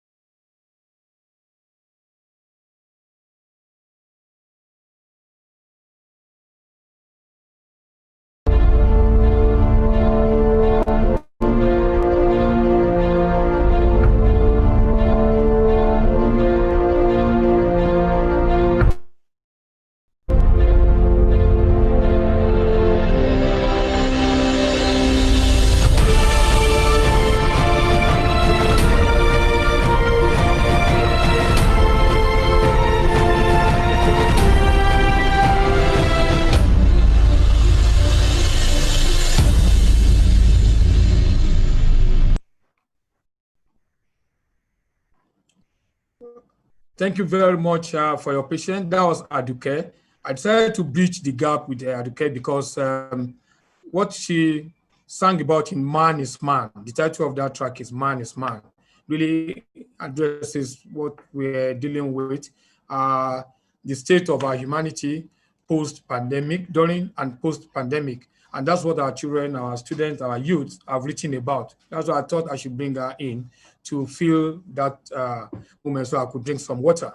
Now, we have two categories in the essay competition. We are the junior and we are the senior. The person who did the final adjudication of the junior category you have met.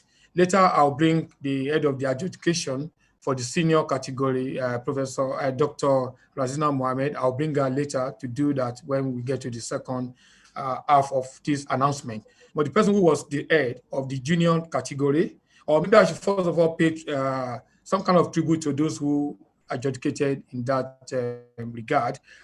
We had Bankole Wright. Bankole Wright is a PhD doctoral student, doctoral candidate at the University of Lagos. There was Samuel Ayenuba, who's also from Unilag, also a doctoral candidate. We had Abdul Maruf, Al Maruf Shegun. He's a senior teacher in Lagos. He's been teaching in secondary school, and he has won all the awards. You can check him online. Shegun Al Maruf won all awards that are meant for the neatest teacher, the best teacher, the nicest teacher, and these were votes that were cast by the student. The most appealing teacher, he has won all the awards. You see all the profile on our website when you visit there. So, but the person who did the final adjudication for the junior category and gave us what we want, she's just going to mention, she's going to talk to our report, and after that, we'll be announcing the winners. Yaira, are you there? We met her earlier on when she did the storytelling. Yaira, Yes. are you ready? Yes, okay. I am. Just read your report briefly. Okay, so the report says, of the 30 submissions reviewed, I can without hesitation say a lot of thought, work, and heart went into every single paper. All the submissions articulated clearly their individual understanding of the subject matter. Considering the age range of the submitters, their essay on a philosophy that many people either are not aware of or understand speaks to the future of our world. A plethora of light is being kindled to usher us into a brighter future. Some essays, however, stood out than others due to how they were structured, their overall global understanding of the subject matter with references made to specific global occurrences, such as the Black Lives Matter movement, the Cuban doctors helping other countries, Madagascar's proposed cure for COVID, etc. This showed their understanding of Ubuntu, though of African origin, as a philosophy that applies to everything happening in our world, especially with regards to underrepresented communities. Many of the students put themselves in their essays, which was impressive. Some writers even had infusions of their native languages and their culture.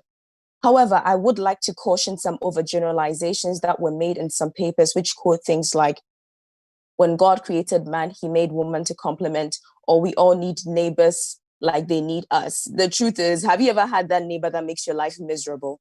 So this was some of the things I'd like to caution with the overgeneralizations. Though the latter might sound quite humorous and the former a little more complex, it's imperative that we teach our young scholars to hold on to their beliefs while presenting ideals without biases based on those beliefs, opinions, and societal generalizations, as this could take away from the relevant points that might be attempt to be made should people disagree. In short, I'm saying that the overgeneralizations might make it difficult for people to see what you are trying to say if they don't agree with something. Instead of them to focus on the point you're trying to make, they might focus on something they don't agree with.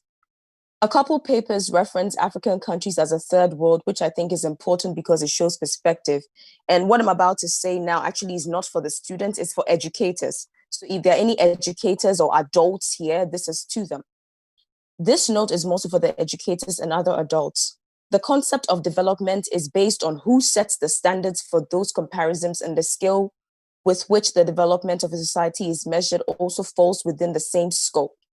In our case, it's been Western bodies. So it's important that we educate our future leaders on the relativity of development so that they are more solution tuned, which means to understand that development looks different for every society and can think critically at how communities and countries can be developed based on the needs of the actual people within those communities more than the standards set by the Western world. Overall, reading these essays just really made me happy, and it reaffirmed the hope for unification, community, and progress within our global community. It was hard picking. It was extremely difficult because every time I read, I had to read the essay about 4 times, about 3 to 4 times before I was able to shortlist it. But I can say that it just made me very proud because I know we are in really good hands. Thank you. Yeah, thank you very much, Yaira. That was very good. Later, we're going to meet other people who adjudicated the other ones, and then we'll proceed from there. Right now, we want to announce the winner, and I'm going to hand over to the producer of this program, and she will be the one to give the announcement. I'm calling on Anifat Iharo, who is our producer, to announce the winner of the junior category.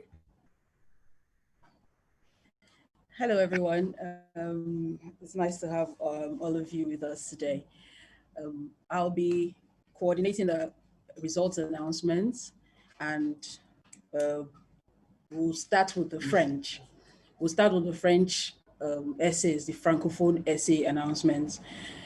Just so you know, we are this Zoom meeting webinar is powered by San Diego State University. And for our brothers and sisters in other non-English speaking countries, you can use the Wordly app to join this webinar, and you will be able to have live translation of what we're saying in Spanish, French, in Portuguese, and other languages. Okay, so I would like to call on Mr. Olivier Alfonsi. He was one of our educators for the French essays, and he'll be announcing the junior category winners for the French essays. Mr. Alfonsi. Yes, I'm here. Can you hear me? Yes, we can hear you, sir. Okay, fantastic. So the winner for, well, just first of all, I want to congratulate everyone because in the junior category, most of the texts that were written were written by Nigerians. So French was not their first language, and they impressed me by the level of French. A lot of people from Corona school, so Corona is not only a virus. So it was good to see all those nice texts from everyone. So congratulations, everyone. The winner for this junior category in the Francophone essays is Telma Ianacho from Middlehold School. And the second position is Toluwani Sonuga from Corona Secondary School, Agbara. Thank you very much, Mr. Fonzie. Do we have a Thelma Henacho in the audience? Thelma Henacho, if you're with us, please unmute your mic, and you have 2 minutes to make a statement. Good evening. Thelma Henacho. Yes, Thelma, we can hear you.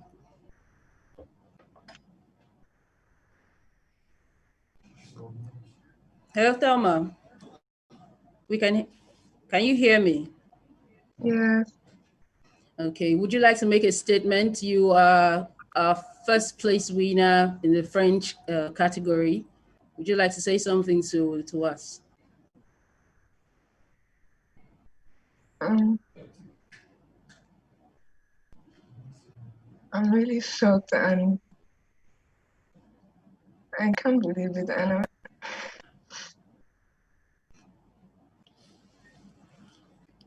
I'm really grateful to all those who helped me and those who encouraged me to not give up on myself on this. Okay.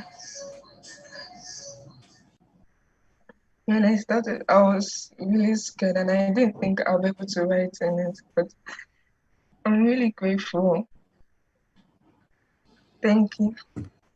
Thank you so much, Thelma. We know you're emotional. We congratulate you, and I'm sure everybody felicitates with you. Thank you so much. Okay, so we'll go to the junior category announcements for the English. Unfortunately, we didn't have junior entries for the Spanish, Portuguese, and we had just one from the Chinese. So there was no competition. So we have only junior for French and English. So I'd please like to call on Professor Robert Fox. He was one of the adjudicators for the English essays. I'd like to call on him to announce the winner of the junior category under the English essays.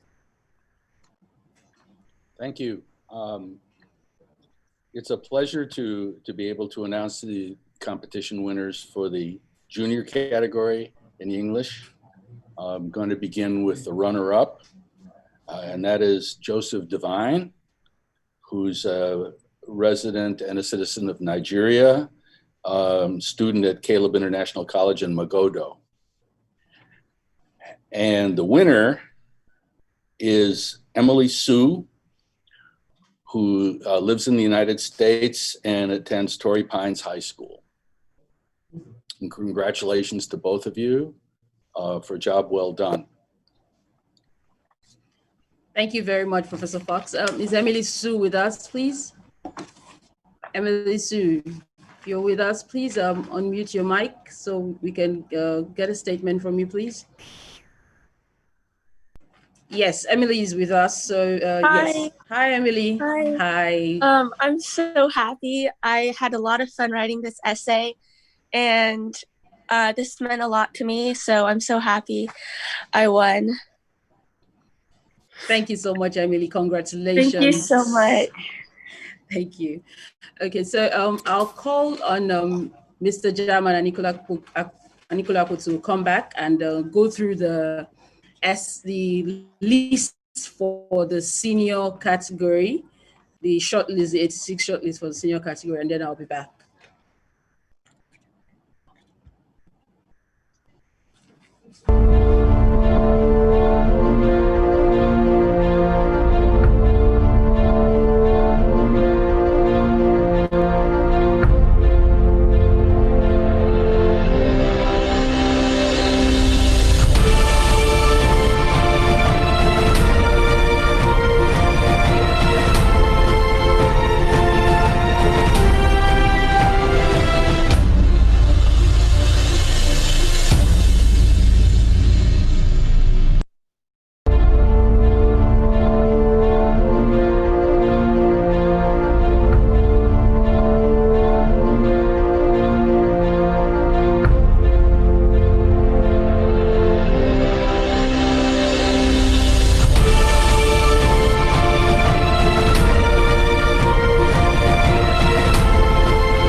Thank you very much, Anifat Ekaro, our producer, for making that announcement. And we thank all our judges who have been part of this experience.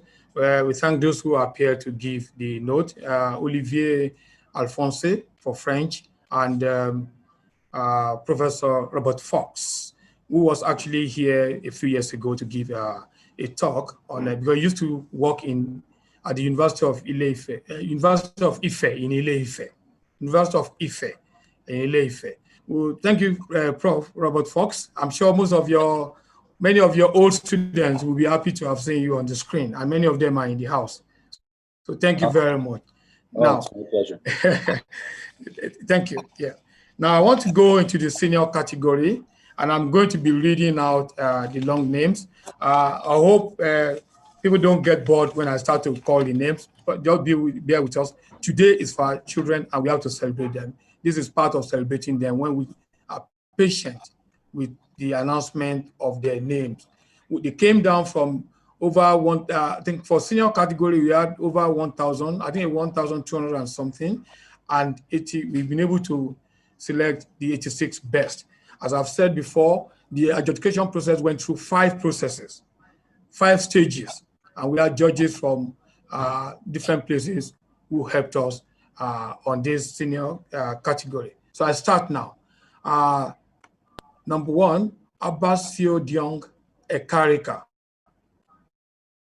Abbasio Diong Ekarika, you are in 86. Adejumo Shakirat Adenike, you are in 86. Adewi Aishat Adedamola, you are in 86.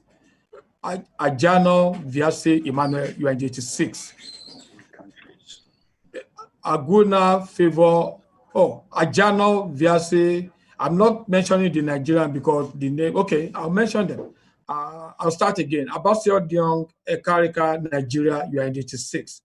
Abbasio Diong Ekarika, Nigeria, you are in 86. Adejumo Shakirat Adenike, Nigeria, you are in 86. Adejumo Shakirat Adenike, you are in Nigeria, you are in 86. Adewi Aishat Adedamola, Nigeria, you are in 86. Adewi Aisha Adedamola, Nigeria, you are in 86. Ajano Vase Emmanuel, Côte d'Ivoire, you are in 86. Ajano Viase Emmanuel, Côte d'Ivoire, you are in 86. Aguna Favor Obianuju, Nigeria, you are in 86. Aguna Favor Obianuju, Nigeria, you are in 86. Aina Eniola, Nigeria, you are in 86. Aina Eniola, Nigeria, you are in 86. Akwan N1 Go Bank, NFIOK. Akman N1 Go Bank, NFIOK from Nigeria, you are in 86. Akman NFIOK, you are in 86. Amakre God Day, Nigeria, you are in 86. Amakre God Day, Nigeria, you are in 86. Anigbo Stephen Chinedu, Nigeria, you are in 86. Anigbo Stephen Chinedu, Nigeria, you are in 86. Aurora Valerie Amando Mutemba. Aurora Valerie Amando Mutemba from Mozambique, you are in the 86. Aurora Valerie Amando, Mozambique, you are in the 86. Ayo Mark Taiwo from Nigeria, you are in the 86. Ayo Mark Taiwo, Nigeria, you are in the 86. Ayodele Arogundade, Nigeria, you are in the 86. Ayodele Arogundade, Nigeria, you are in the 86. Ayomiwa Quadri, Elesho, Nigeria, you are in the 86. Ayotomiwa Quadri, Elesho, Nigeria, you are in the 86. Boluaduro Abasiek from the Boluaduro Abasiekem Adeyemi from the Barbados, you are in 86. Boluaduro Abasiekem Adeyemi from the Barbados, you are in 86. Bono Shigudu from South Africa, you are in 86. Bono Shigudu from South Africa, you are in 86. Chizom Anastasia Uwezueke, Nigeria, you are in 86. Chizom Anastasia Uwezueke, you are in 86. Clara Jack from Nigeria, you are in 86. Clara Jack from Nigeria, you are in 86. Koka Pelumi Omolola from Nigeria, you are in 86.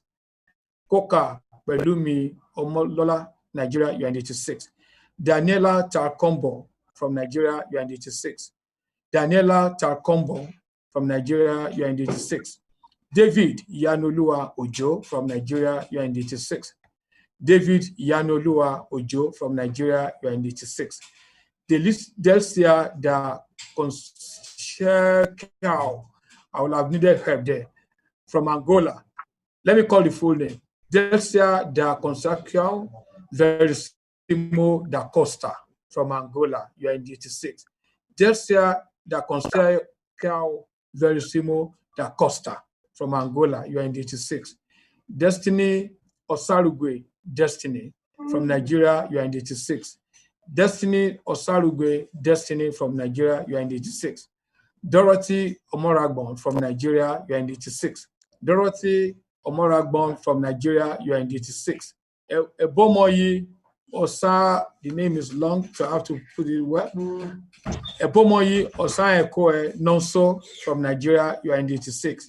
Ebomoho Osa Ekoe Nonso from Nigeria, you are in 86. Ebunluwa Olajumoke Akinola from Nigeria, you are in 86. Ebunluwa Olajumoke Akinola from Nigeria, you are in the 86. Edwin Glory Chinedu from Nigeria, you are in the 86. Edwin Glory Ebolu Olajumoke Akinola, Nigeria, you are in the 86. Edwin Glory Chinedu from Nigeria, you are in the 86. Edwin Glory Chinedu, you are in the 86 from Nigeria. Egenti Jennifer,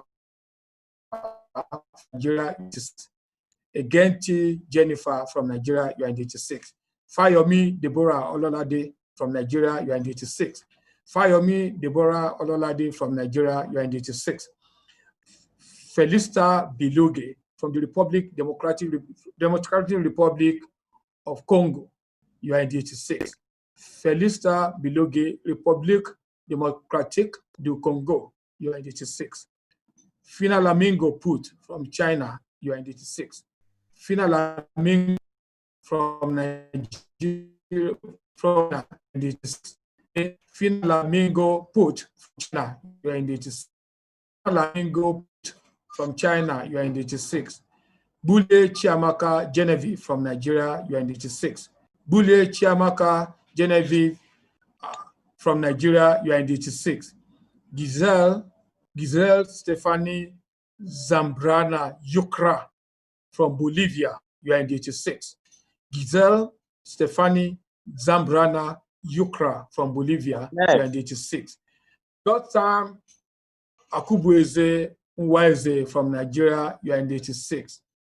God's time, Akubueze Nwaeze from Nigeria, you are in the 86. Hodonu Omotayo Sheiton from Nigeria, you are in the 86. Hodonu Omotayo Sheiton from Nigeria, you are in the 86.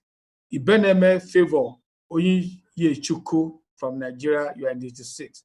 Ibeneme Favor Onyiyechukwu from Nigeria, you are in the 86.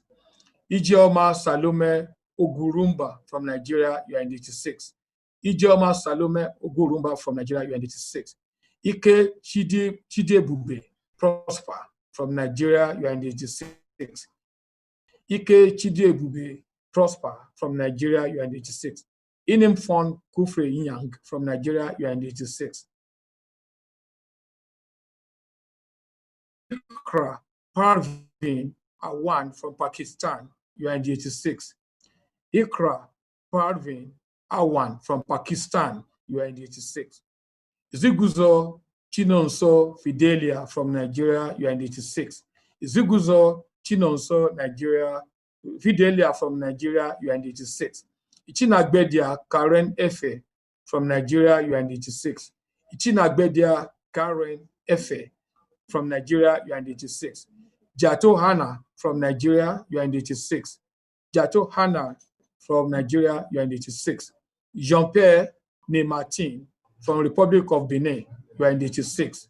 Jean-Pierre Guinamartin from Republic of Benin, you are in the 86.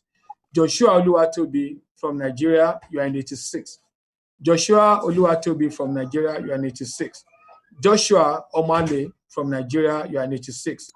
Joshua Omale from Nigeria, you are in the 86. Camden Melanie Valentine Ekoli from Cameroon, you are in 86. You are in the 86. Camden Melanie Valentine Ekoli from Cameroon, you are in the 86. Later Daniel from Uganda, you are in the 86. Later Daniel from Uganda, you are in the 86. Majidat Abdul Majid from Cuba, you are in the 86. Majidat Abdul Majid from Cuba, you are in the 86. Majidat Abdul Majid, Cuba, you are in 86. Mela Alejandra Pedraza Fernandez from Colombia, you are in 86. Mela Alexandra Pedraza Fernandez from Colombia, I'll call that name again. Mela Alejandra Pedraza Fernandez, you are in Colombia, you are in 86. Mela Alejandra Pedraza Fernandez from Colombia, you are in 86. Mera Milady Pedraza Fernandez, the name appeared, they are like twins or sisters. So I call those two names again. Mela Alexandra Pedraza Fernandez from Colombia, you are in 86. Mera Milaidi Pedraza Fernandez, you are also in the 86. So the two Meras are in. Minda Chikuma from Nigeria, you are in the 86. Minda Shekuma, you are from Nigeria, you are in the 86. Unwa for Grace Chidera from Nigeria, you are in the 86. Unwa for Grace Chidera from Nigeria, you are in the 86.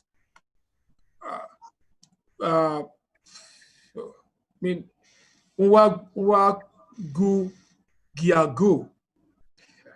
Nwagu Giago Kelechi God's Power from Nigeria, you are in the 86. Nwagu Giago Kelechi God's Power from Nigeria, you are in the 86. Nwakama Godson Uchechukwu from Nigeria, you are in the 86. Nwakama Godson Uchechukwu, Nigeria, you are in the 86. Nwakpa Gilbert Arinze from Nigeria, you are in the 86. Nwakpa Gilbert Arinze from Nigeria, you are in the 86. Nwaumere Clement O from Nigeria, you are in the 86. Nwaumere Clement O from Nigeria, you are in the 86. Nwefuru Godstime Chiadikobi from Nigeria, you are in the 86. Nwefuru Godstime Chiadikobi from Nigeria, you are in the 86. Obiado Ifeanyi Chukwu Livinus from Nigeria, you are in the 86. Obiado Ifeanyi Chukwu Livinus from Nigeria, you are in the 86. Odifa Samuel from Nigeria, you are in the 86. Odifa Samuel from Nigeria, you are in the 86. Odu Opwere from Nigeria, you are in the 86. Odu Opwere Excel from Nigeria, you are in the 86. Ogobuiro Mercy Chidima from Nigeria, you are in the 86. Ogobuiro Mercy Chidima from Nigeria, you are in the 86. Olanrewaju Miriam Ayo from Nigeria, you are in the 86. Olanrewaju Miriam Ayo, you are in the 86. Oluwagbotemi Victor Oluwafemi from Nigeria, you are in the 86. Oluwagbotemi Victor Oluwafemi, Nigeria, you are in the 86. Omale Joshua Ojonuga, Nigeria, you are in the 86. Onyenike Chukwaruka Onyeloni from Nigeria, you are in the 86. Onyenike Chukwaruka Onyeloni, you are in the 86. Opara Chizaram, Nigeria, you are in the 86. Opara Chizaram, Nigeria, you are in the 86.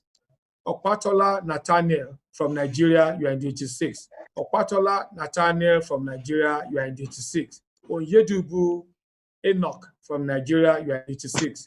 Onyedibu Enoch from Nigeria, you are in the 86. Pedro Hamane Gildo Goncalves Capita, Angola. Even I laugh.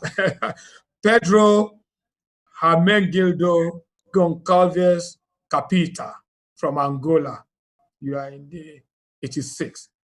Precious Emmanuel from Nigeria, you are in the 86. Precious Emmanuel, Nigeria, you are in the 86. Queen Elizabeth Ogwike from the country is not stated, but I suspect it's from Nigeria, you are in the 86.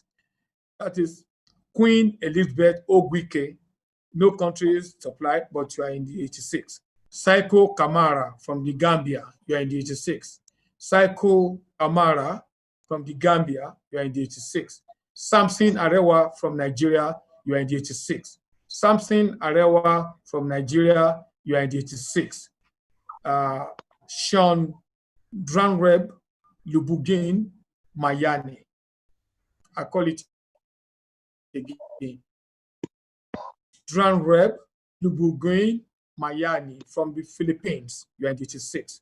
Sean Dranreb Lubugin Mayani from the Philippines, you are in the 86. Safine Gertrude Amondi Okeyo from Kenya, you are in the 86. Safine Gertrude Amondi Okeyo from Kenya, you are in the 86. I call it again. Safine Gertrude Amondi Okeyo from Kenya, you are in the 86. Shufa Salum from Tanzania, you are in the 86.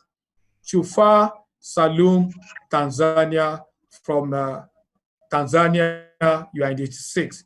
Semisola Shonibare from United Arab Emirates, you are in the 86. I guess she's a Nigerian in the United Arab Emirates. Semisola Shonibare in United Arab Emirates, you are in the 86. SK Maya Ansari Mahim from Bangladesh, you are in the 86. SK Maya Ansari Mahim from Bangladesh, you are in the 86. Shoyinka Adedumola Oreoluwa from Nigeria, you are in the 86. Shoyinka Adedumola Oreoluwa from Nigeria, you are in the 86. Timothy Omobolade Ilegbusi from Nigeria, you are in the 86. Timothy Omobolade Ilegbusi from Nigeria, you are in the 86. Tyrone Ukululeko Kakawira from Zimbabwe, you are in the 86. Tyrone Ukululeko Kakawira from Zimbabwe, you are in the 86. Again, I call the name again. Tyrone Ukululeko Kakawira from Zimbabwe, you are in the 86. Victoria Olushi Aham Ochi from Nigeria, you are in the 86. Woso Chizom Michael from Nigeria, you are in the 86. Woso Chizom Michael from Nigeria, you are in the 86. Yakubu Hamzat Odoba from Nigeria, you are in the 86. Yakubu Hamzat Odoba from Nigeria, you are in the 86. Yu Yingzhu from China, you are in the 86. Yu Yingzhu from China, you are in the 86. There are two Yu Yingzhu from China. The two of you are in the 86. I check it again. Yu Yingzhu 1, Yu Yingzhu 1, Yu Yingzhu 2, the two of you from China, you are in the 86. And now I'd like to call on the head of the education for the senior category, Dr. Razinat Mohammed, a writer, an advocate for women's rights, and a social activist. Oh, she's there. She's going, I know she's joining us from Maiduguri. Yayade, Ajia. Okay, now she's going to give the report and as well as the announcement. Thank you very much. I'm out of here. Yeah, thank you very much, Mr. Jama, and thank you everybody that's here present. It's a pleasure to be here this evening. Now, the process of adjudication for the senior category was not an easy task because we had over 1,000 entrants. And what happened was, from source, as soon as the organizers got each essay, the names and countries of each essay or each entrant was removed and numbers were given. So when the essays finally got to our hands, we knew nobody's name, only the numbers that were given to each of the entrants were what we worked with. So in all of this, over 1,000 essays, every essay had its own uniqueness. Even when, of course, they were discussing the same topic, each topic as they picked, they treated each essay was treated in a different, with different approaches, which tended to emphasize the purpose of Ubuntu, which the essay was about. Many of the essays were exciting to read, and some of my colleagues even openly acknowledged the fact that they learned from some of these essays. And I was not surprised because these are mostly university undergraduates who are young adults. And of course, they have the world at their fingertips.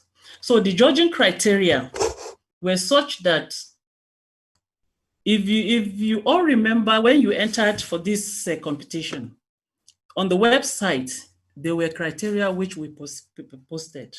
And in marking your essays, we took each of these criteria one after the other. The first one was the originality of each essay and the creativity that each entrant brought into the essay. And the treatment of theme and showing imagination were very important. Human interest and the freshness of point of view were considered. Ability to think outside of the usual box, was also a very important consideration. Some of the entrants, of course, misconstrued that aspect of creativity. Some began to tell stories, some were even writing poems. So, of course, this is the competition. So everyone will not get the exact thing that there must be a winner. So some people had to just be dropped. The second consideration was content and structure of each essay. Each essay had to clearly express points of the point and the topic, and the organization of each essay were fully taken into account. The development of themes, and so on and so forth. Then the length, of course, the length of each essay in each categories were given. If some of the essays that were much longer than expected were disqualified. There had to be grammatical accuracy and spellings. So we considered, these were the issues that we considered. And then adherence to the topic. If you started talking about I am because you are, and then you deviate and jump into discussing something else, that will make you lose some points. And then we were out to see essays that will impress. That is the wow factor in each of the essays. And I must say that I was very impressed by the clever expression, the clever worldview of these children. Because sometimes you wonder if these children are really the real authors of some of these essays. But then I'm sure they were true to themselves. They certainly must have written their essays. Now, some children even went as far back as the 15th century to bring the humanity that has been lost in the world of today. And then we also looked at, of course, if you used foul language, you were disqualified. And in all, many of these young minds surely wrote essays that projected their views of the world and the vision of what they want the world to be. Because the philosophy of the Ubuntu is one that calls for the human race to recognize the humanity in others. And then those that gave examples with current world issues like the COVID-19, the racism that has reared its ugly head in the USA, especially with the death of George Floyd. Some of these essays projected these current affairs. And I must say, in conclusion, that each essay had a wow factor in it, each of these essays, and all of these 86 shortlisted students. It was a difficult thing to come to this number. As I've said earlier, do not forget that we did not know where you came from. We did not know your name. We worked with numbers. So if you turn out to be the winner today, please congratulate yourself because you have done a marvelous job. Thank you very much. Thank you very much, Dr. Razinat Mohammed. In the comment box, somebody said, how are you coping in my degree? I said, you will answer him. Just check in the chat box, you'll be able to see that. How do you cope there? But you will answer then. Now, I'd like to, thank you. I'd Thank like you. to bring in our producer, Anifa Tiharo, to give the winners in this particular category. Anifat, please.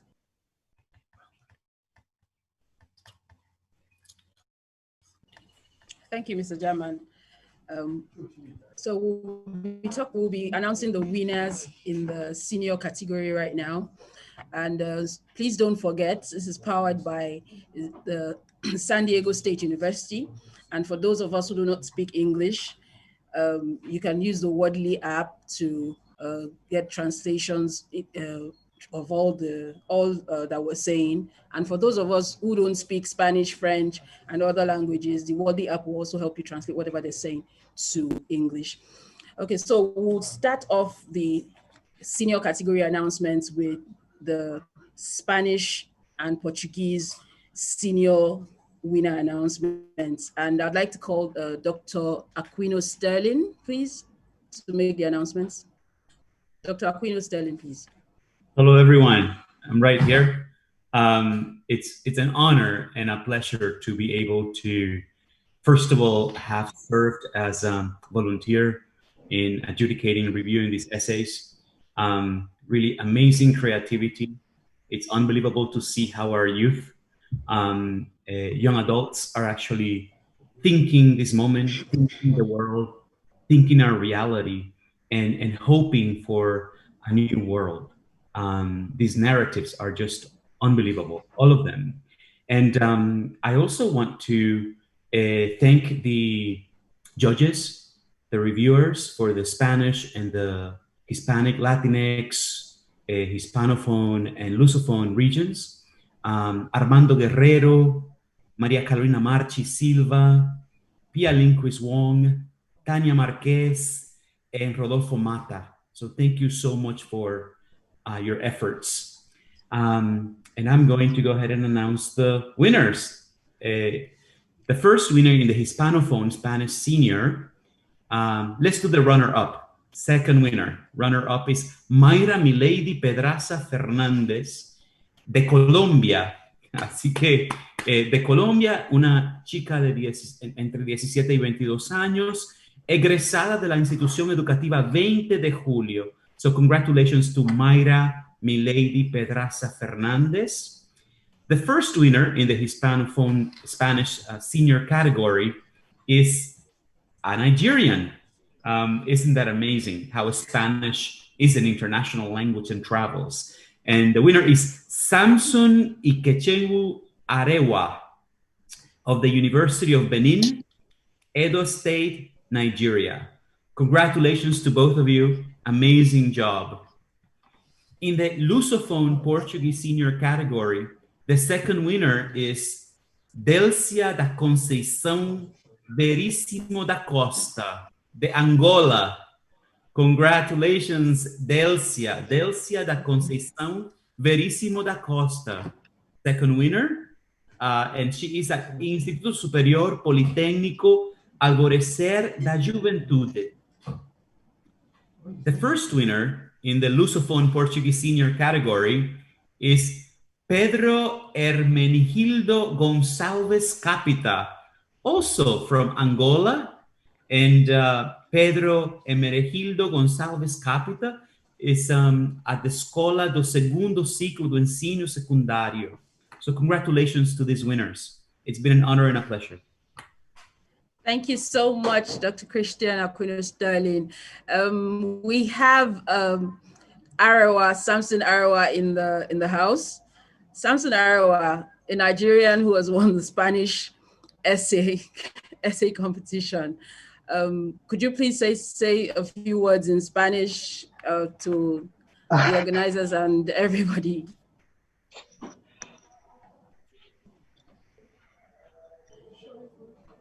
Buenas tardes.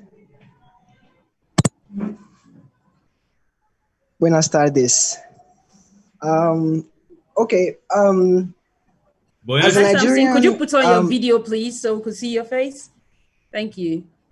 My first language is English, so please permit me to receive this award in English. I am so grateful and honored to receive this award. I am immensely, I don't even know how to put it into words. I am so grateful, and I'm happy that we are all here gathered today to celebrate the importance of education and art and culture in, in being the effective panaceas to strife in our world. I am because you are.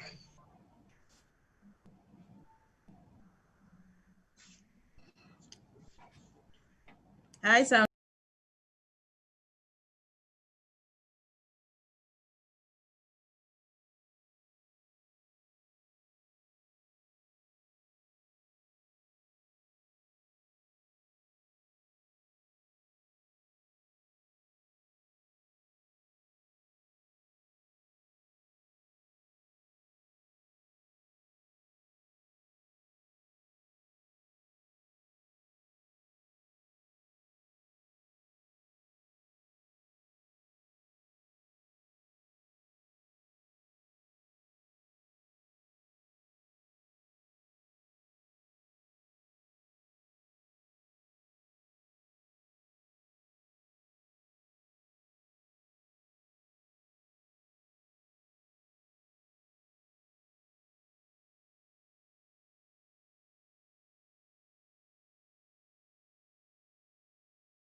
Origin person.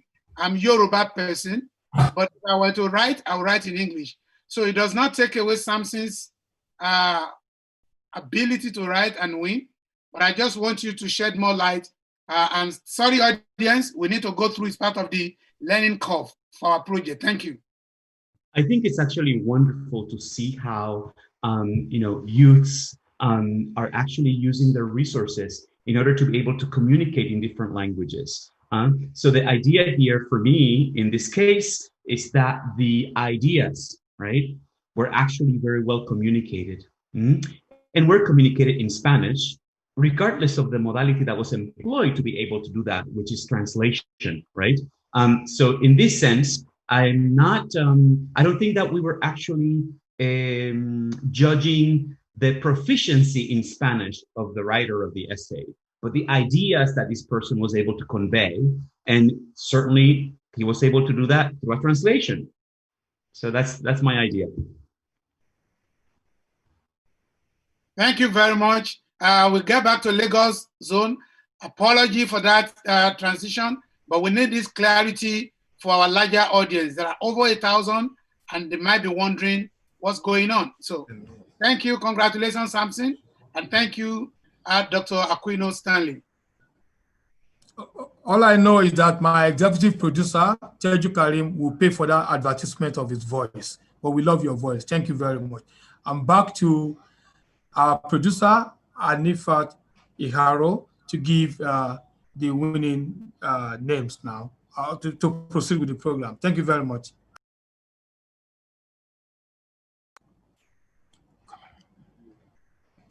Okay, we are back, and we are going to proceed now with the announcement of the senior winners in the Sinophone category. Professor Lily Cheng.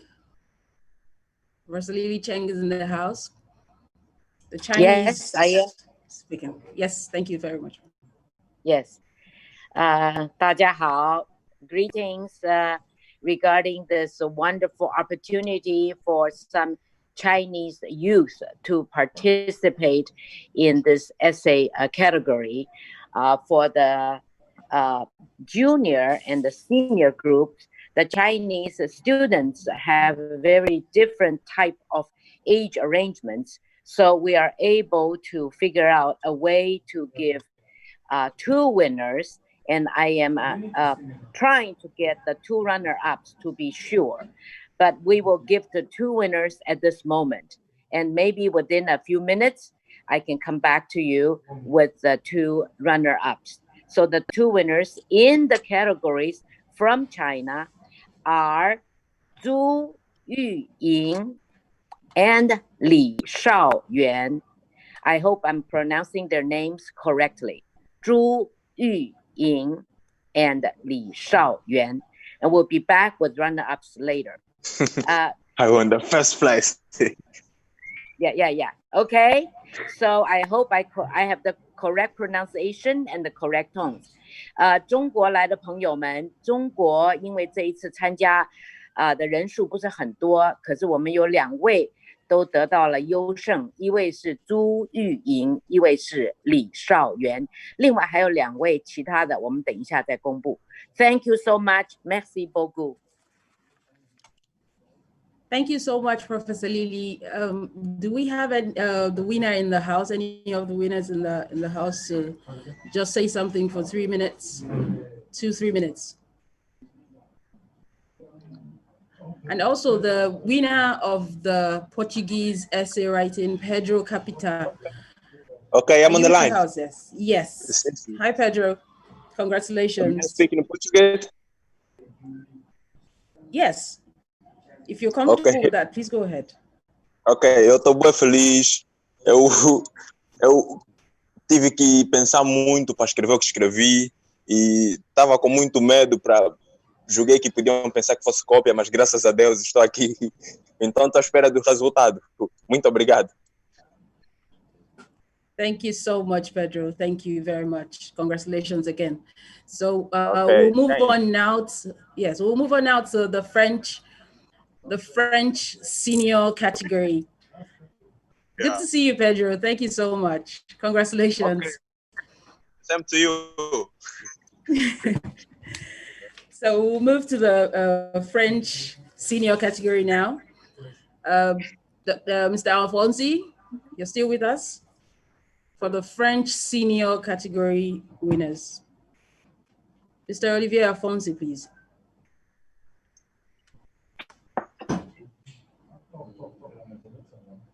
Mr. Alfonsi. Okay, in the absence of Mr. Alfonsi, we'll come back to the French category. I'd like to go to Professor. Okay. All right, Mr. Alfonsi. Yes, sorry, I have technical issues. I don't know where they come from, but en français, let me speak French a little bit. Il y a eu une dizaine de textes qui ont été écrits pour le coup par des francophones. Donc félicitations à tous. Il y a eu des thèmes qui sont passés de l'actualité à l'interdépendance entre les hommes. Et en particulier, on est allé dans la direction de ce qui a été dit dans les 2 conférences auxquelles on a assisté ces 2 derniers jours. Donc bravo à tous. Le gagnant est de République démocratique du Congo. The winner is from Congo, Democratic Republic of Congo, Félista Bilougué de l'Université catholique de Bukavu. Et le runner-up est Emmanuel Adjanor de Côte d'Ivoire, des écoles Alfred Nobel. Thank you so much. Félicitations. Could you hear me? Yes, I can hear you. No, I can hear you. I can hear you perfectly. I believe Okay. others can hear you. Thank you very much, sir. You're welcome. Thank you very much. Yes, do Thank we you have for having me. Felicita in the Congratulations. house? Congratulations, Felicita. Is she here with us?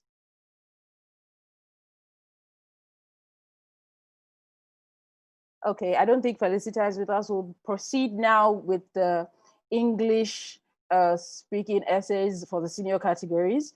And before we go to that, do not forget, we are powered by San Diego State University. And for those of us who can't speak other languages, please use the Worldly app to log into this webinar, and you'll be able to get translations as we proceed in the events. So Professor Robert Fox, please, for the senior essay winners for English. Thank you. To start out with, I just wanted to note my affiliation. I'm a professor of English and Africana Studies at Southern Illinois University in the United States. Also wanted to say that in 2012, I had the honor of giving the advocacy lecture within the context of this program. I'm glad to see that it is not only ongoing, but it's also flourishing and expanding. I think it's very important.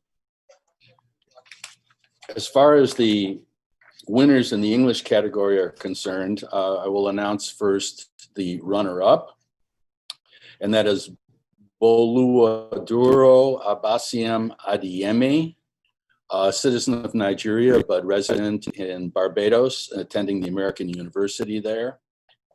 And the winner is Tyrone Nkulueko Takawira from Zimbabwe, and his institution is Wsice University. I hope I'm pronouncing that correctly. I want to say that this was a very interesting undertaking for me. Kudos to all of the people who were wading through the many, many submissions that were made. I received 30, and out of that I had to pick 10, and that was difficult. But the most difficult thing was when I got the 10, ranking them because they were all so good. The distance between each of the winners, or the placement of each person, was very small. And they were all impressive. I don't think there was a single person that didn't have a very clear understanding of what the topic and the theme, what they were, and they were very good at articulating them. So my congratulations to everybody who participated in this, especially to the winners. You did a good job. Thank you so much, Professor Fox. I can testify to the fact that the essays were very good. Some of them I read and I just couldn't believe that, you know, they were coming from young minds. And congratulations to all the winners. Is Tyrone Takawira in the house, the winner of the English category senior essays? Tyrone Takawira.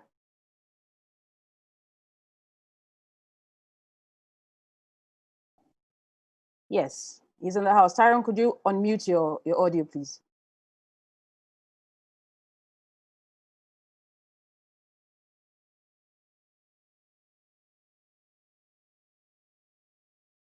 Oh, I think he's probably having technical difficulties because he's out now.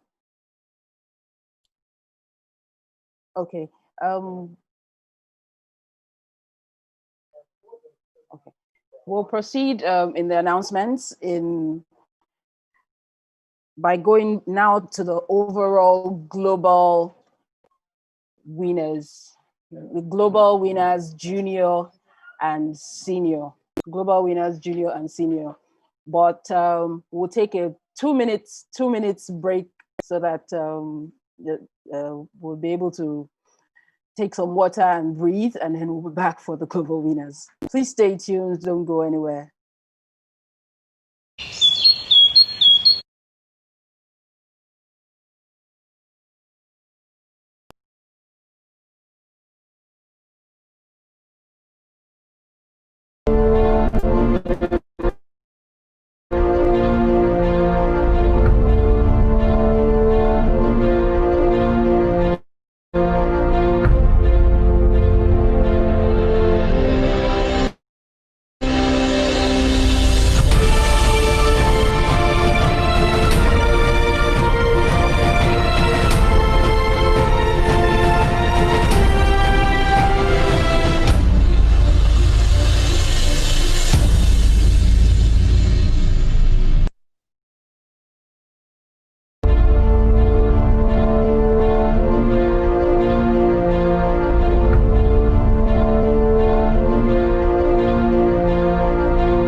Okay, welcome back. Before we proceed with the announcements, I'd like to encourage those of us still in the attendees that the fact that your name hasn't been mentioned as a winner does not mean you are not a winner. As long as you wrote the essay and your essay was judged, you are a winner. So to show you that you're really a winner, celebrities in the house. That is Auntie Joke Silva, Mrs. Lillian Ama Aluko, Uncle Richard Mufedamijo. Will be picking randomly from the attendees 86 people, 86 names who will be opportune to win some prize money and 2 books, probably books from Professor Wole Soyinka. And this money is, like we said before, education logistics support. So it's not for frivolities, but the books, when you win them, would like you to read through, do an analysis, and submit it via our email address. And you stand to win even more prizes if your analysis is very good. So please don't go away. You still stand a chance to win a prize. So we are picking randomly 86 participants from the attendees. So please stay tuned, do not go away. Yes, we'll be having Mrs. Lillian Ama Aluko, RMD, Mr. Sam Dede, Aduke, and Auntie Joke Silva. They'll be helping us pick all 86. So sit tight and stay tuned.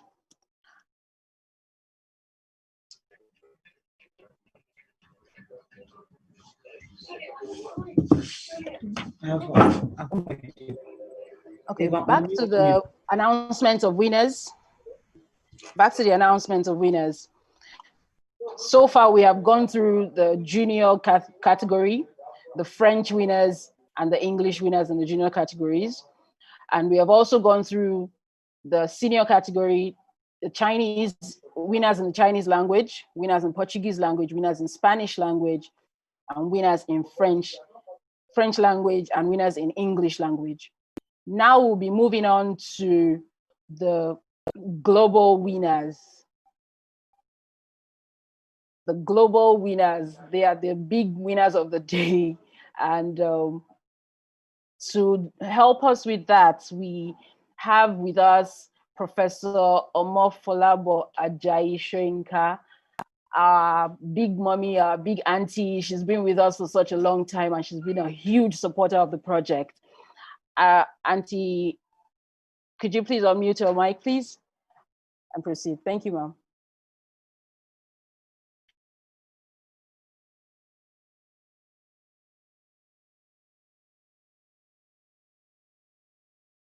Ma'am, please unmute your mic. We can't hear you. Just unmute, please.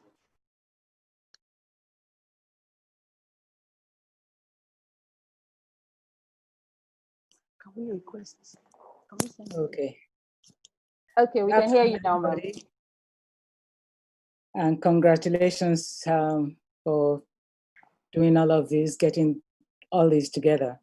I want to thank you quickly, the organizers of this international celebration of our own very own W.S. Kongi, a global literary icon, human rights activist, and the conscience of all of us in the quest for liberation and true liberation and justice.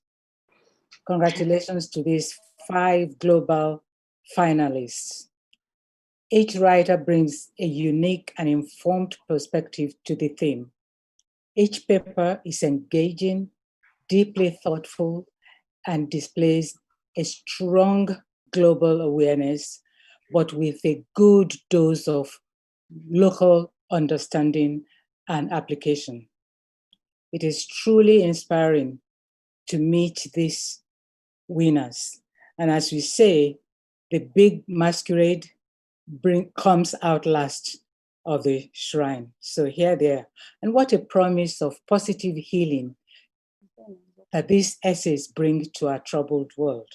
And right now, we live in a very troubled world. Here they are. in the senior category, starting with the winner in the fifth place.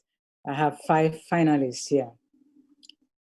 The 5th winner is Samson Ikechukwu Arewa from Nigeria.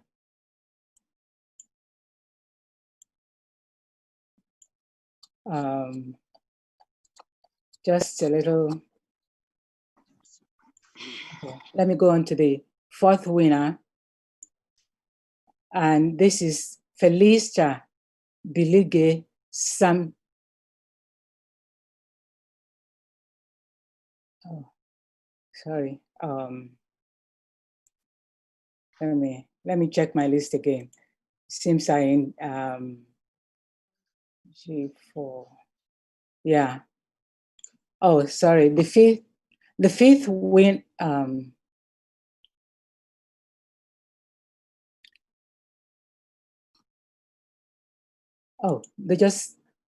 Felicia Biligwe from Republic Democratic du Congo. That's the 4th winner. 3rd is Yu Yingshu from China. The runner-up is Pedro Hemendiglo Goncalves Capita from Angola. And give me a few seconds to read, to say a couple of words about Capita's essay.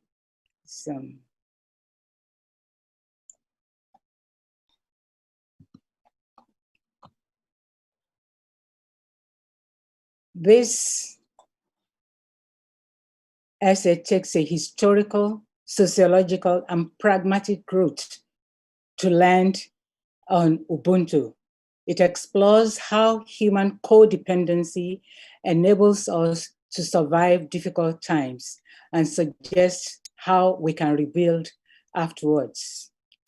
And the final big winner, in the first place, is Tyrone Nkululeko Takawira from Zimbabwe.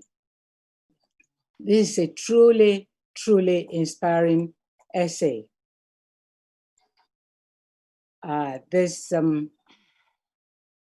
He says, Ubuntu is us, and I'm quoting him.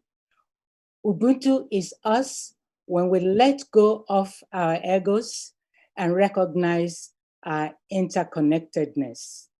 It's a beautiful analytical essay. It is clear, simple, as well as encompassing. The essay breaks down the concept of Ubuntu into love, humanity, and sacrifice. It broadens it through the lens of I am because you are. And taking off from Zululand, it expands globally into specific locations, time, movement, peoples, and ethnicities and races.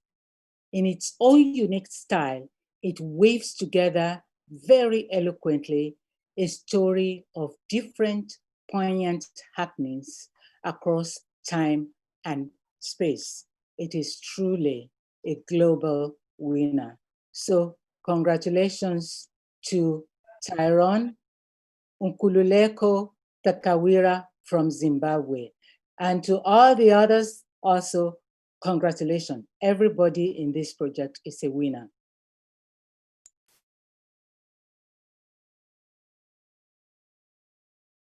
Thank you so much, Prof. Thank you so much. Tyrone, congratulations again. Are you still in the house, please? Would really like to hear what you have to say. How did you get the inspiration behind your essay? Please, would like to hear from you. Thank you so much. I'm truly speechless. Wow, it's been such a day. So I got the inspiration to write from everything that has been happening globally. I've been writing poetry for a bit, so I found it easy to sort of like write what has been happening and use a little bit of poetry to really express what has been going on. I'm sorry, I'm just so speechless right now. I can't believe this.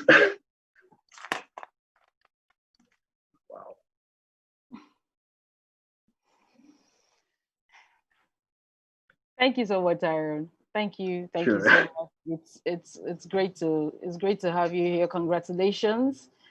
Would really like to hear from you again, but please stay in the house. Would come back to you shortly. We still have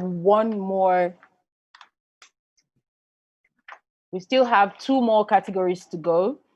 I'll call on Professor Lily Cheng to announce the winner of the Global Prize Junior. Yes, can you hear me? Perfectly well, ma'am. Yes, wonderful. Congratulations, Nigeria. The winner's name is Selma Ihe Anacho. Congratulations to you. Thank you so much, Professor Lily Cheng. Thelma Ihe, congratulations again. Yeah. Thelma. Wow. Thelma, congratulations again. Are you still with us? Would really like to see you and talk with you.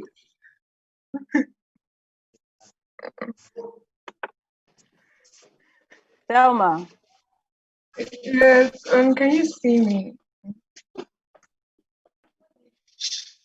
Not okay. We can see you now. Hi, Thelma. Congratulations. Thank So you. tell us, what was the inspiration behind your essay? And it was written in French, and you're not French. No, but I have been learning French in school for some time, and that really helped me. And I've always had a passion to. I've always had a passion to express.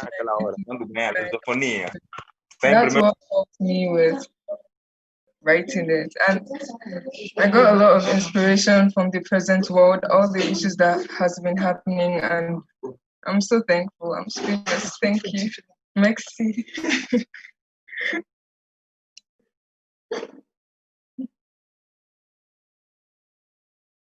Thank you, Thelma. May we know how old you are, please?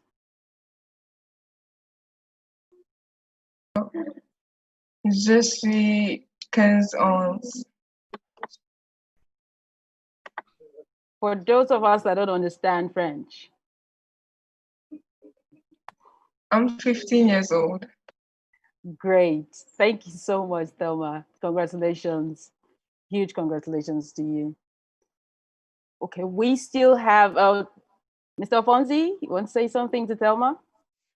Non, félicitations, c'était un super texte, bravo, and I'm happy that Nigerians enjoy French, so it's good to see young people anyway trying their best in another language that they're theirs, so it's inspiring for a lot of things, including for the future. So congratulations, Thelma, you really deserve that.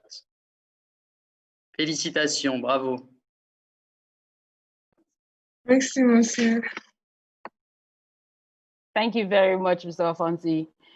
We still have one more category to go, and that is the Consolation Diaspora Prize. We came up with this prize because we had quite a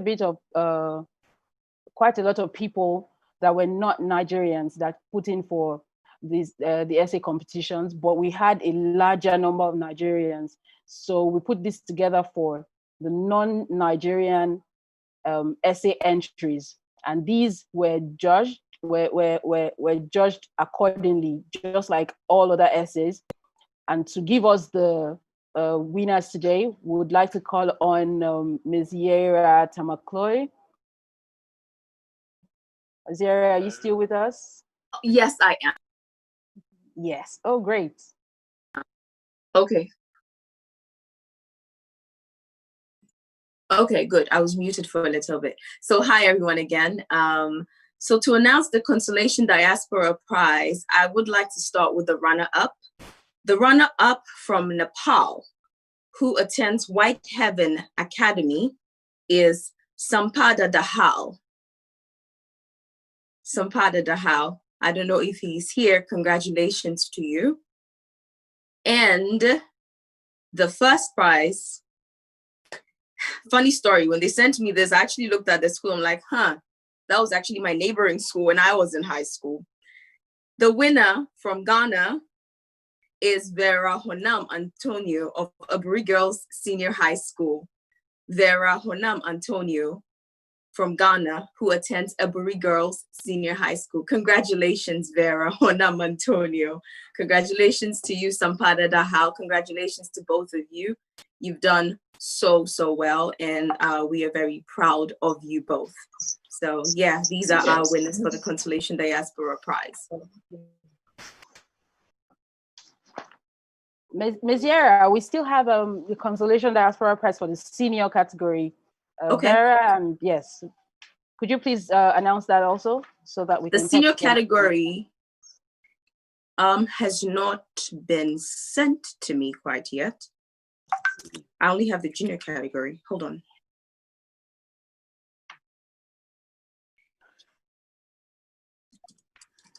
I was sent the senior category. Do you want me to help out? All right, Professor Lily, please go ahead. Yes. Please go ahead. This is such an exciting time for the diaspora. So the runner-up is actually from Cuba, and the name is Majidat Abdul Majid. Congratulations from Cuba. And the winner is Daniel Letta from Uganda. Again, from Uganda or Uganda. I'm very pleased that we have these beautiful writers. Thank you. Thank you very much, Professor Lily. Do we have Daniel and Vera in the house, please? If you're with us, let's hear from you for a few minutes. Vera Hotnam and Daniel Letta.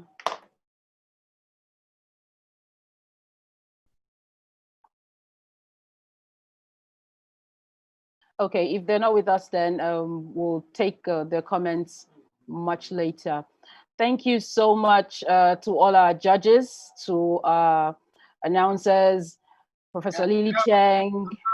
Hello from London. Yes, sir.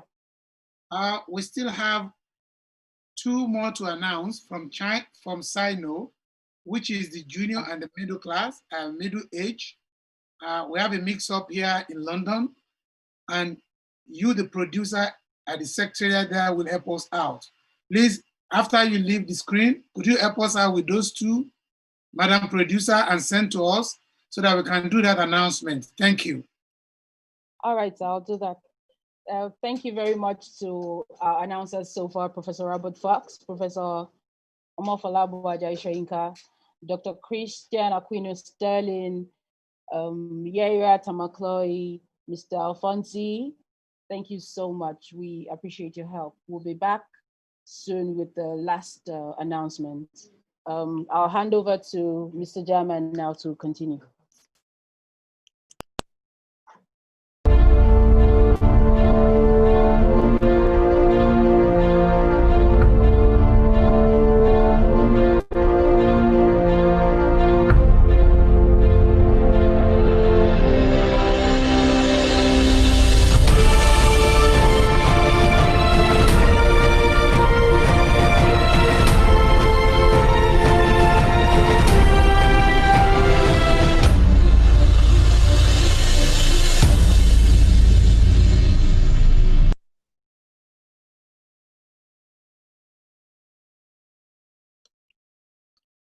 Thank you very much. I was actually my own prize. I thought my name would be announced, but I'm sure that I'll get my compensation in another way. I thought I wrote a very good essay, but they didn't call my name. Someone is going to tell me I was of the age, but what they don't know is that I have official age and I have my unofficial age, but it's okay. It's okay. I just want to remind that we have the closing ceremony there very soon. It should be from about 6:05. and that will be the closing ceremony and announcement, producer's vote of thanks. But after that, the day continues because we've created, because we won't know that a lot of people came in to be part of this project since Sunday. We've recognized some of them and we'll be bringing them up to give short introduction. Some of them have sent us their recorded contribution. Some will be picked live. So that will happen eventually. But then this whole project is dedicated to Professor Wole Soyinka to mark his 86th birthday. For those who did not know, he was 86 yesterday, July 13, yesterday. And he's going to come up and address the young one. As I said earlier on, every July 14, in his house in Abeokuta in Ijegba, it's called the Autonomous Residence of Ijegba, ARI. It will host over 2,000 students, the 85 last year, 86 this year. In fact, this year will have been over almost 86 plus 86. It will host them and it will mentor them, it will talk to them. But because of this pandemic, we're not able to meet him. But we're going to meet him through this our new virtual world. He will be with us shortly. Now, the prizes that have been won, I'll come back and tell you about those prizes now. But I would like to bring Professor Wole Soyinka in at this point so that he will be able to, he's been in the waiting room and he will manifest himself. I told you it's sometimes like a spirit. So he's going to manifest himself here, and that will be what we're having next. And then I have the intention to bring back the producer to come and tell us how much they won, actually, because she didn't mention them, so that you can know that our young ones have, some of them have become millionaires overnight, but the money is for educational logistic support. It is not for any other means. It is to support them educationally. But we are not going to be dictating to them how they should spend the money, but we just know it is for educational logistic support. That means to back them, to empower them. I'll be back after.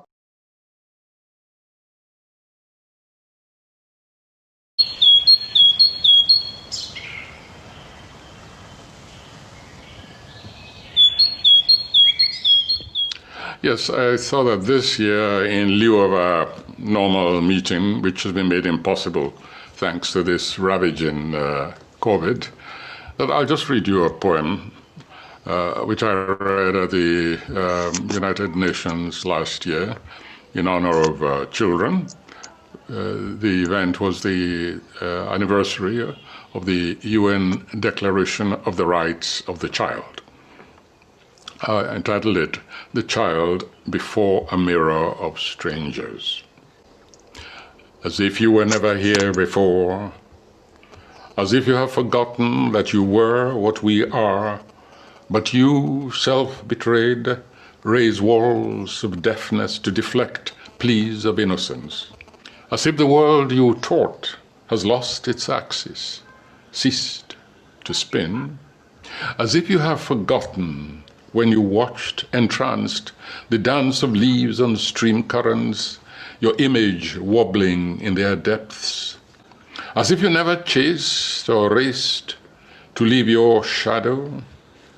As if you never waved to shapes of folklore, monsters, heroes morphing in the clouds.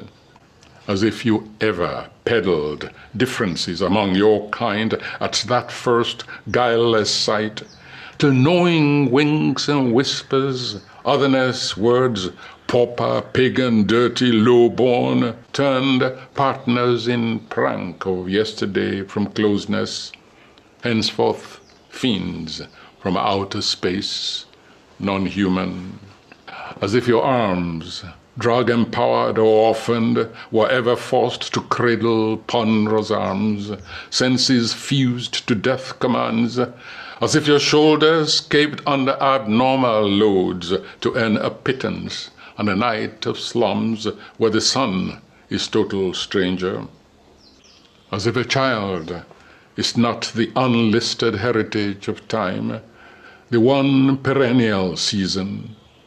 As if my presence fails to image what you were, mirrored in trustful faces, like the world itself, a trusting planet, an eternity that spins in human hands. As if childhood were out of fashion, as if.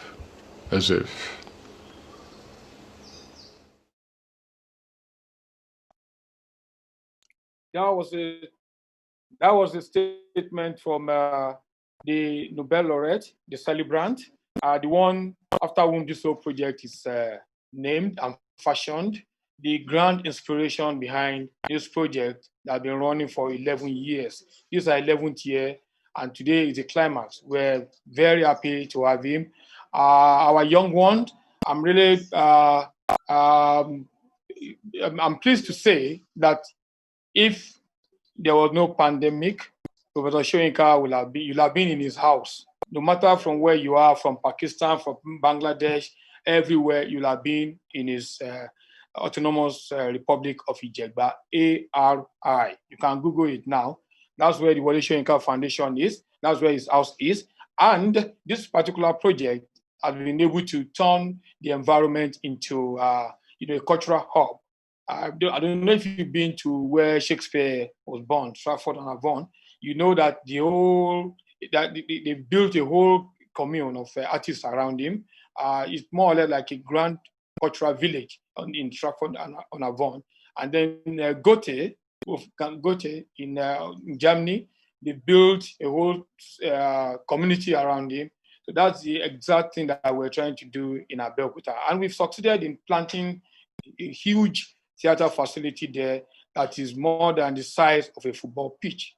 Every year, that's where we do all our plays. The whole event, these 3 days that we spent here from Sunday to now will have been done at that cultural hub that we generally call the Ijegba Theater, but Shoyinka himself renamed it the Four Stage. And but someday I'm sure you'll be able to come around and be part of that. It's probably going to be the biggest cultural facility destination that you can come to. So thank you very much for being with us. But someone made a comment in the comment room that the poem was talking to the children alone. Yeah, because to the children and youth alone. Yeah, because that's what he said he wanted to do. That he wanted to just work with children. But we know that he also had statement for all of us, especially in this pandemic age. This so-called coronavirus that has divided our humanity, that has disrupted our humanity. Professor Wole Soyinka has a statement on that too. And I would like to take that, and then I'll be back here again.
we know, COVID times, and it'll be particularly difficult for youth, full of energy, plans, wanting to go out to do things and so on. This is quite normal.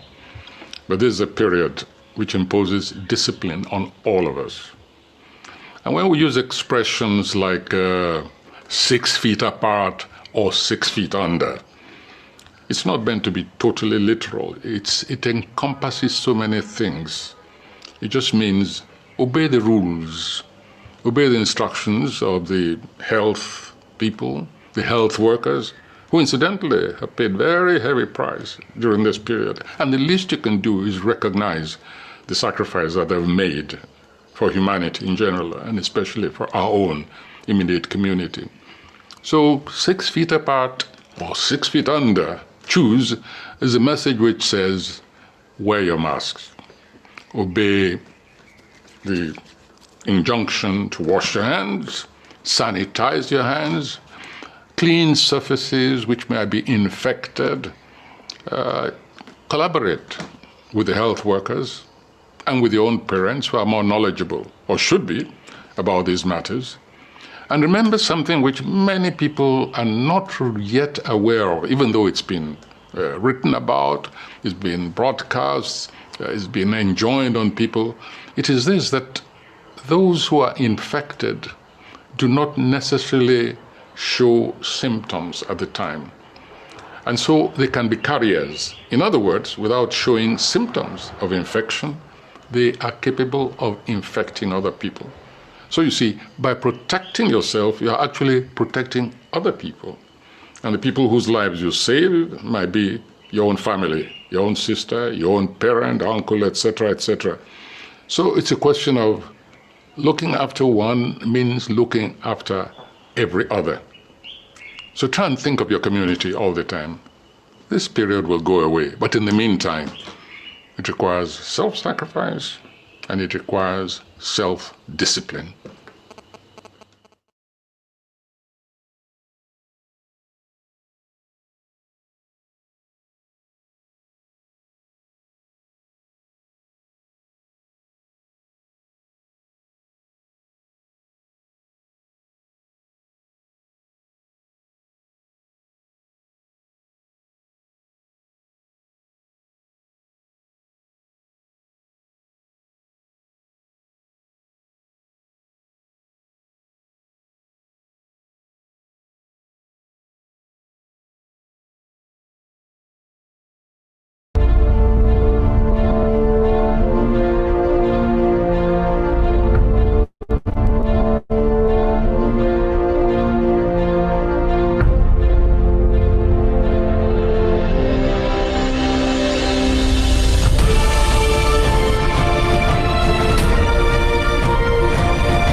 Hello, everyone.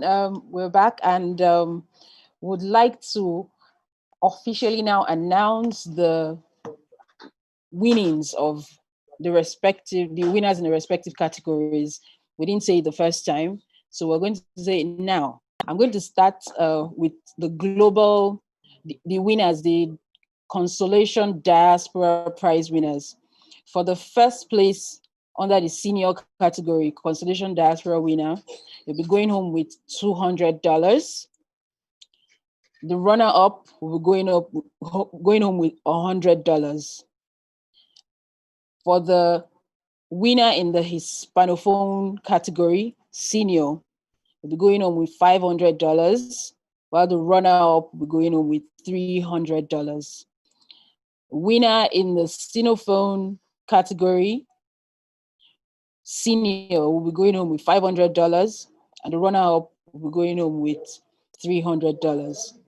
And the winner in the Francophone category, senior, will be going home with $500, and the runner-up will be going up with $300.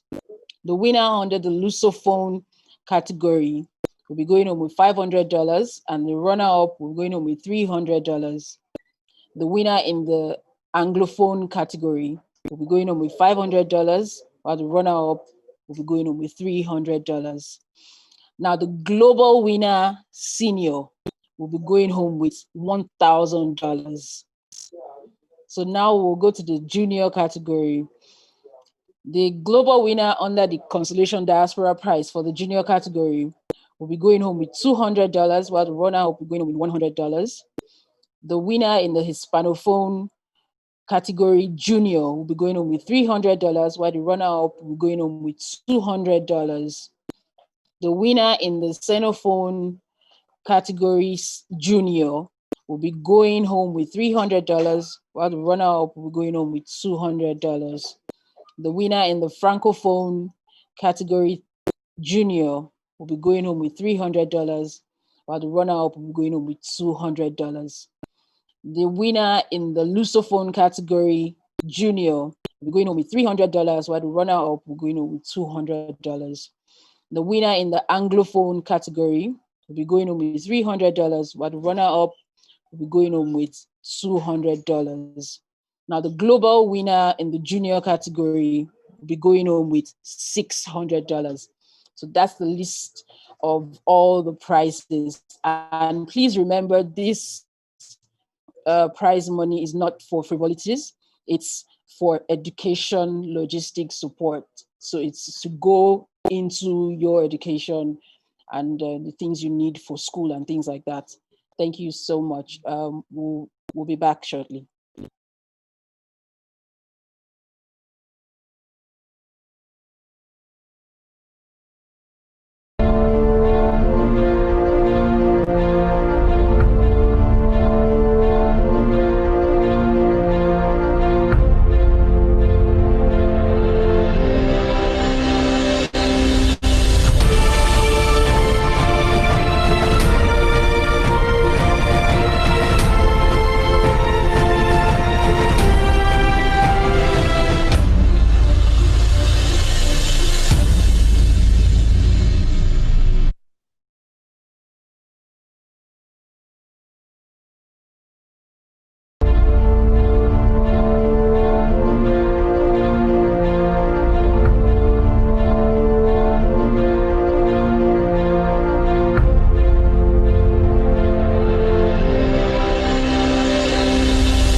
Thank you very much for being a very wonderful audience and guest.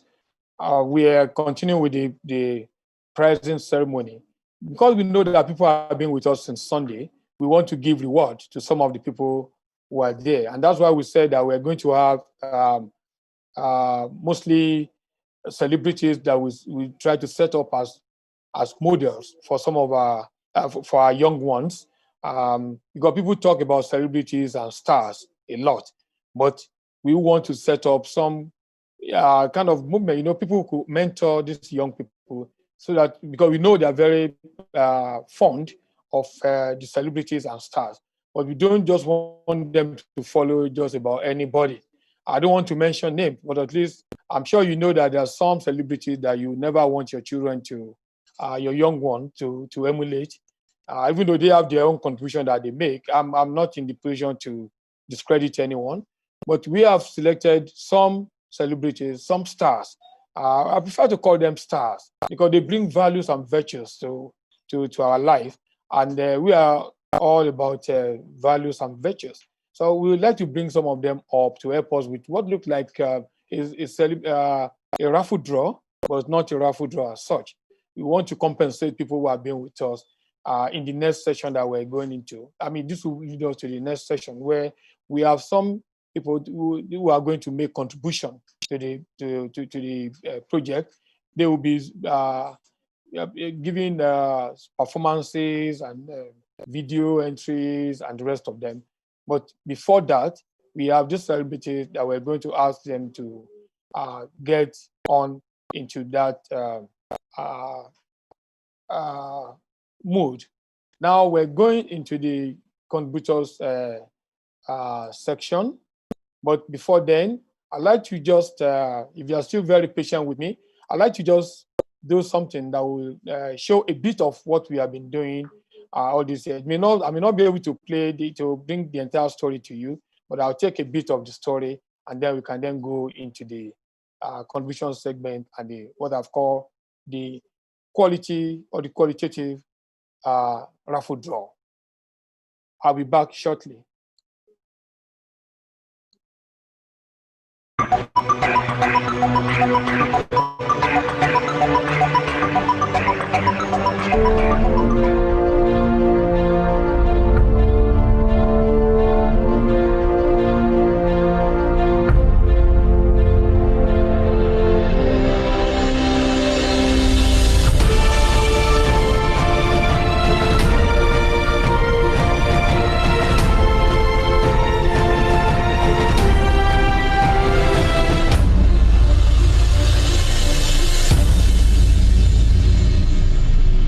The Open Door Series project is an international cultural exchange program designed for the purpose of using the platforms of literature, arts and culture to affirm and uphold the dignity of man, focusing on the youth as the future of humanity. The international cultural exchange seeks to foster unity among mankind, regardless of nationality, ethnicity and religion.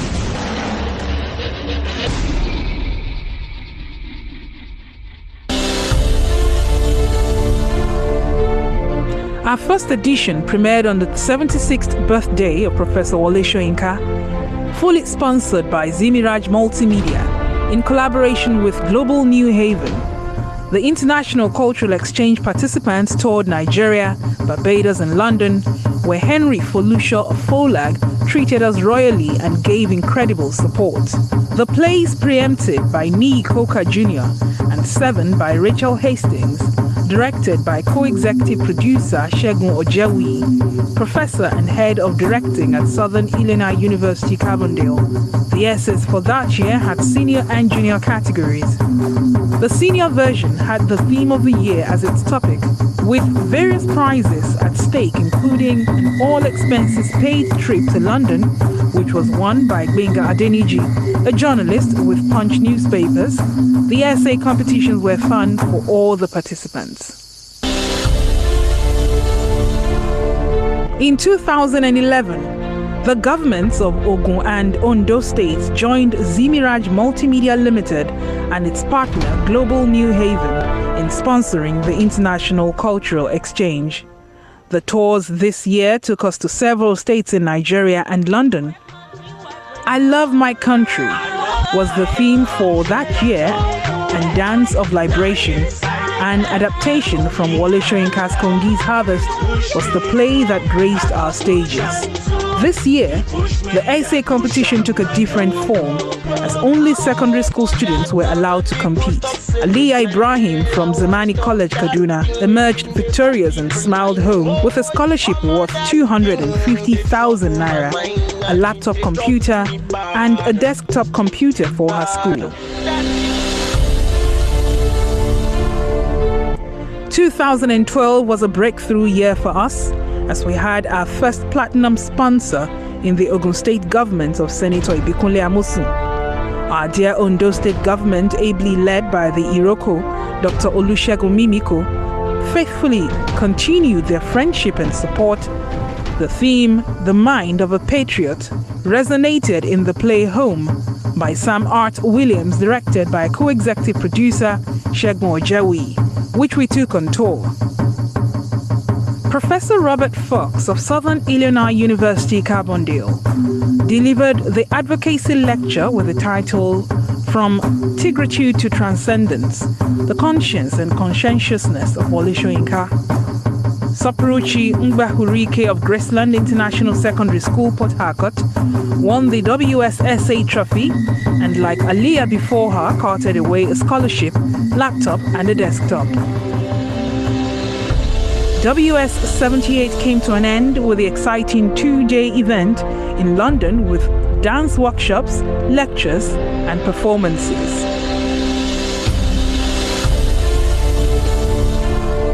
2013 was the start of the countdown to the 80th year mark. While working on the grandiose dreams of the duo Teju Karim and Segun Ojawi to stage 80 plays across the globe for Kongi's 80th birthday, WS79 took place as usual in Lagos, where the students wrote the essay on the 13th of July under the watchful eyes of the judges, led by Dr. Azinat Mohammed. The Do Your Own Thing at Freedom Park, featuring over 600 students from about 20 schools based in Lagos, in addition to the 79 essay finalists who came from all over the country, also took place on the 13th. The theme for the year was Memoirs for the Future. From there, the convoy moved to the Ijegba Estate country home of Professor Soyinka, where the Nobel laureate waited as usual to receive the finalists. The winner presented the trophy to him. The students and officials availed themselves of the graciously offered photo opportunity, and finally the students got the most important gift of all, a question and answer session with the great man. For a priceless 2 hours, the youth threw all manner of questions and he graciously answered everyone. Nothing was out of bounds to his young guests. The action-filled day was far from over. From Ijegba Estate, the convoy moved to the Ogun State Cultural Center.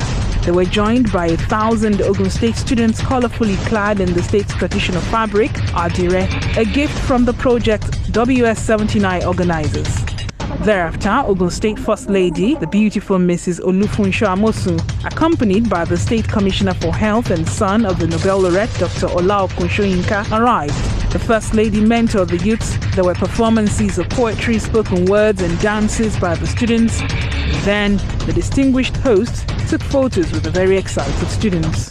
15th of July, the group in convoy again set off for Osun State. On arrival, we were directed straight to the Center for Black Heritage, where we were received by the Deputy Governor, Otumba Mrs. Grace Laoye Tom. This particular documentary, because we don't want to be trumpeting our own achievement, we've been playing it over and over again, so people are getting familiar with it. But for those who join us later, who were not there from the beginning, all these documentaries that we have played, they are available on our website, www.wolesoyinka.internationalculturalexchange.com. I repeat, www.wolesoyinka.internationalculturalexchange.com. Now, I'd like to appeal to our guests that there are so many winners in this house. All of us who are here are winners, but we're still going to announce so many winners. There are so many prizes to win that will be coming up later. But for now, I want to bring here, please just wait. That's what I mean. Just wait, because you are going to win. It's a raffle draw, and you know the way a raffle draw goes. It's never planned, but then it's going to come in eventually. So just wait. We're going to announce you as winners, and we are going to win some prizes. I don't want to let the cat out of the bag, but let me say that I'd like to bring here the consulting producer for this project. She has been, when you see her face, you know the person I'm talking about. She, for the first 5 years of this project, she was the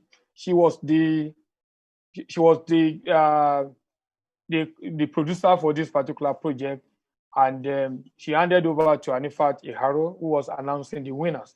So please just know that when she comes on, please give her a round of applause, because she's been working behind the scenes. She's to handle the next, because she, as I said, is a star, she's a celebrity, and she'll be coming up to do this now. it is with pleasure that I'd like to bring here Lillian Ama, our consulting producer, who will be here with this to do the next phase, and then we then get into the raffle draw, and after that we'll be doing the contributors segment. Lillian, hello.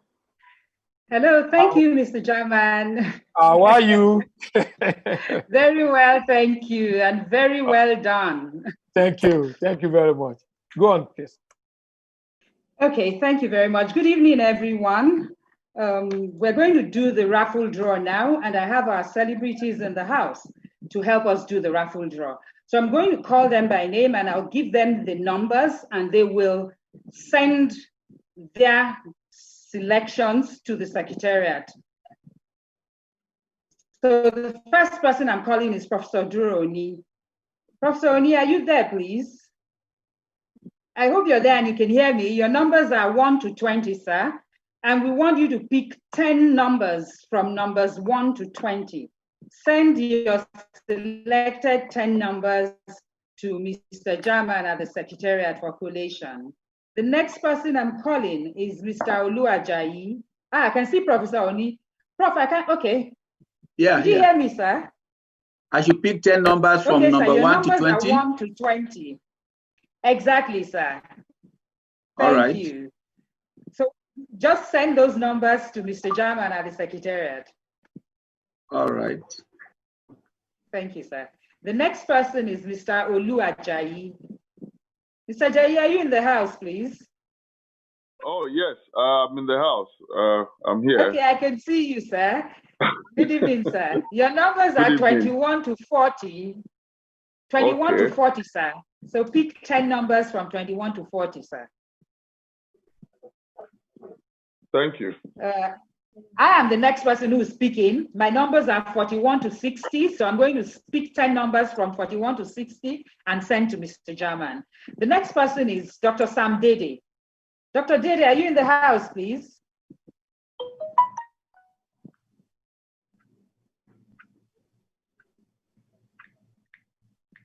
Dr. Dede, your numbers are 61 to 80.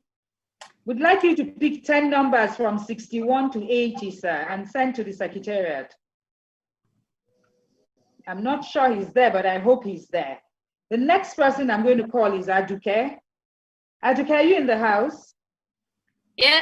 Oh my God. Okay, great. Your numbers are 81 to 100. 81 to 100. So pick 10 numbers from 81 to 100 and send to the Secretariat. Okay, thank you. I will. Thank you. The next person is Auntie Joke. Auntie Joke, are you in the house? Joke Silva. Auntie Joke, are you there?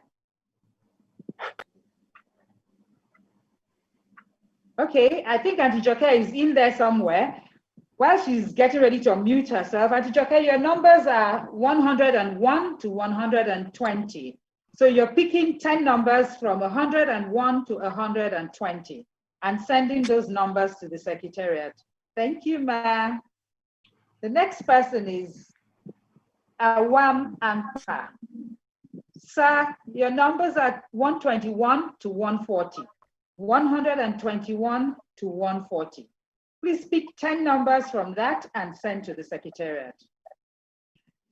The last but one person is Mr. Femi Ogunjobi. Femi, are you there? Mr. Ogunjobi's numbers are 141 to 160. Femi, your numbers are 141 to 160. Please pick 10 numbers from 141 to 160 and send to the Secretariat. The last person is Dr. Razinat. Dr. Razinat, are you still in there? You're picking 6 numbers, Ma, from 161 to 172. 6 numbers from 161 to 172. Participants, please don't go away because all these numbers they're picking, they're going to give prizes to them. This is our raffle draw. So Hello. we're speaking virtually. Hello, my executive, my consulting producer, ma.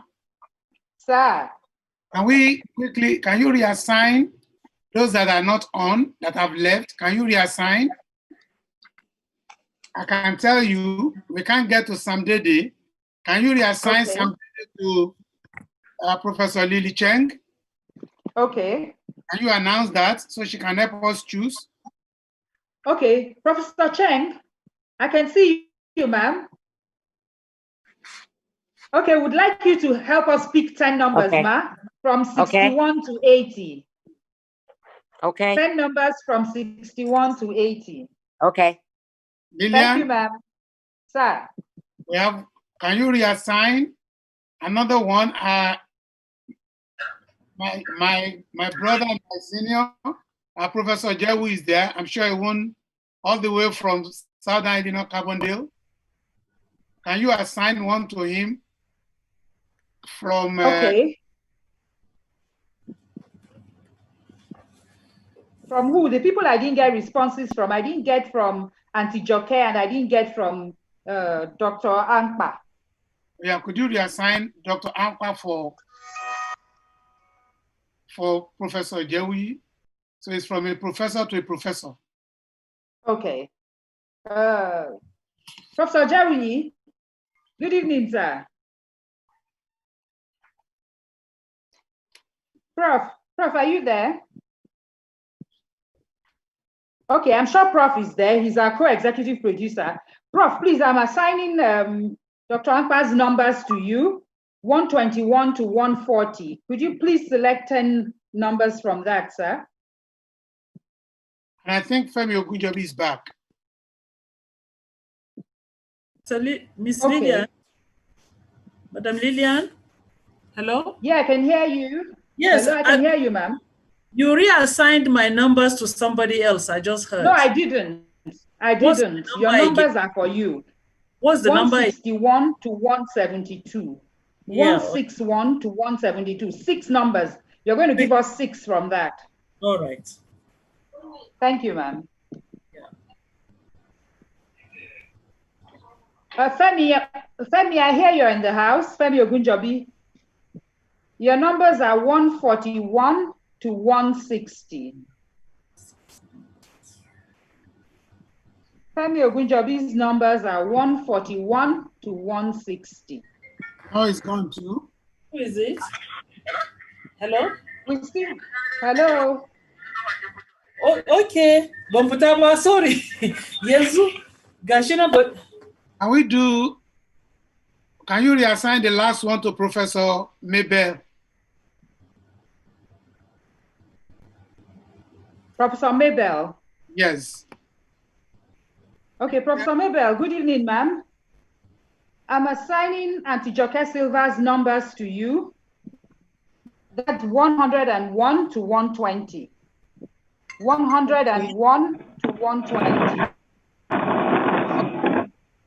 Please pick 10 numbers from that and send to the Secretariat. 101 to 120. Okay. Okay, I can see you, ma'am.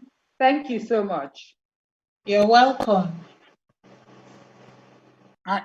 Just help us send it to the Secretariat, or we'll contact you to get the numbers. And when we come back after the program, in the next 10, 15 minutes, we'll be able to announce those numbers that you have given us. Or you'll be back 101 to 120, right? Correct. Thank you. So we'll be back and you'll be able to help us announce those numbers. Thank you. All right, sir. Don't go away. You will announce those numbers for us. Thank you very much. Thank you, sir.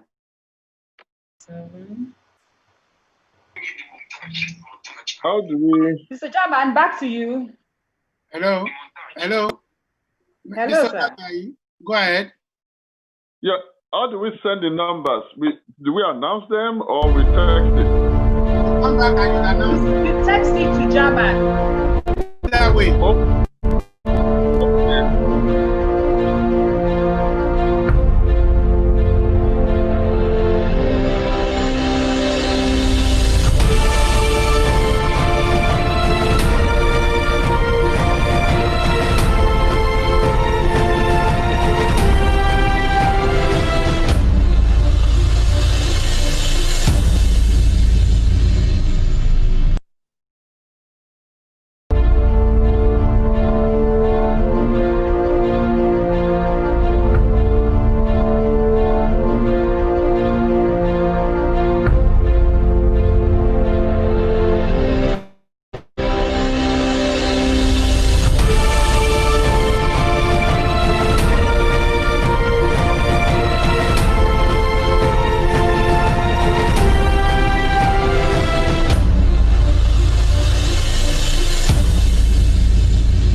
Sirwanga.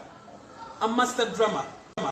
And gentlemen, it's Bernard Sirwanga. A master drummer from Talent, Uganda.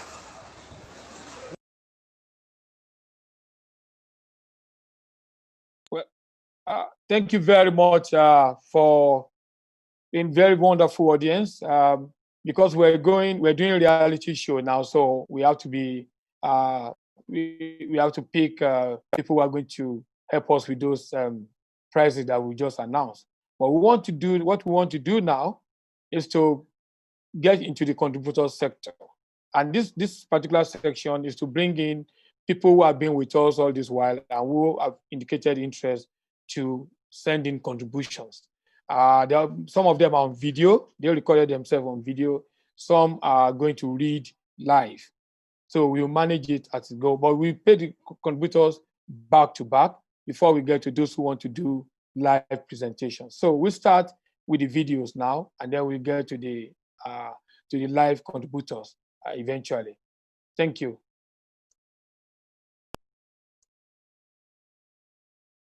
Fernanda Dreux, estou falando de Cotia, na Grande São Paulo, região sudeste do Brasil. Eu sou fonoaudióloga, professora universitária. Aqui no Brasil, a pandemia de Covid começou há quase 4 meses e nós ainda temos números diários crescentes de mortes e contágios. As políticas públicas de apoio social são inconsistentes e insuficientes para manter as pessoas seguras em casa.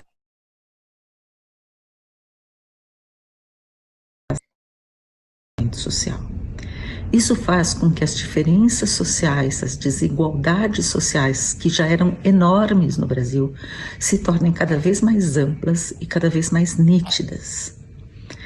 As atividades econômicas estão sendo reabertas, autorizadas, mesmo em regiões em que o sistema de saúde está esgotado, não há mais vagas, não há mais leitos em hospitais, mas as pessoas estão indo ao trabalho, estão se expondo, estão se arriscando. Essa semana, em várias regiões, muitas escolas estão abrindo. De uma forma geral, as pessoas estão pouco informadas e recebem muito pouco apoio em relação às alternativas. Good evening, my name is Henriette Langdon, and I'm a bilingual speech and language pathologist working at Sunflower Therapies, which is a clinic based in Southern California. I wanted to take this opportunity to say a few words about happiness in the 3 languages that I speak. Happiness is something that comes from within and should not be influenced by outside forces. It has to be worked within yourself. Now I'm going to say the same thing in Polish, which was my first language. Dobry wieczór, nazywam się Henriette Langdon i jestem logopedą bilingwistką, która pracuje w wschodzie Kalifornii, w Rancho Cucamonga, i chciałam powiedzieć parę słów o co to znaczy się być zadowolenie. Zadowolenie nie ma nic wspólnego z tym, co się dzieje na zewnątrz. To jest coś, które przychodzi od osoby. Et maintenant, je vais le dire en français. Je m'appelle Henriette Langdon et je suis un logopède bilingue. Et ma clinique est située au sud de la Californie, dans la ville de Rancho Cucamonga. Et je voulais définir ce qui veut dire être heureux, la joie. La joie, être heureux, c'est quelque chose que l'on sent et qui ne devrait pas dépendre de ce qui nous arrive, mais plutôt c'est une chose interne que nous devons travailler en nous-mêmes. Ça ne devrait pas être influencé par ce qui nous arrive. Y finalmente quisiera decir unas palabras en español. Soy Henriette Langdon y soy terapista bilingüe del habla y lenguaje y trabajo en mi clínica que está situada en el sur de California, en la ciudad de Rancho Cucamonga. Quería tomar esta oportunidad para definir lo que quiere decir estar contento, estar satisfecho. Es un sentimiento que no debería tener nada que ver con lo que nos pasa en el día a diario. Es algo que debe ser interno, que viene de nosotros mismos. And I want to end this short presentation by saying that what you say in one language cannot be interpreted, meaning orally, exactly the same way. What is important is the meaning, and we don't have always the same words to define the same meaning. Thank you very much for listening to me.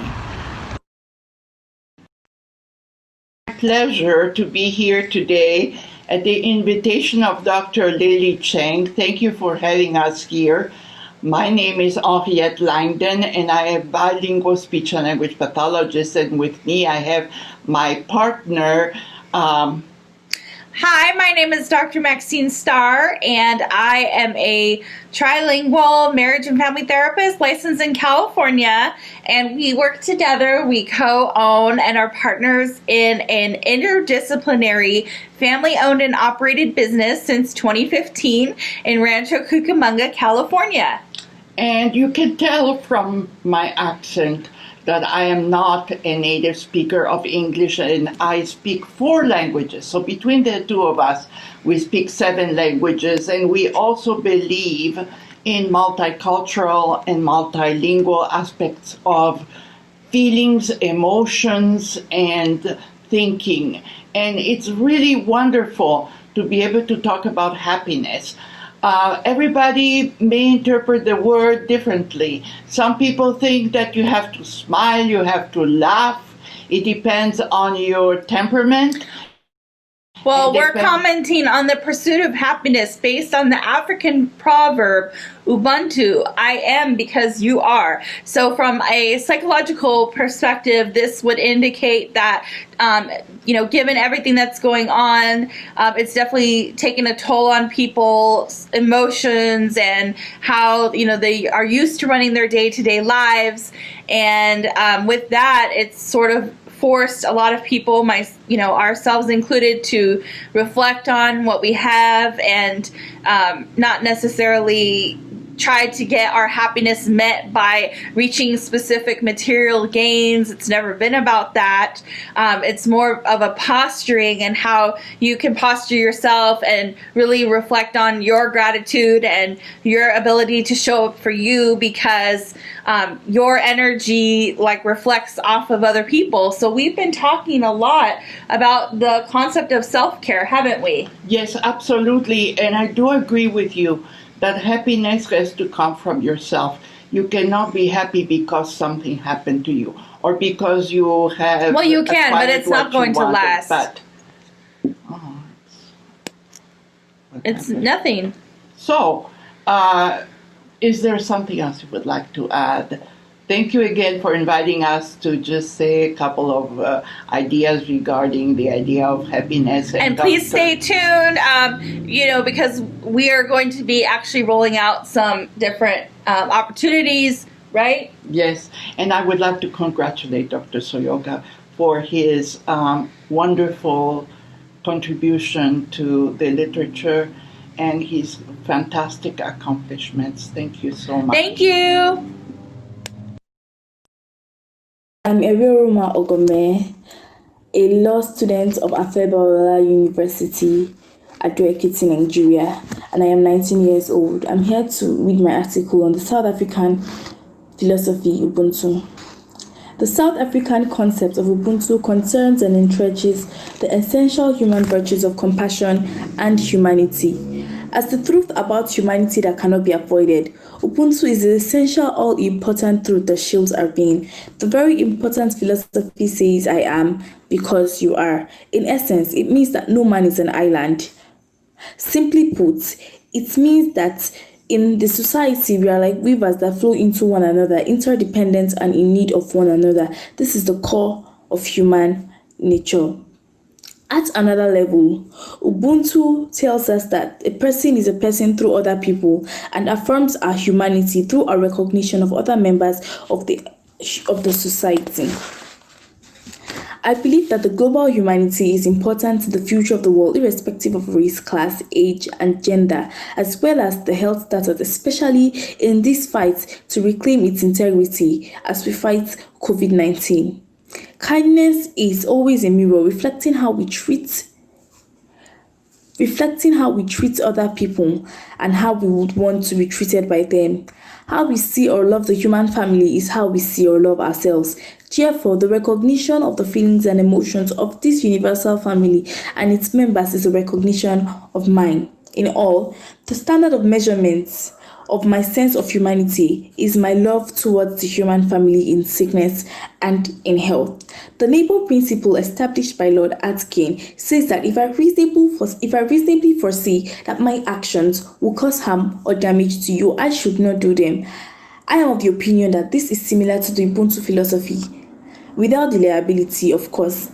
This is because it creates a sense of awareness and responsibility of my neighbor and of other members of the society.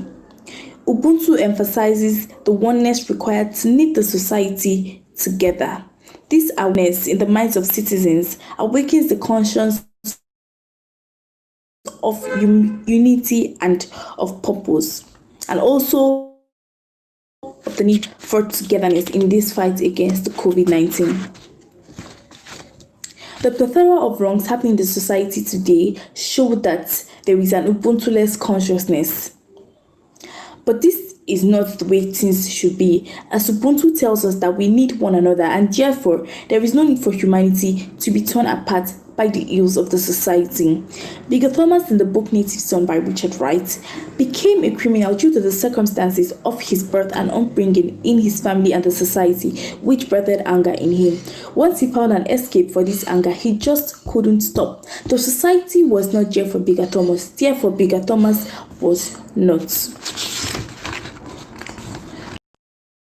嗨，大家好，我是来自中国重庆，我来自于兄弟装饰集团，我叫唐庆，这是我的儿艾尔维斯。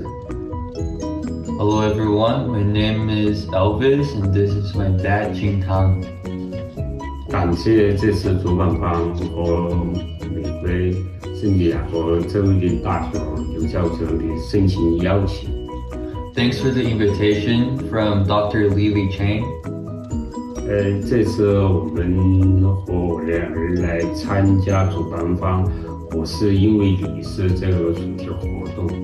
在这次这个活动过程当中，我们经历了这次疫情。在这个疫情过程当中，包括企业，包括我周边的朋友，包括我的同事，也包括我的家庭。 又遇到了很多一些困难，在这里能说能及的来提供我们给他更多的一些支持和帮助。 When we talk about the topic, I am because you are, we have to connect to the pandemic right now. During this pandemic, me and my family have worked a lot to help other people. For example, as part of the 3D printing club, we figured out that we could print out those 3D printing face shields and donate them to all the hospitals and healthcare workers. And my dad also bought some supplies from China, and he donated to the society as well. During this pandemic, we're not only protecting ourselves, but we also have to help other people. 我们一起努力，为所需要帮助的人，我们一起加油，一起献爱心。And thank again to Dr. Lili Chang for the invitation. And I hope everyone who's watching this video stays safe and healthy. And thank you very much. I am because you are, inspired by Ubuntu. Greetings, fellow brothers and sisters. Sending you greetings from South Africa to you in Nigeria. I hope that you are keeping safe at home in this current pandemic of COVID-19. As the part of Wsice, we will render to you an item that is called Middlelands. With me are my nieces and my daughter, Kanyisile Swart Boy, Pinda Swart Boy, Nondituze Swart Boy, and we are all quarantined at home, hoping that you will enjoy.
Meu nome é Fernanda Dreux, eu estou falando de Cotia, uma grande São Paulo, no sudeste do Brasil.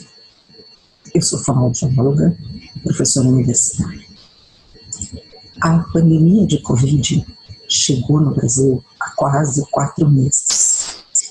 E nesse período, as políticas de afastamento social, proteção e cuidados sempre foram muito inconsistentes, muito diversas nas diferentes regiões do Brasil. Isso faz com que os casos continuem aumentando. Hoje a gente ainda tem aumentos diários importantes. O Brasil hoje ainda tem mais de 1.000 casos, mais de 1.000 mortes todos os dias. O sistema de apoio social que deveria ajudar a proteger as pessoas, ajudá-las a ficar em casa de forma segura, se protegendo e tendo a possibilidade de continuar suas atividades ou minimamente sua sobrevivência, não funcionam, são inconsistentes e insuficientes. Dessa forma, as diferenças sociais que já eram enormes no Brasil ficaram maiores ainda, mais nítidas, mais evidentes. O sistema de saúde está no limite. Já em muitos lugares existem poucas vagas nas UTIs, os hospitais estão trabalhando nos seus limites. Mesmo assim, em muitas regiões as atividades econômicas estão sendo reabertas, em algumas até as escolas estão começando a funcionar de novo. Dessa forma, nós temos uma situação de muito pouca informação para a população em geral, muito medo e muito pouca possibilidade, muito pouca perspectiva de solução no futuro próximo. Hello, my name is Fernanda Dreux. I'm talking from Cotia, in the region of Great São Paulo, in the southeast of Brazil. I'm a speech-language pathologist and I teach at a university. The COVID pandemic arrived in Brazil almost 4 months ago, and the numbers are still growing thanks to the lack of consistency in the health politics in Brazil. There is no consistency in counseling people to stay at home and protect themselves. Also, the social support policies are very inconsistent and insufficient. There's not enough support for people staying at home and eventually not working. This situation is making the health system is in its limit, and regardless of that, several economic activities are starting to reopen, which is very, very scary. The population generally has very few information and knowledge about the alternatives for keeping healthy. There is no perspective of a solution in the near future, which is complicated.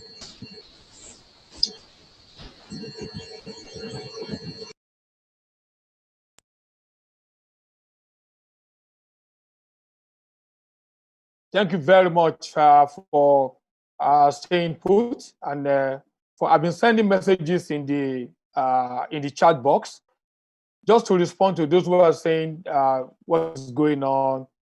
Can somebody respond to this? I've sent messages there, and I've informed you that we are going to have some other programs at the end of this. What has been going on is that we have a section, because you can't be bringing in people for 3 days and you don't allow them to have a voice. Some of them were able to ask questions in the last 3 days, but some did not have the opportunity. So we sent out information on our website, and we kept on saying, go to our website, because we already sent out information that people can go there and have make your own contribution. This is called do your own thing. We want you to speak about happiness. I want you to speak about humanity, about love, anything that comes to your mind in this stage of the pandemic. We just want to feel our humanity, the pulse of our humanity vibrating in all of us. So we've taken the first batch of those who have made a contribution from, I think I saw from Russia, from all the other places and co. So, and here, we've been announcing it too, but maybe you missed it. I'm going into the chat box now to see if I can see some name, because I'm ready with the second batch of a tribute. Thank you. I need to say special thank you to someone. You know, when people were asking, what is going on, what is going on? Pamela Dokubo, thank you very much. She went to the website or something, she copied and sent it to everybody that this is what is going on. And I hope now that you know what is going on, because there's no way I'll be able to read all the statements. Anytime you are a bit confused, just look for the name Pamela Dokubo. She's put it there, and I'll be sending in messages.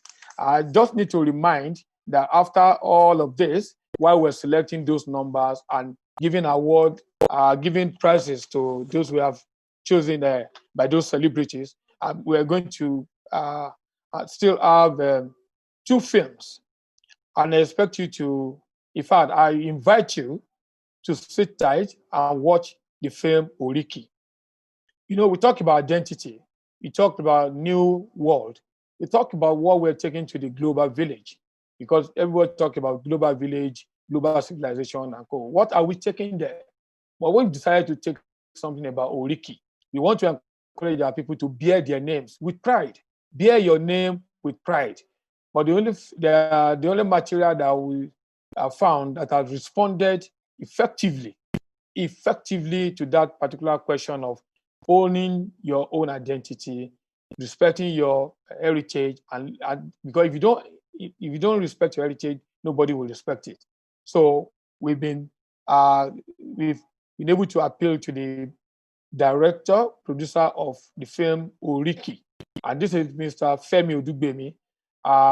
Let me quickly introduce you to him. If you don't know about about him yet, but at least you've heard about Tinsel.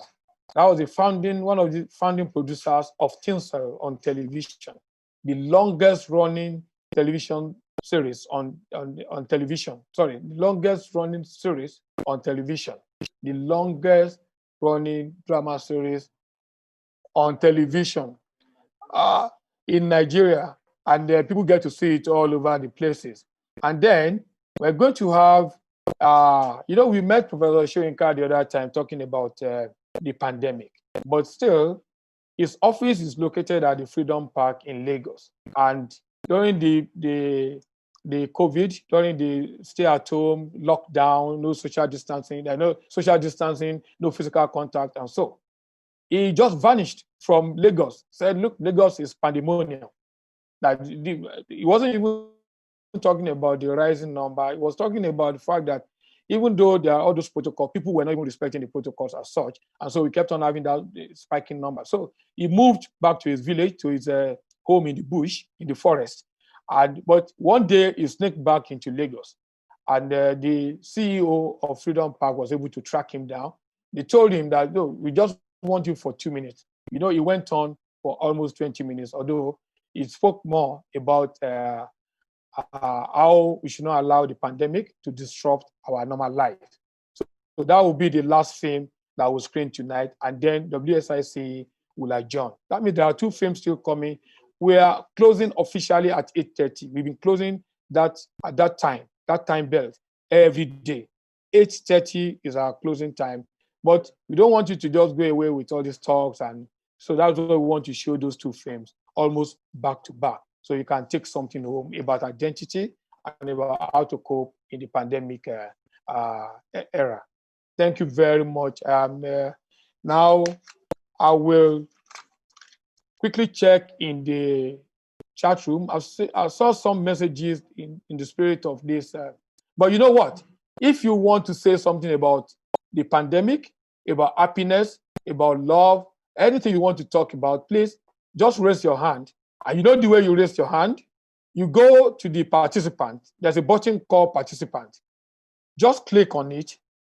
When you click on it, you see where you are advised to raise your hand. So just raise your hand, then I'll call you up, and then you can do that. So I will be doing that shortly. But because we have some numbers now, Lillian, do we have all the numbers now? Do you have all the numbers now from our celebrities? No, I'm sure I have some numbers, but some people are still in the house. Professor Mabel is there. She can announce her own. Dr. Razinat is there. She can announce her own. Okay. It's theirs I'm waiting for. Okay. So we'll look for Mabel in the house and spotlight her so that she can please. Read out her own. Okay, we picked her. You can announce your number. In fact, let me announce the lady who read an essay about our own contribution to the I Am Because You Are. Can I announce now? No, not yet. I'm introducing you. I was saying that the young lady who read our essay on I Am Because You Are is actually your daughter. Mabel is a professor of theater arts at the University of Abuja, former head of department there. Mabel, you can announce your number now. Thank you. Yes.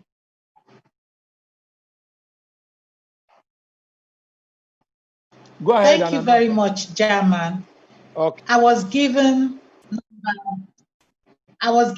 numbers 101 to 120, and so I'm happy to inform participants and panelists that the 10 numbers chosen by me are 101, 103, 105, 107, 109, 111, 113, 115, 118, and 120. I already sent them to you, Jama, and I congratulate the owners of these numbers. Thank you very much. No, but don't go yet. Don't go yet. Lillian? Yes, sir. Can you just explain in one sentence what these numbers represent? Just Do to you remind want me our to guests. go over the numbers again? Yeah, just hold it first. Hold it, Mabel. Hold it, Mabel. So, Lillian, what are these numbers for? So that we remind the audience, the guest. Lillian, she's frozen. Lillian, oh, our picture is frozen. Lillian, I think it's network. My executive producer, Teju Karim, can you remind us, please? Teju Karim in London. Teju Karim in London.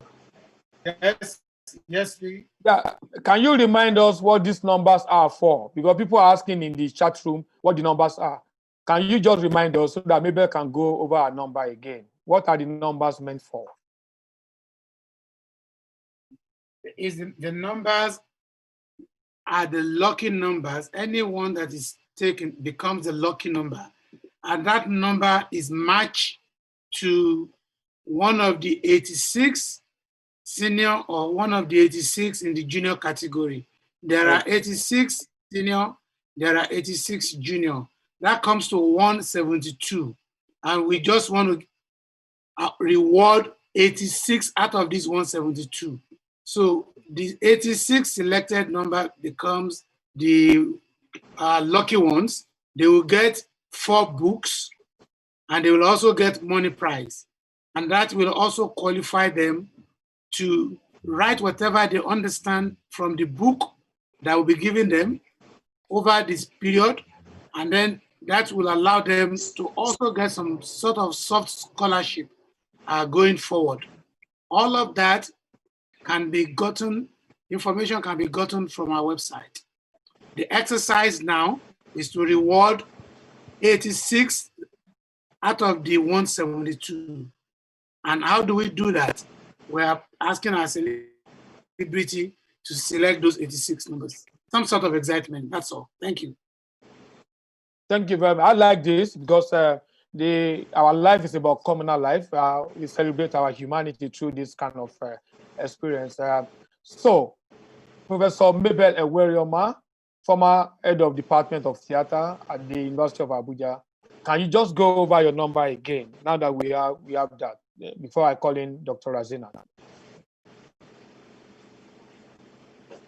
So, go ahead, please. Mabel Ewerioma. Mabel Ewerioma. Hello, Mabel. Professor Ewerioma. Okay, hello. I should go over the numbers again. Yes, please. Yes, German. Go yes, ahead. Good evening. Yeah, hello, good evening. Good evening. Good evening. We hear you. Should I go over the numbers again? Yes, please. Yes, please. Yes, please. Okay. Okay. I have number 101, and the other numbers are 103, 105, 107, 109, 111, 113, 115, 118, and 120. Thank you very much, Professor Mabel Ewerioma. Thank you. Even though you use the word celebrity, you are a literary celebrity. And I know what I'm saying. Did you hear Thank me? you. I hear you. Yeah, we heard you. We heard you. We heard your number, yes. 101, 103, 105, 107, 109, 111, 113, 115, 118, 120. We heard you. Thank you. Thank you very much. Literary celebrity Mabel Ewerioma. Now, I'd like to call on Dr. Razinat Mohammed. Thank you. Dr. Razinat Mohammed she teaches at the University of Maiduguri, and she is the head of adjudication for this project for almost 10 years now. So I would like to bring you up to read your number. All right. Thank you very much, Thank Mr. you very Jama. much. Thank you. I was given numbers to choose 6. I'm sure I'm the crowning 6 years of Professor Wole Soyinka. So I have my chosen numbers are 162. Okay. 163. Okay. 165. Okay. 167. That's all? Did you get that? 167? Okay. Yeah, can you go over them again, please? All right. 162. 163. 165. 167. 170. 171. Thank you very much. Yeah, we have it now. Thank you. We have the numbers. All right. Yes. May I call on Olu Ajayi? Olu Ajayi created the second section of our exhibition, the exhibition which is on our website. Please, you can visit. We unveiled it yesterday. He's the founder of Olu Ajayi Studios and the initiator and curator of Living Legends, which does documentation in painting and sculpture about our legends. Olu Ajayi, please. Your numbers.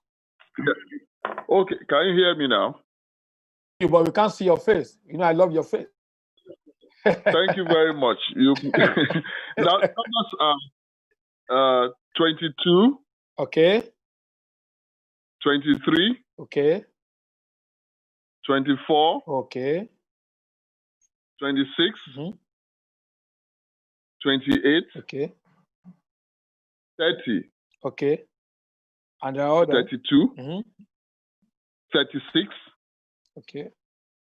38 and 40. That's 10 numbers. Thank you very much. Now, can you go over the numbers so that it will register? Okay. 22. Okay. 23. 24. 26. 28. 30. 32. 36. 38 and 40. Thank you very much, Olu Ajayi. I wish we could see your face because I wanted people to see you, that you curated the Living Legend section, where you had Professor Soyinka in the house, and then where, I mean, you got artists together to paint. But maybe I'll get back to you. Let me continue with the number. Oh, are you here now? Let's just see your face briefly. No, that'll be later. Let me activate my power. Okay. Thank you very much for that service. It's brilliant exhibition. Thank you. Now, Professor Duro Oni, my teacher. Professor Duro Oni, please. Professor Duro Oni, please. Former Vice Chancellor of the University of Lagos, Deputy Vice Chancellor, sorry. Former Deputy Vice Chancellor of the University of Lagos. I promoted you to that level, but it's okay. Thank you. Thank you, sir. We can't see your face, sir. Okay, let me make the light brighter. Okay. Aha. I know this office. I know this office. Thank you, sir. Yes, I'm sure you can see me better now. Yes, please. Your numbers now. Thank you. Former Vice Chancellor, former Deputy Vice Chancellor of the University of Lagos. All right, let me just access the numbers.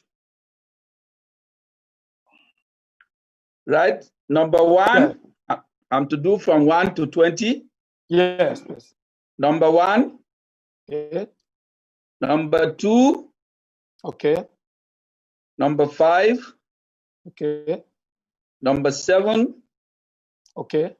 Number 9. Okay. Number 13. Okay. Number 15. Okay. Number 16. Okay. 18. That's it. And 19. Thank you very much, Prof. I want you to go over the numbers again because we're recording and people are taking note too. Just once more. Knock einmal, as my German in-laws will say. Knock einmal. Once more. All right. One. Hello? Go ahead, Yep. sir. 1. Okay. 2. Okay. 5. 7. 9. 13. 15. 16. Okay. 18. And 19. Thank you very much. Thank you very much, Prof. Now, the coordinator, in fact, when we talked about the celebrity, she's one of them, and she's there now. She's the one who made the presentation. I'm going to call on Lillian Ama, the first producer of this project. She's a writer, she's a film producer,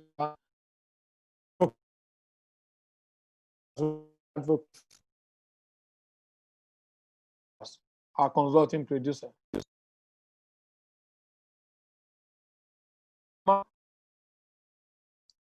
Lillian, please. Can you hear me now, sir? 10 minutes. She is ready. Lillian, please. Can you hear me now, sir? Can you hear me? I hear you. I hear you. Okay, yes, my yes, numbers go ahead.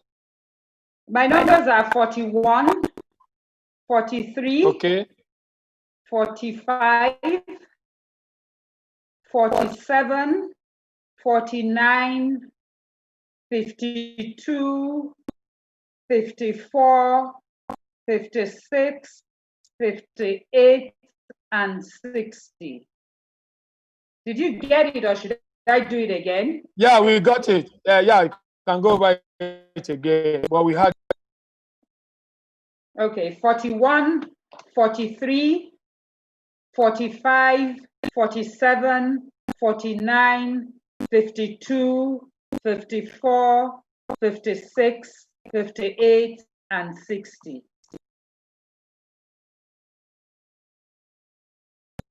Thank you very much for that. Professor Segun Ojewi's number just came in. Professor Ojewi is the co-executive producer of this project, and his number just came in.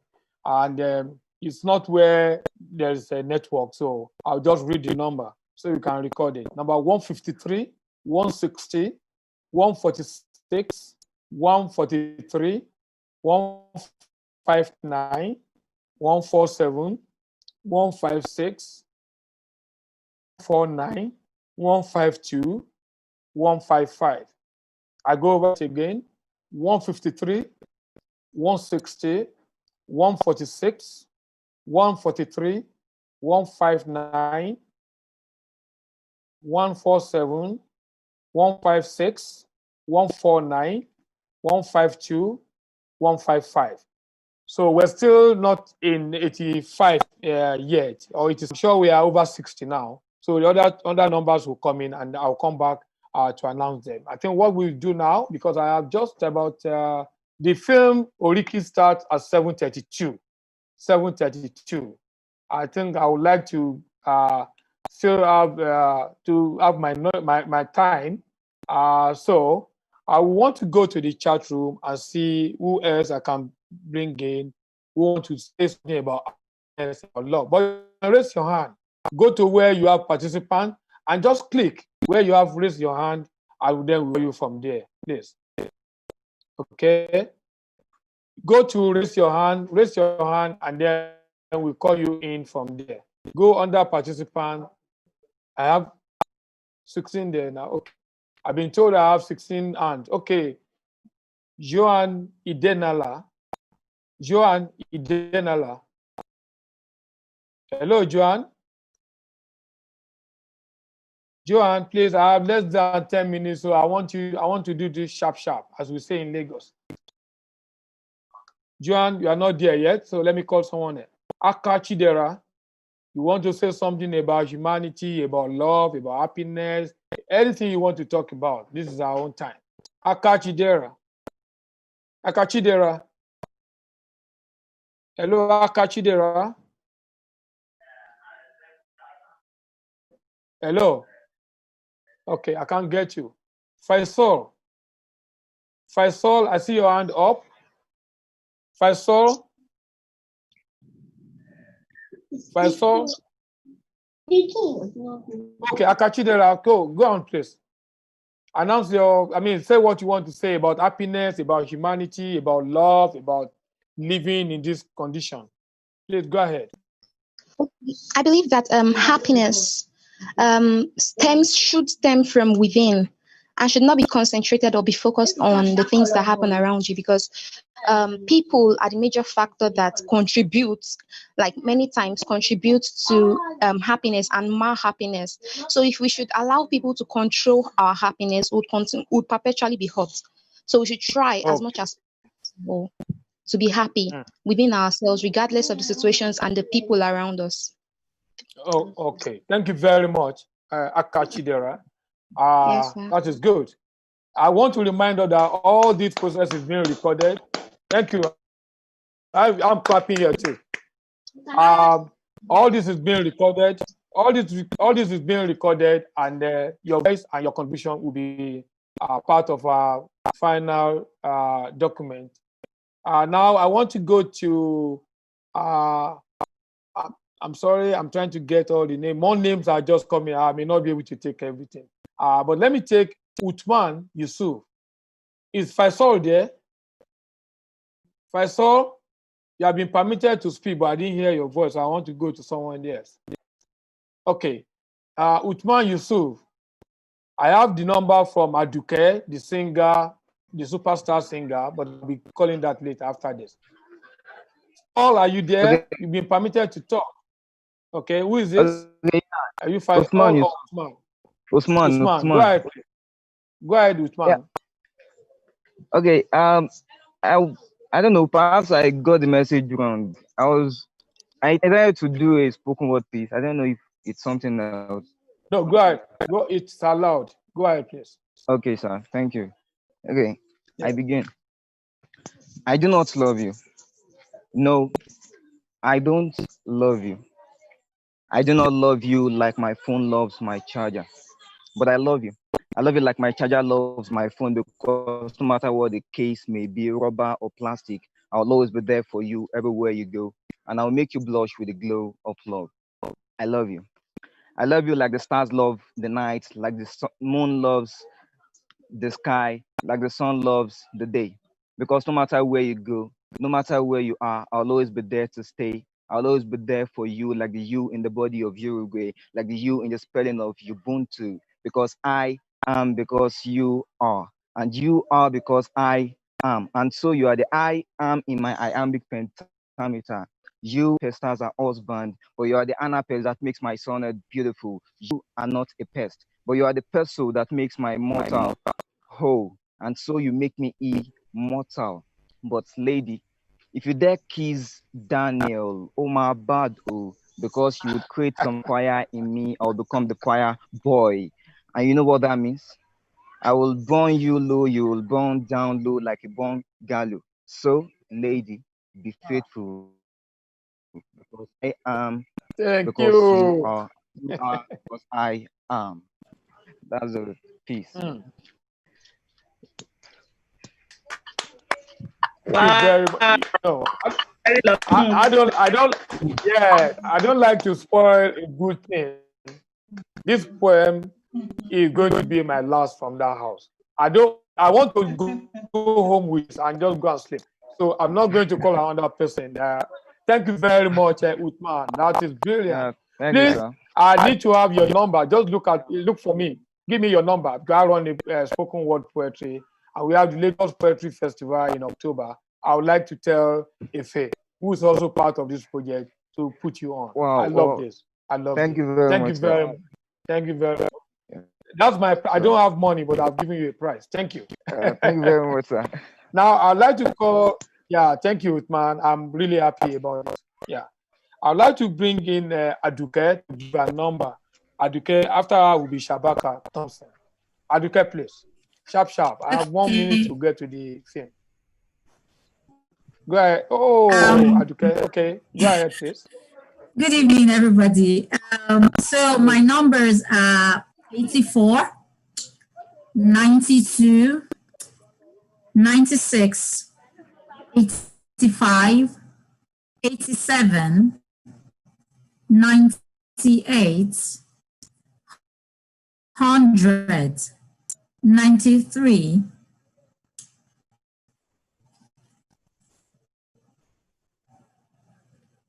Hello, Jaman, are you there? Do you need me to read the numbers again? Hello? Yeah, repeat the numbers. Okay. Yes. 84. Okay. 92. Okay. 96. Okay. 85. Okay. 87. Okay. 88. Okay. 100. Okay. 93. Okay. 99. 81. Okay. Okay. Thank you very much, Aduke. It's been recorded, so and we're going to act on that. Thank you so much. Thank you. Thank you. Now I'd like to go to Shabaka Thompson. Okay, if you see admin UK, it means Aduke is in charge of our London office, our London center. We have London center, we have Lagos center, we have a center in San Diego, and we have a center in China. So we have centers, about 4, 5 centers. In fact, our San Diego, California center just announced, and I've posted it in the in our chat box, that we were working this webinar. We're working with the Wordly. Wordly is this translation. I don't know how to capture it effectively now, but their website is there. So all you need to do, just check in your chat box. I've forwarded the thing there. If you can't use it now, you can always use it later. But we work with Zoom. We had meetings with them, and we work also with Wordly. So, but we discovered that on Facebook we were being blocked, so we couldn't use the translation. Like when people were speaking in other languages, it ought to be translating automatically, but we were being blocked on Facebook. I don't know why, but you can go to the website, and then you see what I'm talking about. You see what I'm talking about there, so you understand how Wordly works. And then, but it's good. That Aduke is in charge of our admin of in our UK center. Is working with the EP, executive producer in that zone, with Shabaka Thompson, whom I'm calling on to do the next one. Shabaka is in Trinidad and Tobago, but it's also networked to the London office, as well as to Lagos. He gave all that poetry, spoken word from the Caribbean the other time. Shabaka, please. Your numbers. Sir. Yes. Your numbers, please. Okay. Yeah, more. 63. Okay. 65. Okay. 67. Okay. 69. 70. 72. 73. 78. 79. 80. That's it, sir. Muted myself. Can you repeat it, please? Repeat the number to register. 63. Okay. 65. 67. 69. 70. 72. 73. 78. 79. 80. That's it. Did you hear that? We got the numbers. Thank you. We have the numbers. Okay. Okay. Some young people are asking me what is the chance of doing a 3 minutes tribute to Shoyinka. I can only take you after the film because I'm running too late now into the film.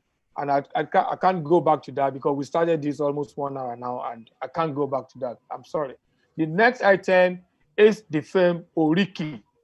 It's just for 25 minutes, directed by Femi Odugbemi, whom I introduced earlier on. Thank you very much for being a wonderful audience. Enjoy Oriki.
èyàn ò lè gọ̀gọ̀ kó mọ́mọ́ lé bàbá rẹ̀ ẹ́kì eléṣẹ́ mímí àjíbọ̀rọ̀ ni èmi ṣe àjíṣọlá òun ọba akẹlẹ ojú ogun ògo gbogbo alágẹ ọmọ màjíbọ̀rọ̀ tó ti gbàjà wá. gbẹgbẹ mo gbé jù gbé igi bàbá wọn gbẹdẹgbẹ lálùkàn ògbé padà gbé akínmọ̀ràn ni ọ̀tọ̀ mọ̀ pọ́bì kan là yí gbé mọ́. Innocence swaddled in soft blanket, a new life on its 8th day of Advent. Today's arrival, tradition has gathered family, friends, and relations for the ageless rites of investing the new one with its own identity. Today, the child becomes an extension of a genealogy rich in history. It becomes a medium for the expression of a people's values and well-being. For the Yorubas, giving a child a name is more than a fortunate, an identity. The simple act encapsulates a breed of revelations. A name, therefore, is a window into a world of information about the bearer.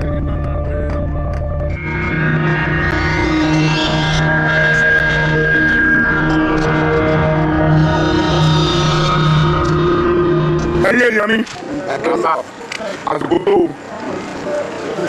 o fẹ́ sọ wọn náà ló wà báyìí.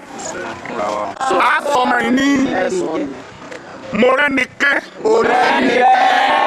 Akínkúnmi, Àdùkẹ́. Ori, key. That is to praise, key. Ori, we can identify Ori there as the head.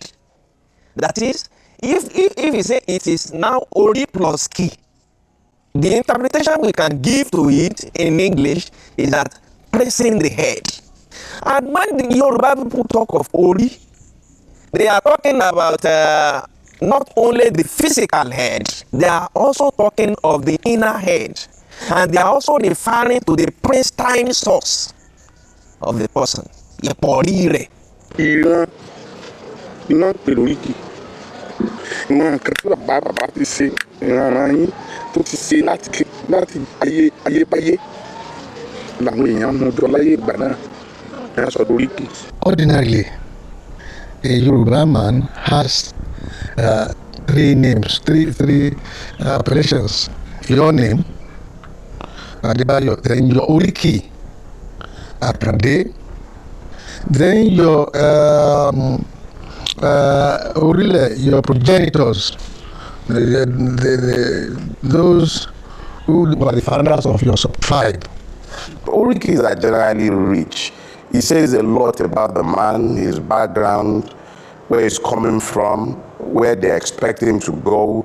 You know, it's got different. You have the ancestral ones, you have the clan ones, and then you have those that are specific to the person. It's part of the Yoruba culture, which has evolved from generation to generation.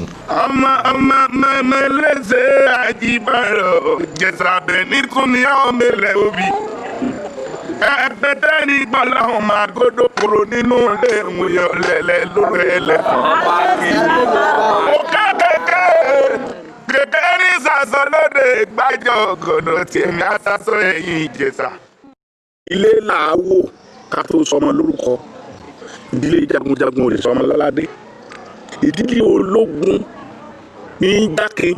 The Yoruba people do not just give name. It's with a lot of thought. They think over it. They watch the events that surrounds the birth of a child, and through that they are able to give the name. At times they consult divination before they know what name they're going to give. And usually it is not just one name. In Yoruba land, when you go to the real Yoruba community, when you mention your name, they instantly know one or two things about you. What kind of family you come from.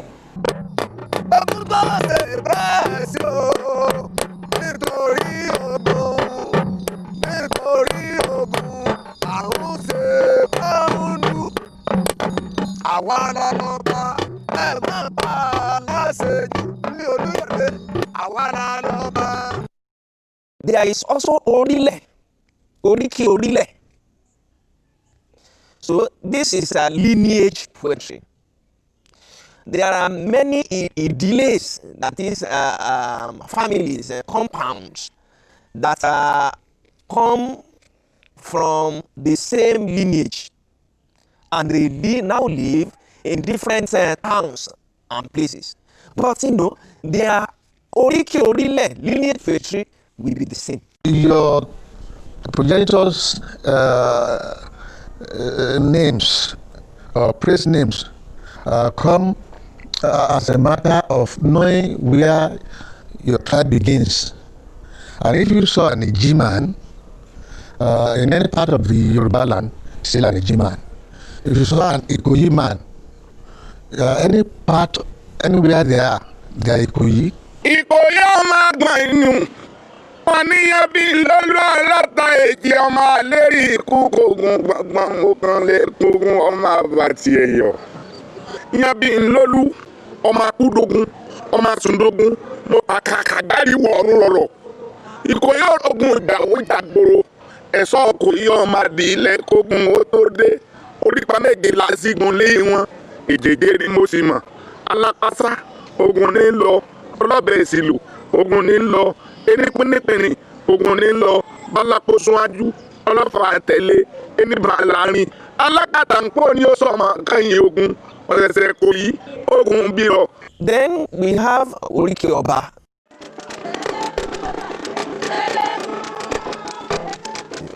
Oriki Doye. These are specific types, but they can still be subgrouped under Oriki Borokene, that is big men. They put big praises for big men. Some of the warriors have fantastic, and the others have fantastic Oriles. Now, one great warrior in Ibadan is Ibikole, and I think he has about the longest praise name in Yoruba history. Òdòdó orí bàbá kékeré gbòdì gbé wáyà jẹ́ kí òkúrọ̀ parada. Ìlú Àjàyí olódògbò, ìlú Àjàyí onígbàgbà àjípọn, òbó mi oṣù wẹ́dà.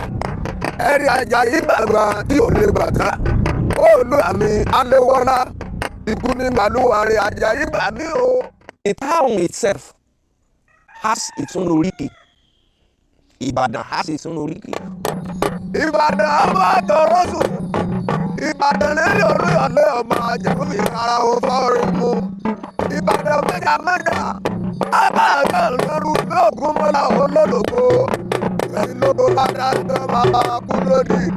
Ìlú Lagos, ọ̀gbọ̀n ẹ̀rẹ́, arábìkúsọ̀mọ ọkùnrin, alábì àṣà àti àbíàmọ́ níjọ́ ọjà. Ọ̀pá bàbá mi. Ọ̀pá bàbá mi.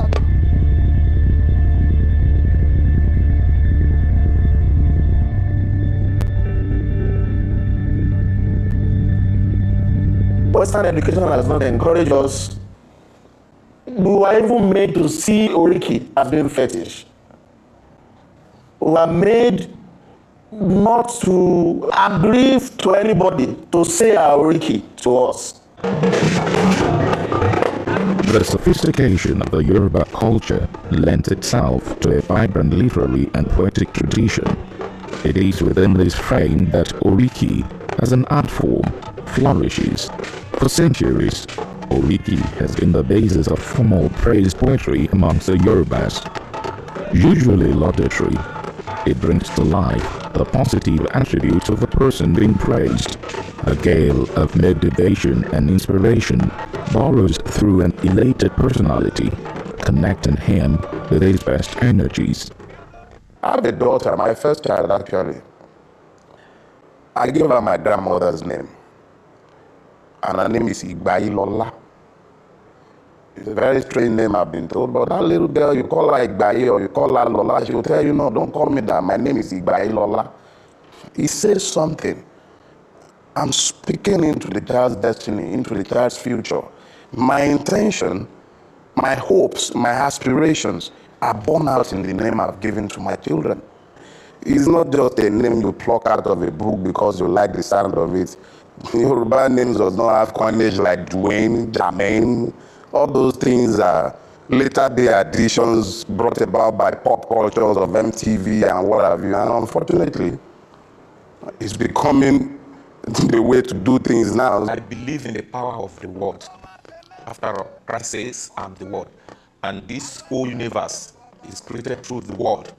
But how the miracles that have been noted that Christ performed were done through words. So also, Oriki is words. When you eulogize Ogun in the words that you are, when you are talking about, recounting or reciting the Oriki of a person, you are also pouring something to their soul.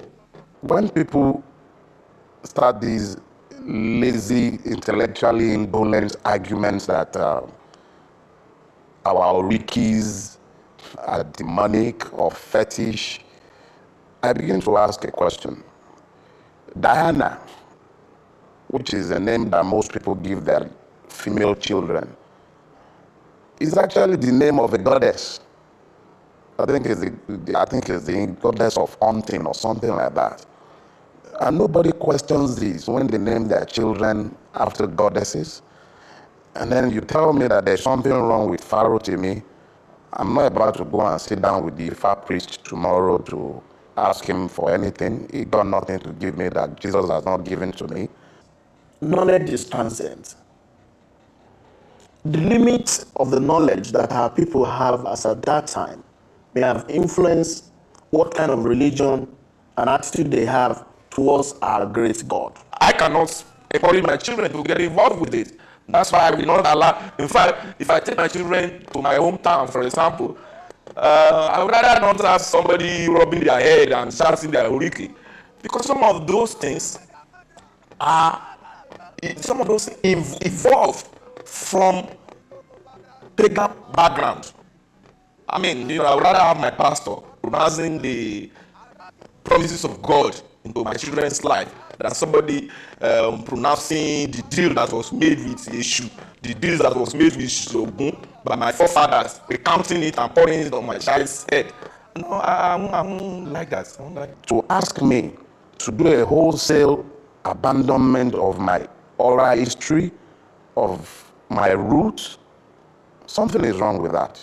Something is fundamentally wrong with a system where people just tar everything in that brush of everything that you do is fetish. Once it's not English, or once it does not conform to the Western understanding of civilization, therefore, it's fetish.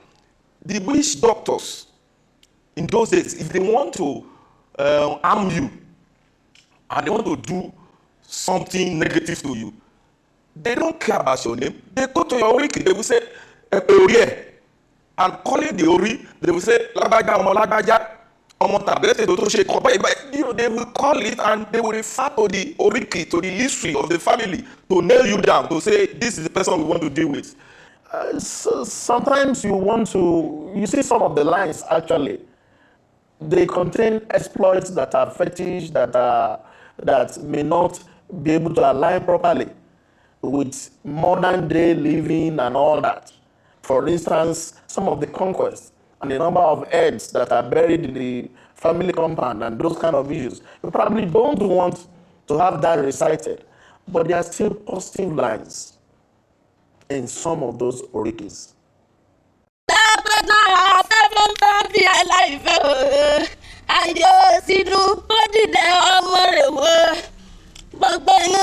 tí bá ń lọ kájèdè o àṣàbí mo lè borin kọ́ lẹ́tà sí bàbá mi.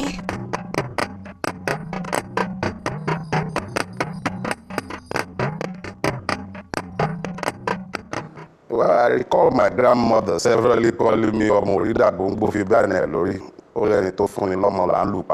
I am very sure one of my ancestors must have been a rather troublesome fellow who had loads and loads of altercations with his in-laws, because when you look at those words, it actually suggests that he was a man who was always ready to rock and roll with his in-laws, because he says, which means that it is the person who has given you the wife that you actually go ahead to go and fight. So if you are so ready to fight your in-laws, it says something about the nature of the man himself. I discovered that my great-grandfathers must have been a hunter of birds, a special species of birds that is very difficult to catch, and they will catch them in great quantity. So we are praised as ọmọ kẹ́tùkẹ́tù, ọmọ kẹ́yẹkẹ́yẹ, ọmọ ọ̀kẹ́tùmúlárí, ọmọ kẹ́yẹmú kankan, ọmọ àfìjòkùn lọ́dẹ àparò, ọmọ akáparò taratara, ọmọ ògún ọ̀lẹ́ ọ̀làpọ̀. In my case, Betty, Oloye are the founders of Betty Leoye. Only Oye, Alaye, Bosoye, Trakido, Sheuru, Musriwo, Pajese, okay. Oye, Para, Betty, and the Abioye Oyepa, Iji Meji, the Yomefa, my poor men, the Lubu, your Parata, Biloja, Only Oye, Oko Felemi, Elemin Kawo, Olobi and so, Olobi Masoma, the old Lalu.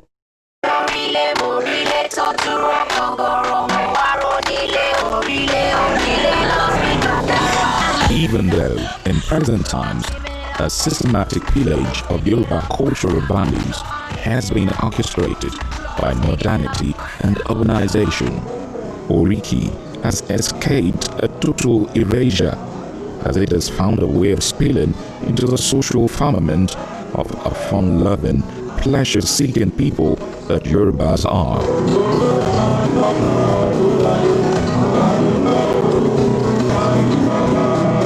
Parties which are never in short supply are not complete without the presence of modern-day musicians, especially of the juju extraction. These musicians have honed their art of praise singing, in so much that the objects of their praise get so moved and start to spray them with narrow notes. People go to parties, they will energize them, talk, recite their wiki in such a way, and the person will start behaving funny. Can you imagine somebody giving a brownie car that he has not even taken home, giving it to a musician? Because the oriki, the power of the word touches the soul of that person. There's a natural high that comes. Sometimes you feel like weeping. Sometimes you feel joy that you can't explain. Some of the events they are using to hail you are not things that you know anything about.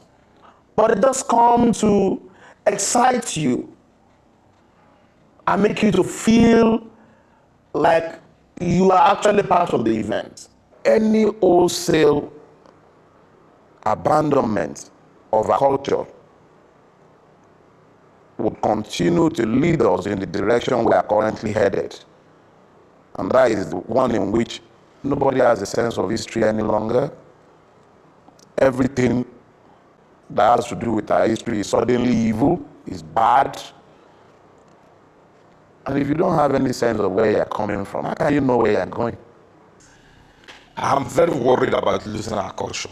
It's the truth. I know that, being in this world, individualism, knowing your culture and knowing where you are coming from is very important.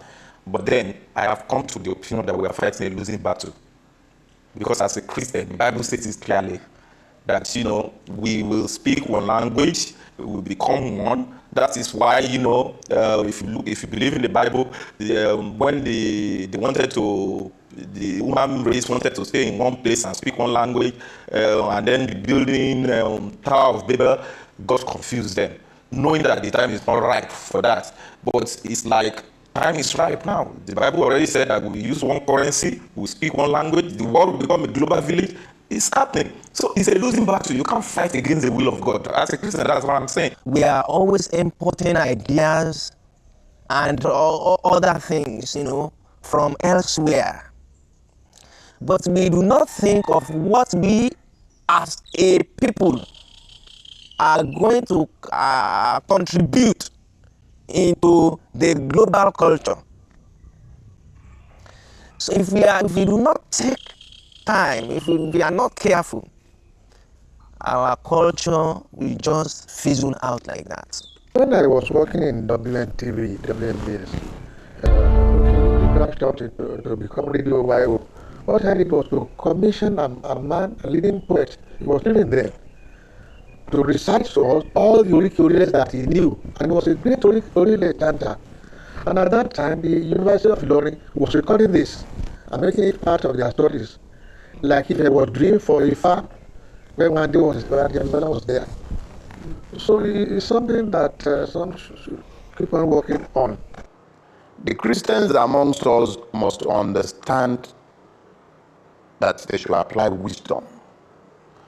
I am not discounting the fears that some people might have, that some of these names might have ancestral curses or covenants attached to them.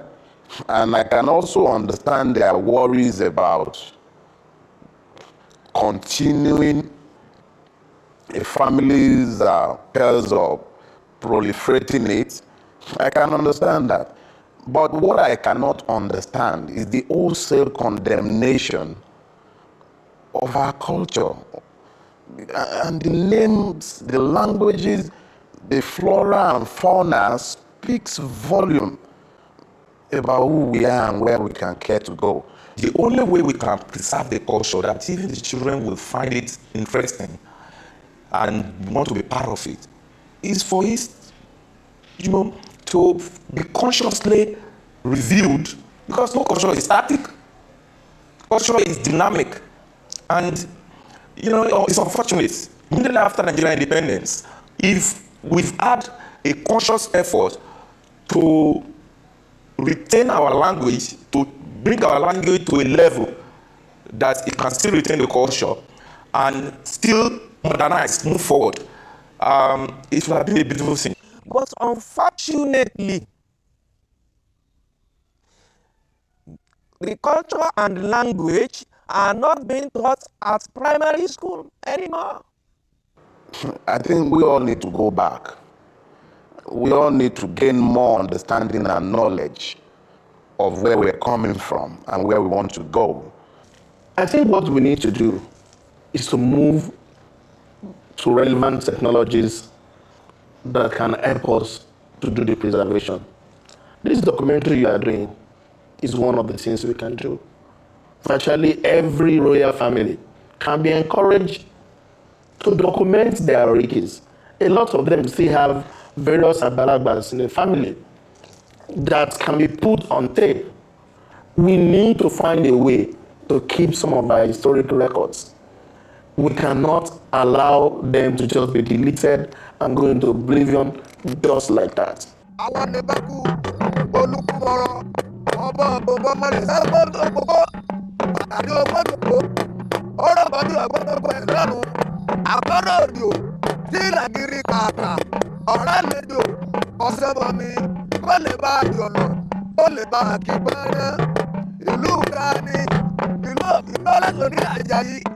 oníkankan àdìpọ̀ aléwọ́lá àbójú agada orímọ̀bẹ́lẹ́wì ọ̀rọ̀ máa ká làgbàlagbà ìlú akẹ́lẹ́ òní o àgbàlagbà abẹ pásáré àná ariwo gbàgbó àṣàmì ẹlẹ́gbòríwọ̀n aléwọ́lá àbójú agada orímọ̀bẹ́lẹ́wì bàbá ò lè dàwọ̀ ìlú bàbá mi ni alábàṣọwọ́ ń bẹ́ẹ̀ lọ́lọ́dún tòní alábàṣọwọ́ ń bẹ́ẹ̀ lé.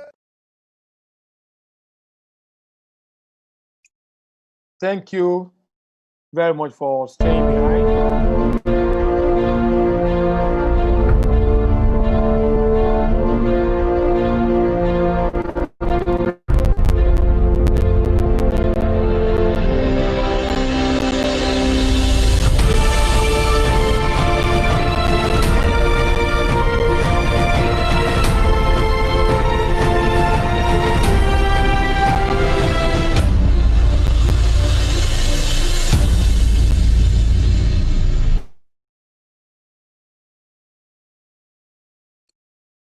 Yeah, thank you very much for for staying with us. We're running towards the end. In 29 minutes, we'll finish this whole experience.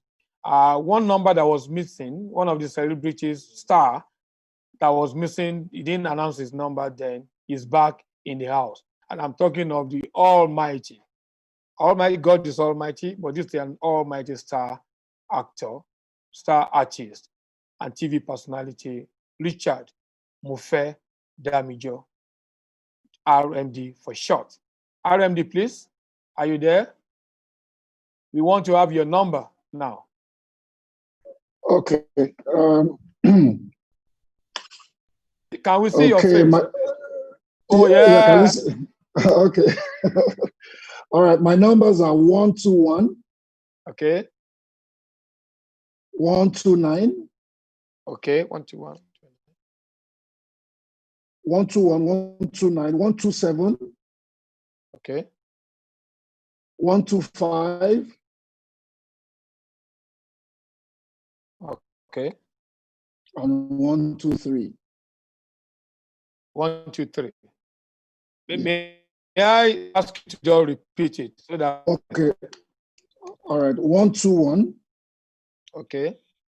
129. 127. Okay.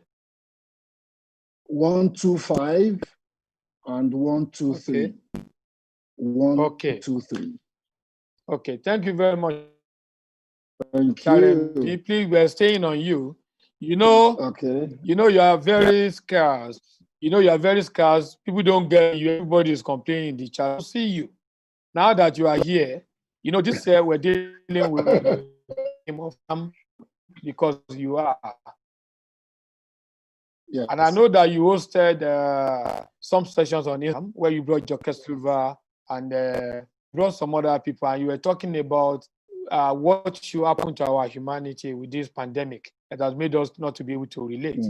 So how do you respond to the question of the pandemic? Under 2 minutes, if you can tell us, how do you reimagine our humanity or our world post-COVID? Thank you. For me personally, I don't bother to want to think the pandemic, because once you set up the panic button, you are going back to where we were before the pandemic. So I'm an actor, so I improvise as we go along. I will be ready. Some of the things it has taught us is to be more reliant. We have Africa, for the most part, have neglected technology, and technology can do a whole lot for us. We need to integrate technology into our lives. That way we can catch up with the rest of the world. A lot of the things that we have, a lot of the teething problems we have from to field government and all of that can actually be solved, quick by us embracing technology. For me, one of the things that post-COVID is a world that we'll have to rely more on technology. Look at us doing WS Festival online. This was a year ago was unimaginable that we'll even think about this, talk less of doing this online. So for me, it is the embracing of technology to solve a lot more problems in Africa. Hello, are you there? Yeah. Thank you very much, Aaron. That was in the I am because you are. We looked at the two angles. On Sunday, we had the first section, which was a conference where we were exploring the fact of that the pursuit of individual happiness sometimes affect the way we relate to other human beings. I want to build my own house in Banana Island. I want to drive the biggest car. All this I'm whispering it to you, all this hush puppy kind of. How does this person? You didn't hear that, did you? I'm asking. Yeah. Okay, it's okay. So I'm saying that how does the pursuit of individual happiness, how does it affect our common, I like to use the word common or collective humanity. So you're only thinking of yourself alone, you don't think of it. Yeah. I think it's I don't want to be too anti-government, as it were, but I think it's a failure on the part of all of us to trust, or most people who are in pursuit of their personal happiness. I think it's a systemic failure to trust that certain things are going to be taken care of. So we have become so afraid of the broken system that we are in that we have imbibed other cultures of the capitalist culture so much so that we are no longer our brother's keepers. That communal life that we lived, even when we had problems as a young independent country, there was still some kind of order.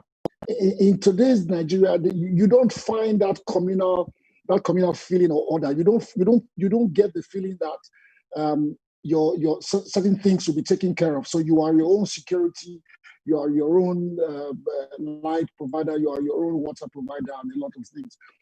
So this has made people, tunnel vision, focus more on the survival of their little family unit.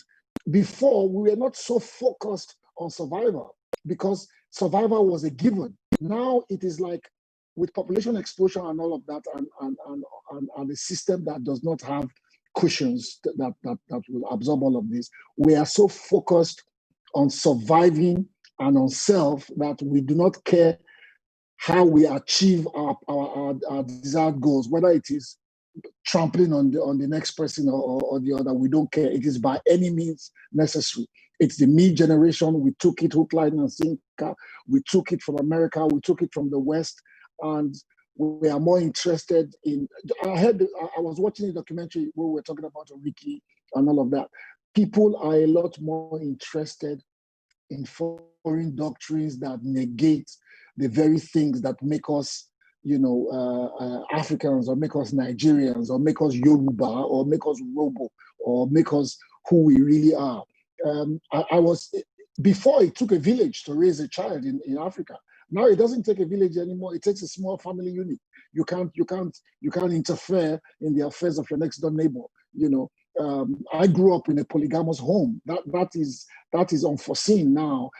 People used to report their children to my father, and my father would deal with every tenant's child in the compound who misbehaves.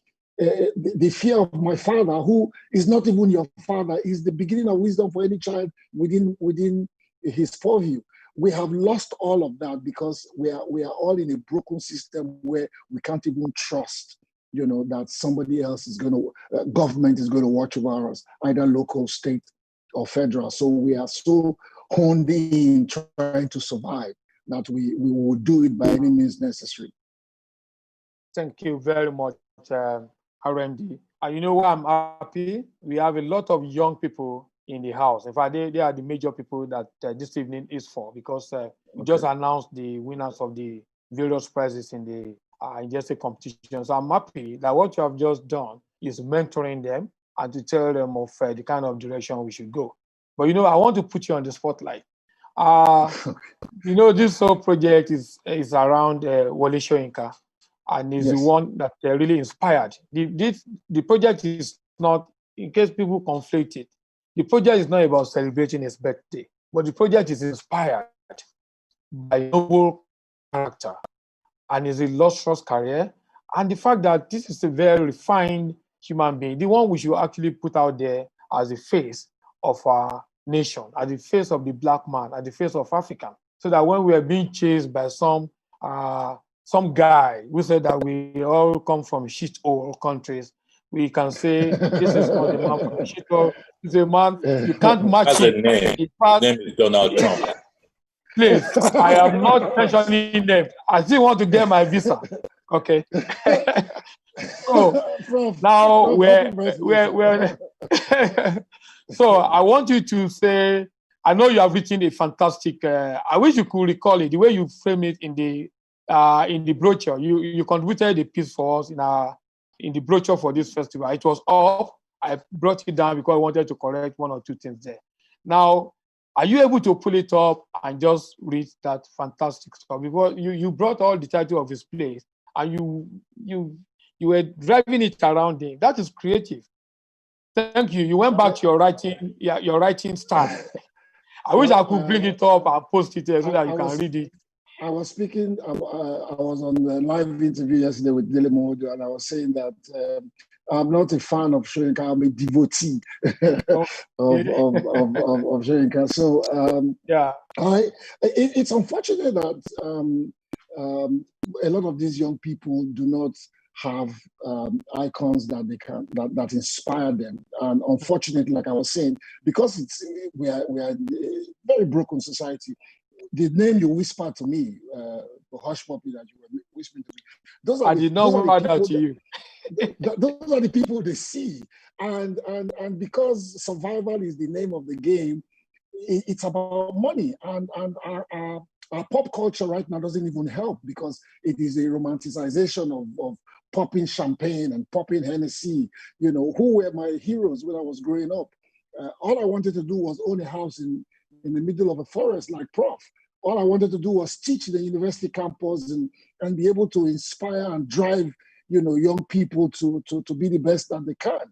But all of that we have lost, because if you are speaking these days and you don't have plenty of money to flash around, nobody wants to listen to you. Very few still want to listen to people who don't have money, who stand on high moral grounds to be able to defend what is right and not shamefacedly talk about what is wrong.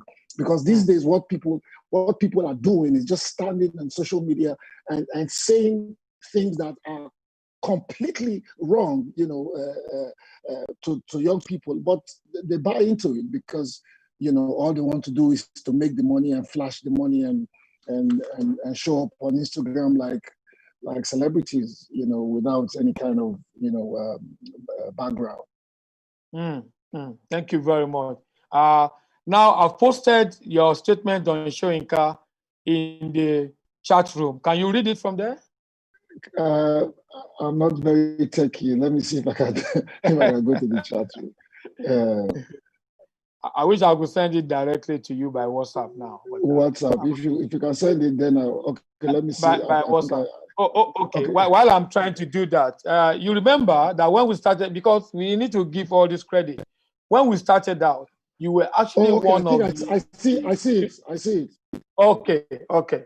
So, can you read it? Okay. Don't worry, the headline has changed, but you can read it. Okay. All right.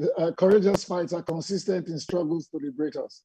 A tribute to Wole Soyinka at 86 by Richard Mofedamjo. The hand that dips into the bottom of the pot will eat the biggest snail. This has to be one of my favorite quotes from Professor. A life worth greatly celebrating, but one which has not been without its challenges and obstacles. The bones he has had to wade through in this pot of life that has been unevenly and most times harshly brewed, many of which have left him with cuts, bruises, and scars. Yet, here we are, 86 years down the road From the domains of Ake, life's journey began for this giant as he set forth at dawn, dancing into the dry forest filled with lions and their jewels, falling and rising, but not without bleeding, open sores for a continent he calls home. Most times taking up the role as an interpreter of the African struggle, leading to consequences where the ordinary man would have died. But alas, this is no ordinary man. And even when surrounded in a climate of fear, he remains the master, not just of playwrights, but of all advocates, fighting for the betterment of Brother Jero, Sister Comfort, and all who wear this skin called African. He has struggled to liberate us from a system filled with many madmen and their specialists, engaging in a play of giants where many have fallen, but he remains standing tall. Indeed, the road has not been easy, and 86 down the path, we throw a huge salutation to your guts, courage, and achievement. Happy birthday, Prof. Thank you very much. Yeah, thank you very much, Richard. Please stay on. You know, right. I like to go back to the chat room. Somebody was saying that all these former students are devotees of Wole Soyinka. And I want to, maybe you'll be surprised when you start seeing them now. Okay. Do you know Niyi Koka? Oh, that's my brother. Yes, we spoke yesterday, actually. Oh, okay. I like Niyi Koka. Can you help me to bring out Niyi Koka to say tribute to Wole Soyinka? He wrote a very long piece, but if it's there, yeah, I can see Niyi Koka. Niyi Koka, please. I'd like to have you to give a tribute to Soyinka because the last item in this whole project is about Wole Soyinka speaking about how to survive the COVID and what the notion of freedom. So I'd like Niyi Koka to make a statement. Can we pick him out? Niyi Koka, please. And then Professor Segun Ojewi should be on cue because he's the co-executive producer of this project. You have to speak here. Niyi Koka, please. Thank you. All the way from San Diego. How you all doing? Go ahead. Congratulations to the committee and the hard work of everybody who's made this really successful. I can't think of anybody who's really worthy and who will celebrate at this time, at this hour.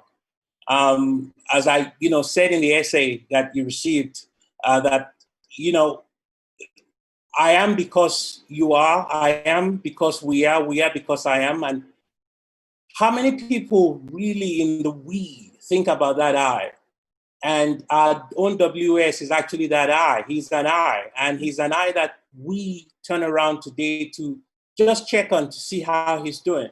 It's, there's some contradictions, and I think Richard just mentioned some of those contradictions, that on the African continent where we talk about Ubuntu, I am because we are, I am because you are, when we're caught in a situation where the governments themselves, the people who do policy and who lead the people, don't practice that Ubuntu.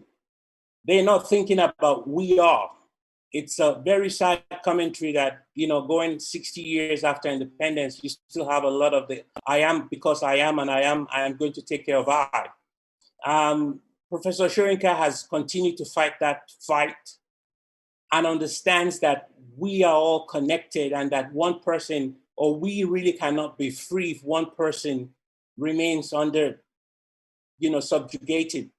And, he's a role model for everybody for decades and decades. And, I think this is probably the fourth or fifth generation of students who are still trying to understand a man like our own WS.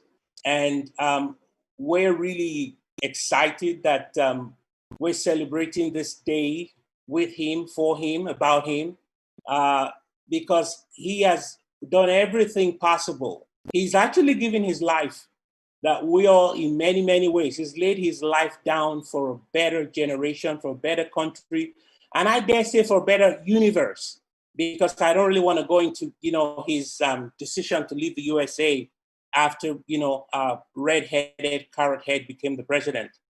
But he put down that gauntlet and said, no, I draw the line here. Which is a thing a lot of people would not really want to put themselves in. And Jama, you were joking, I guess, a few moments ago when you talked about, I'm not going to criticize because I still want to get a visa. But, you know, Shoyinka is not that kind of person in many ways. He's extraordinaire, and we're really, really very blessed that we're in this universe, passing time with him, observing his bravery, watching his many, many conquests. And so in that way and in that sense, we as a people have to do better for that eye, because I know it's that eye wants to see the best of we. And so we owe that eye some glimmer of hope, some glimmer of getting better, some glimmer of understanding what Ubuntu is really all about. So happy birthday, Prof. Thank you so much for all you do. Richard also said, yeah, we're devotees. We came through a time when, you know, while Shoyinka was still at the universities, we all, I mean, from different universities, different generations, we're really his devotees, and we continue to be his devotee, and he's laid down the examples for us. And I hope we, you know, can do better so that, you know, he turns around and says, you know, it was worth something, you know. He's made changes. He could turn around and see those changes, but I think he wants to see more tangible changes. I know he wants to see more tangible changes. And so the contradiction in that Ubuntu, I am because we are, we could turn it around and, you know, make sure, I think it's time for us to take care of that eye in Wole Soyinka, because he's giving every ounce and every sweat and every fiber of his being for a better Africa and for a better world. Thank you very much, Niyikoka. I'd like to say that Niyikoka was Wole Soyinka's student at the University of Ife in those days, and one of his best students. No, I want him coming up. I'm going. He likes to dodge. He's wearing some funny mask, and I'm going to bring him up. Please, RMD, don't go away. All the people I'm calling now, please do not go away, because we want to see how we can bring all of you. So that people know that you actually passed through Wole Soyinka. We want to tell our young people what you gain from being students of Wole Soyinka. I think the next person I'll bring is the co-executive producer of this project, and one who is reputed to have done virtually all the plays of Wole Soyinka. Maybe, I mean, from my own record, maybe only one, Alakwata, and he's been aiming to do it. And if you have checked on a Sunday, in The Guardian on Sunday, he did a major interview with Wole Soyinka that was really exposed what Soyinka's theater is. I don't think he has ever spoken about that kind of, to that extent, where he really explained what he does with his theater. I'm talking of Professor Segun Ojewuyi, theater director par excellence, who is the head of directing. He's a professor and head of directing, as well as chair of the Department of Theater at the Southern Illinois University, Carbondale in the USA. Segun Ojewuyi, please. Thank you, Jaman. And I did not write a tribute because this is my tribute. I mean, for 10 years, this is the tribute. I couldn't write anything better than this project. But I want to put in context some of the things that Professor Koka, said about Soyinka and the generations and the attention that has received from these generations. In the sense that he wouldn't say this because we're all trained not to speak about ourselves too much. But so I'm going to contextualize his own contributions. And I'm talking about Niyikoka now. He was part of the very beginning of this project. The first conversation on this project was held with him. And when Alhaji Dr. Chief, if I continue, he'll get angry. Teju Karim heard and quickly moved over. We held this first big meeting to really put a vision to this project. And so the work continues, is beyond words. The other person I need to, really bring into the picture is Richard Mofedamijo. Richard was at this time when we started in 2020, we traveled, we toured from the US to Barbados to the UK, and then we've ended it in Nigeria. In Nigeria, we toured Lagos, Ibadan, Benin, Asaba, Calabar, Abuja. Richard was our host in Delta State, and he provided everything we needed, but I'll let you into a secret.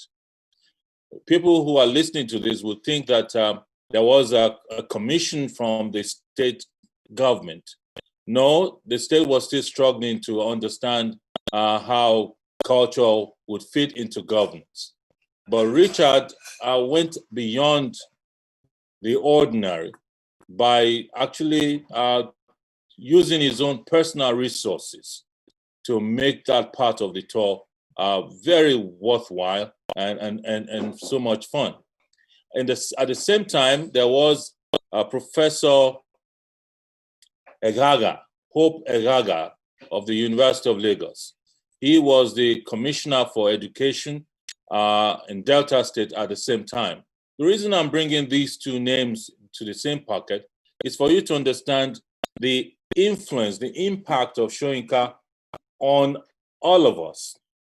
We grew, from his teachings, and then we all, Professor Egaga, Richard Damijo, Professor Koka, Professor Ankpa, German himself, Dr. Karim, we all have degrees, our degree in theater arts. And so we fed on his work. And as we had grown professionally, we've also gone into different areas of professions. And we have been found in the artistic field, in academia, in government, and in business. So this is the tribute that we can give to this great mentor of ours, who in different ways in our personal lives have also served as a father in some form. We have not only fed from his intellectual output, we have also fed from his friendship. As Professor Oshofison mentioned in the documentary film from yesterday, that for those who do not really know him, will consider him to be a bit standoffish. But for those who are close to him, will find him to be unassuming and very giving. He's a man who is very witty. You could tell that from his plays. But he's more than a Nigerian.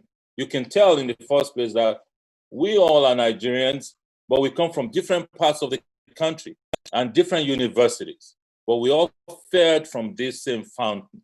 And his contribution has not only affected us intellectually, it's also informed the molding of our character and our contributions to the world. That's actually very important. We've read so many books, but it's his example that's actually really very vital. So this gift is intangible compared to what he has given and what we hope will continue to give. For example, those who won the prizes today, those who did not win, we hope that we can pass on this to them, and the journey will continue. It's not an accident that this man straddles Ishara and Abeokuta. If you go to study the histories of these two places, you'll find that they have produced quite a substantial number, not just in quantity, but quality of artists and creative minds and intellectuals. Also scientists, politicians who have contributed greatly to the country Nigeria. But he has taken us to the universal plate. when you think of Nigeria today, outside of the country, the whole world recognizes Nigeria for two things. And this is, this of the unfortunate part, for being very smart in, working our ways into